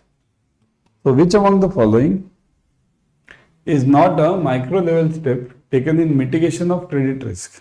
Not. Pay attention to the question. Not. Okay. Don't get confused. In exam, I'll tell you, many of the students lose almost 6 to 7 marks only by not reading the questions. Read the question properly. Not is asked. Not a micro level step. Improving sanctioning and delivering process. Obtention of collateral security. Monitoring and review of individual proposals, categories of proposals. Periodical review of exposure limits for business or industry. Which of them is not a micro level step? Micro. What is micro? Kindly note, in banking there are 2 levels. Again, 2 levels. I'll give the clear bifurcation. Micro and macro. Macro. Okay? Micro and macro. Micro means what? Micro means branch level. Branch. I am very clear in this. Branch. Macro means HO. Head office level.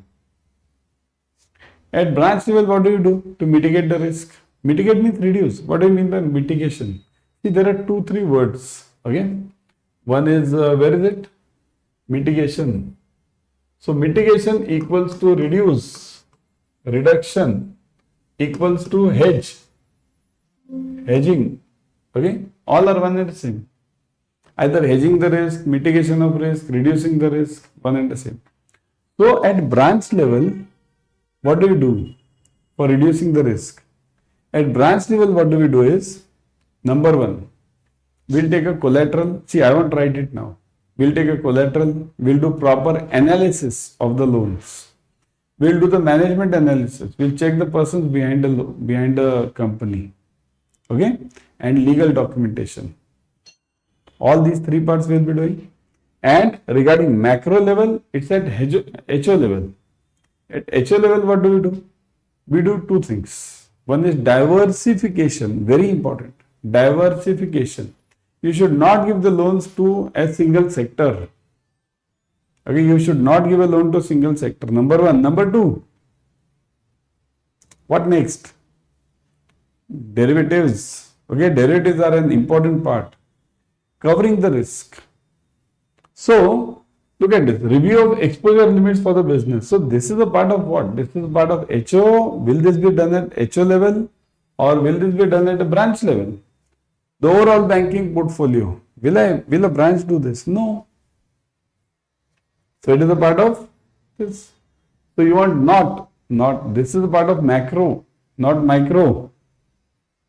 Got it? Clear?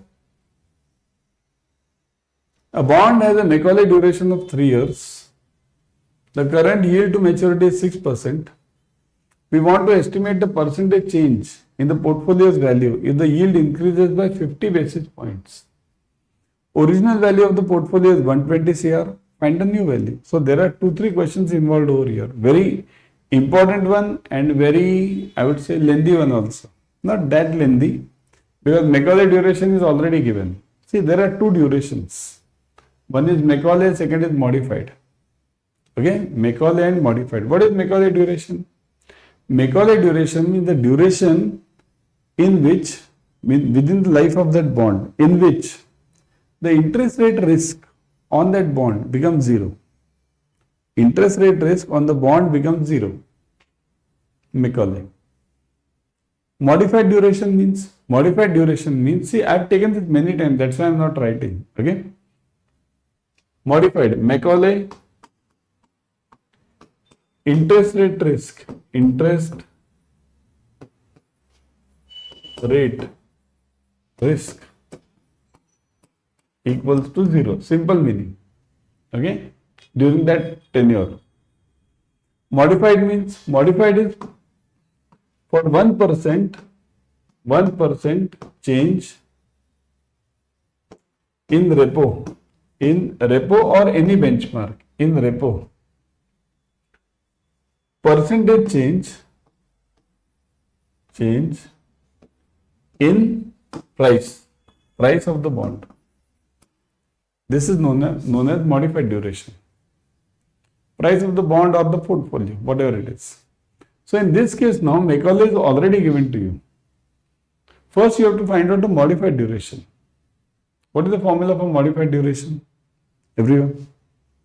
Modified duration equals to mod, equals to Macaulay, Mac upon 1 plus R.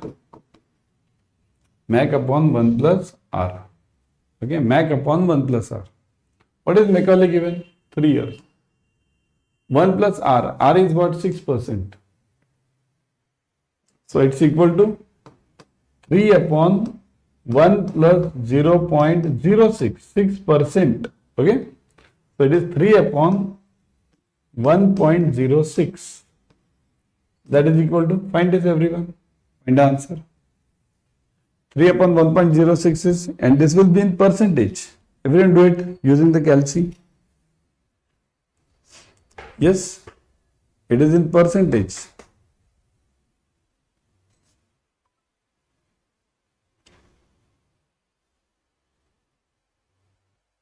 Three upon 1.06, right? So 2.83, correct? So it is 2.83. Got it, everyone? 2.83. But this is in percentage. Percentage. What does it mean? It means that if my repo rises by 1%, the price of my portfolio or bond will fall by 2.83%. Will fall. In earlier numerical, I think so I shown you. So repo goes up, price of the bond will come down. Okay. So now what is given? What is given? We want to estimate the percentage change in the portfolio's value if the yield rises by 0.5 basis points. So now understand this. If repo rises by 1%, repo rises by 1%, my price will fall down by, 2.83%, right? 2.83? Yeah, 2.83%. So if my repo now rises by only, let's say 0.5, so this rises by 0.5. So again, this will also change, right? So 0.5 into 2.83 upon 1. 0.5 into 2.83 upon 1. Do it, everyone. 0.5 into 2.83 upon 1. 2.83 into 0.5. What are you getting? 1.41? Are you getting 1.41, everyone? Are you getting 1.41? So this will change to, price will change, fall down by 1.41%. So first question which is asked is this only. If my yield changes by 0.5 basis points or 50 basis points, 0.5%, then percentage change in the portfolio will be 1.41%. But you are having one more question in this. See, there are two questions involved in this. One is this and second is find a new value. So now what is the new value? See, now this calculation is very simple. I'll show it over here. Okay. What was the earlier value? 120. Let's forget this crore now. Now this 120 will fall down by 1.41%. So that into 1.41%. Find this. Find the answer. 120 into 1.41%, everyone. Okay, remember, don't forget this percent, 120 upon 100. Upon 100, you should never forget. So 1.698. So roughly you can take it 1.70, isn't it? What are you getting? 1.70. So it will fall 1.70. This is what? Crores, because this was in crores. So this is in crores, 1.70 crores. Got it, everyone?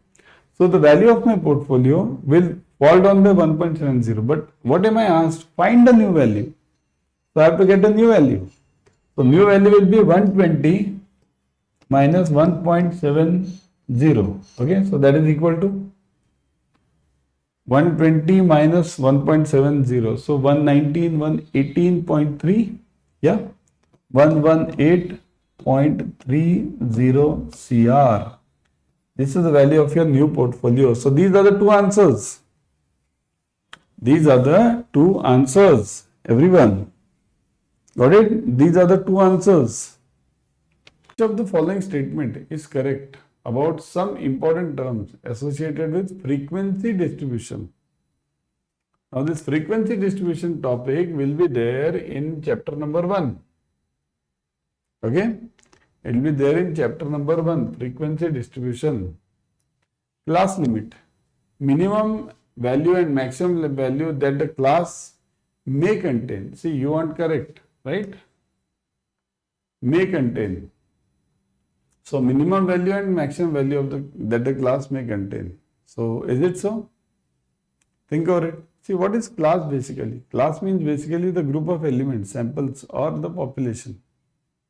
So minimum and maximum value, right? Width of the class interval. So this is true. Width of the class interval. Total of the class limits divided by 2. Now you want correct. So A is correct. Now let's look at it. A.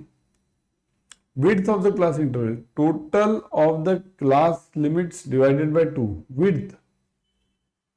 Okay. Next. Class mark. Difference between the two class limits. Difference between the two class limits, right? So is it so? Class mark. No. Okay.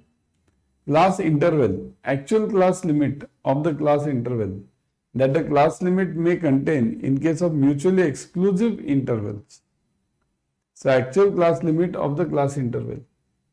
Now which one is true over here? See, obviously A is true. Maximum and minimum value that the class interval may contain. So that is basically class limit, right? Lower and upper value. So A is correct. So these two are out. A, B and C are A and D. But B is correct or what? Width of the class. Total of the class limits divided by 2. No, this is not right. Divided by 2. Okay. Class mark. Difference between two class limits. Actually, it's reverse. This is over here and above one is over here. Okay.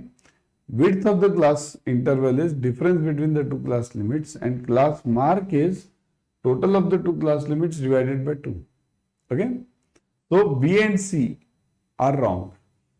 So if B and C are wrong, only answer remains is A and D. Right.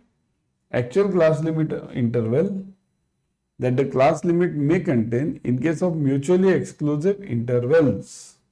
Got it? Which of the following tools or techniques of financial statements is also referred to as pyramid method? What is pyramid method? Funds flow, cash flow, common size, and trend analysis. Pyramid method. Now this you have to think. Give me the answer. Yes. What is the answer for this?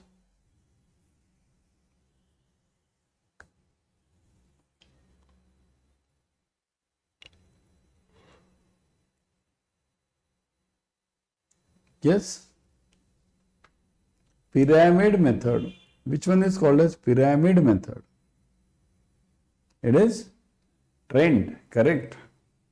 Some of you are answering trend analysis, okay? So it is trend analysis. Got it? Next. According to lending norms, working capital requirements is to be assessed at dash of the projected turnover to be shared between the borrower and the bank. So, as per the lending norm, this is called as NAYAK committee. NAYAK committee. Okay? NAYAK committee. Okay? So, this NAYAK committee gave this suggestion that the working capital of any client should be what? 10%, 15%, 20% and 25% of the projected turnover. What should be the working capital given to that client if the client is starting a new business or giving some projections for the old business also? So it is 25%. Okay, 25%. See, actually it's like this. NAYAK committee's recommendation was, it gave 25%, but this 25% is to be divided. Divided in what? 20% and 5%.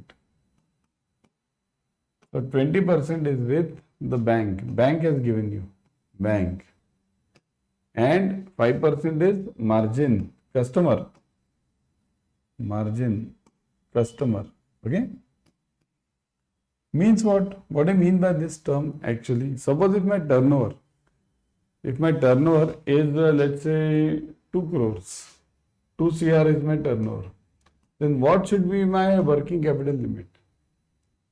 So it should be 25%. So that is equal to what? 50 lakhs. So this will be 50 lakhs. 50 lakhs will be my WC, working capital. Out of this, okay, out of this 20%, now 20% of what? 20% of 2 crores, 40 lakhs. So 40 lakhs will be by the bank. Bank will give the loan.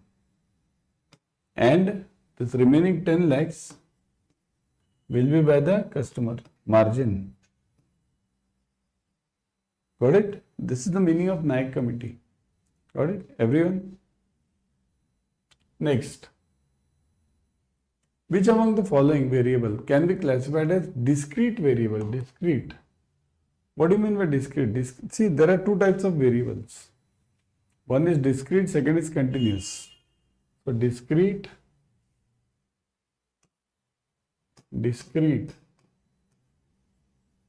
and second one is continuous.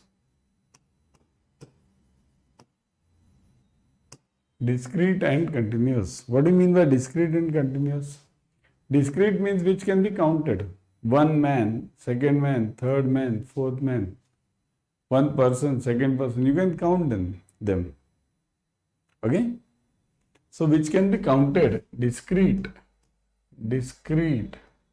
UNTED. Okay? Counted.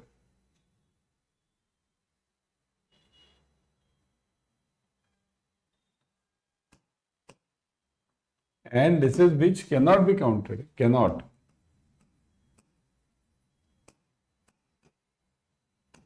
Counted means what you can say, you need an external element to count this. 1 kg of rice. So can I count 1, 2, 3, 4, 5, 6? Okay. Can I count like this? No. So I have to count 1 kg of rice, 1 liter of water. I have to make use of the external event, external machinery, right? Okay. So cannot be counted. Can you separate this water? 1 drop, 2 drop, 3 drop, 4 drop. Right? You can't. So that's it. So what does it mean? Discrete means, see, always remember, for discrete you have summation. And for continuous you have integration. Integration it is, not F. So for continuous it's always integration. Okay, integration, and then you write it over here, dx. There is a big topic on this. Okay. So which among the following can be classified as discrete? Number of customers who visited the bank. Can you count? 1, 2, 3, 4, 5, 6. You count it na, in your banks. So number of customers, yes. Time to finish the test. Can you count it separately? This remaining now this second remaining. Time can go to any level. You think you might be able to count it in seconds. I'll go lower than that. I'll go to nanoseconds. So you cannot count. It is a continuous. Water flowing in the river. Can you count it? 1 drop, 2 drop? No. Continuous. Number of doctors among 100 students. This you can count. Who is the doctor? Come here. Right? So this is basically this. So 1 and 4. Let's see where is the option. Yeah. D. 1 and 4. Got it? Getting this, everyone? Clear? Yeah? Clear this part?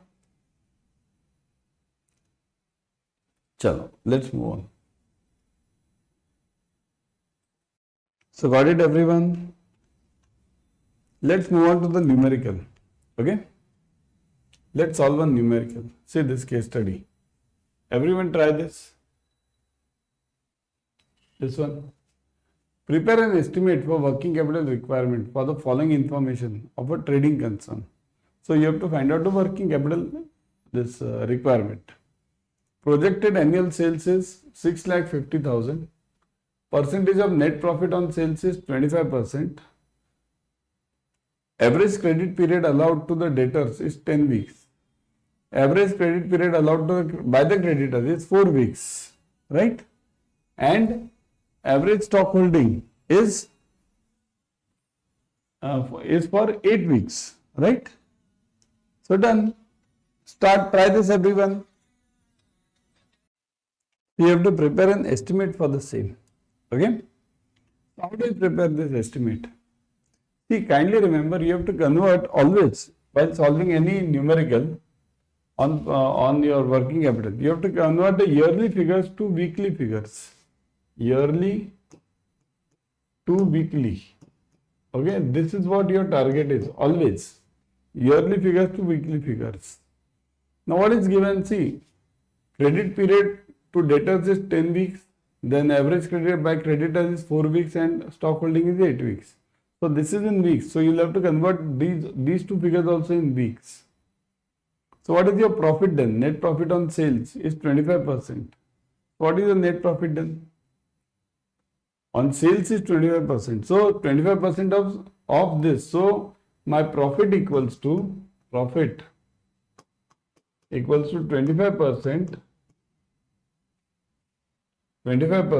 Okay?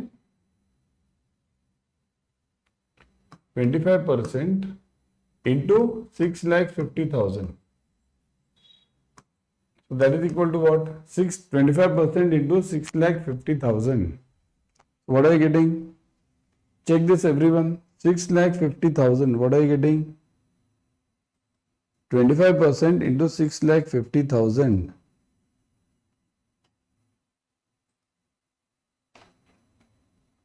Okay, so that is equal to 25%. 650 into 25%. Try this, everyone. I think so. It should come down to 1,30,000. Should it be? Check this. 13 4s are 52. No, something different it will be. Selling price is this, no? Yeah, 25% on sales it is given. Net profit is 25% on sales. Okay? So it will not be 1,30,000. It will be 25 upon 100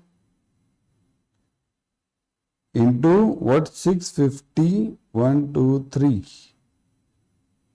1,62,000 I am getting. Okay, 25% on this.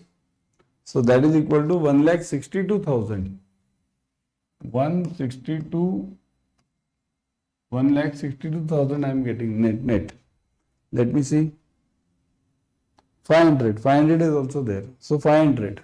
1,62,500. Okay. So I am getting this 1,62,500. Got it? This is what I am getting. 25% on sales it is given. So now this is my profit, then what will be my cost?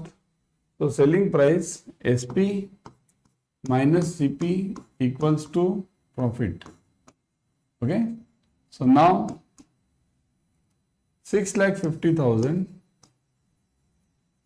minus CP equals to 1 lakh, what is this? 62,500. So find this now CP, what is the cost price? So cost price equals to 650 minus 1,62,500. So get it now. Get the answer. It is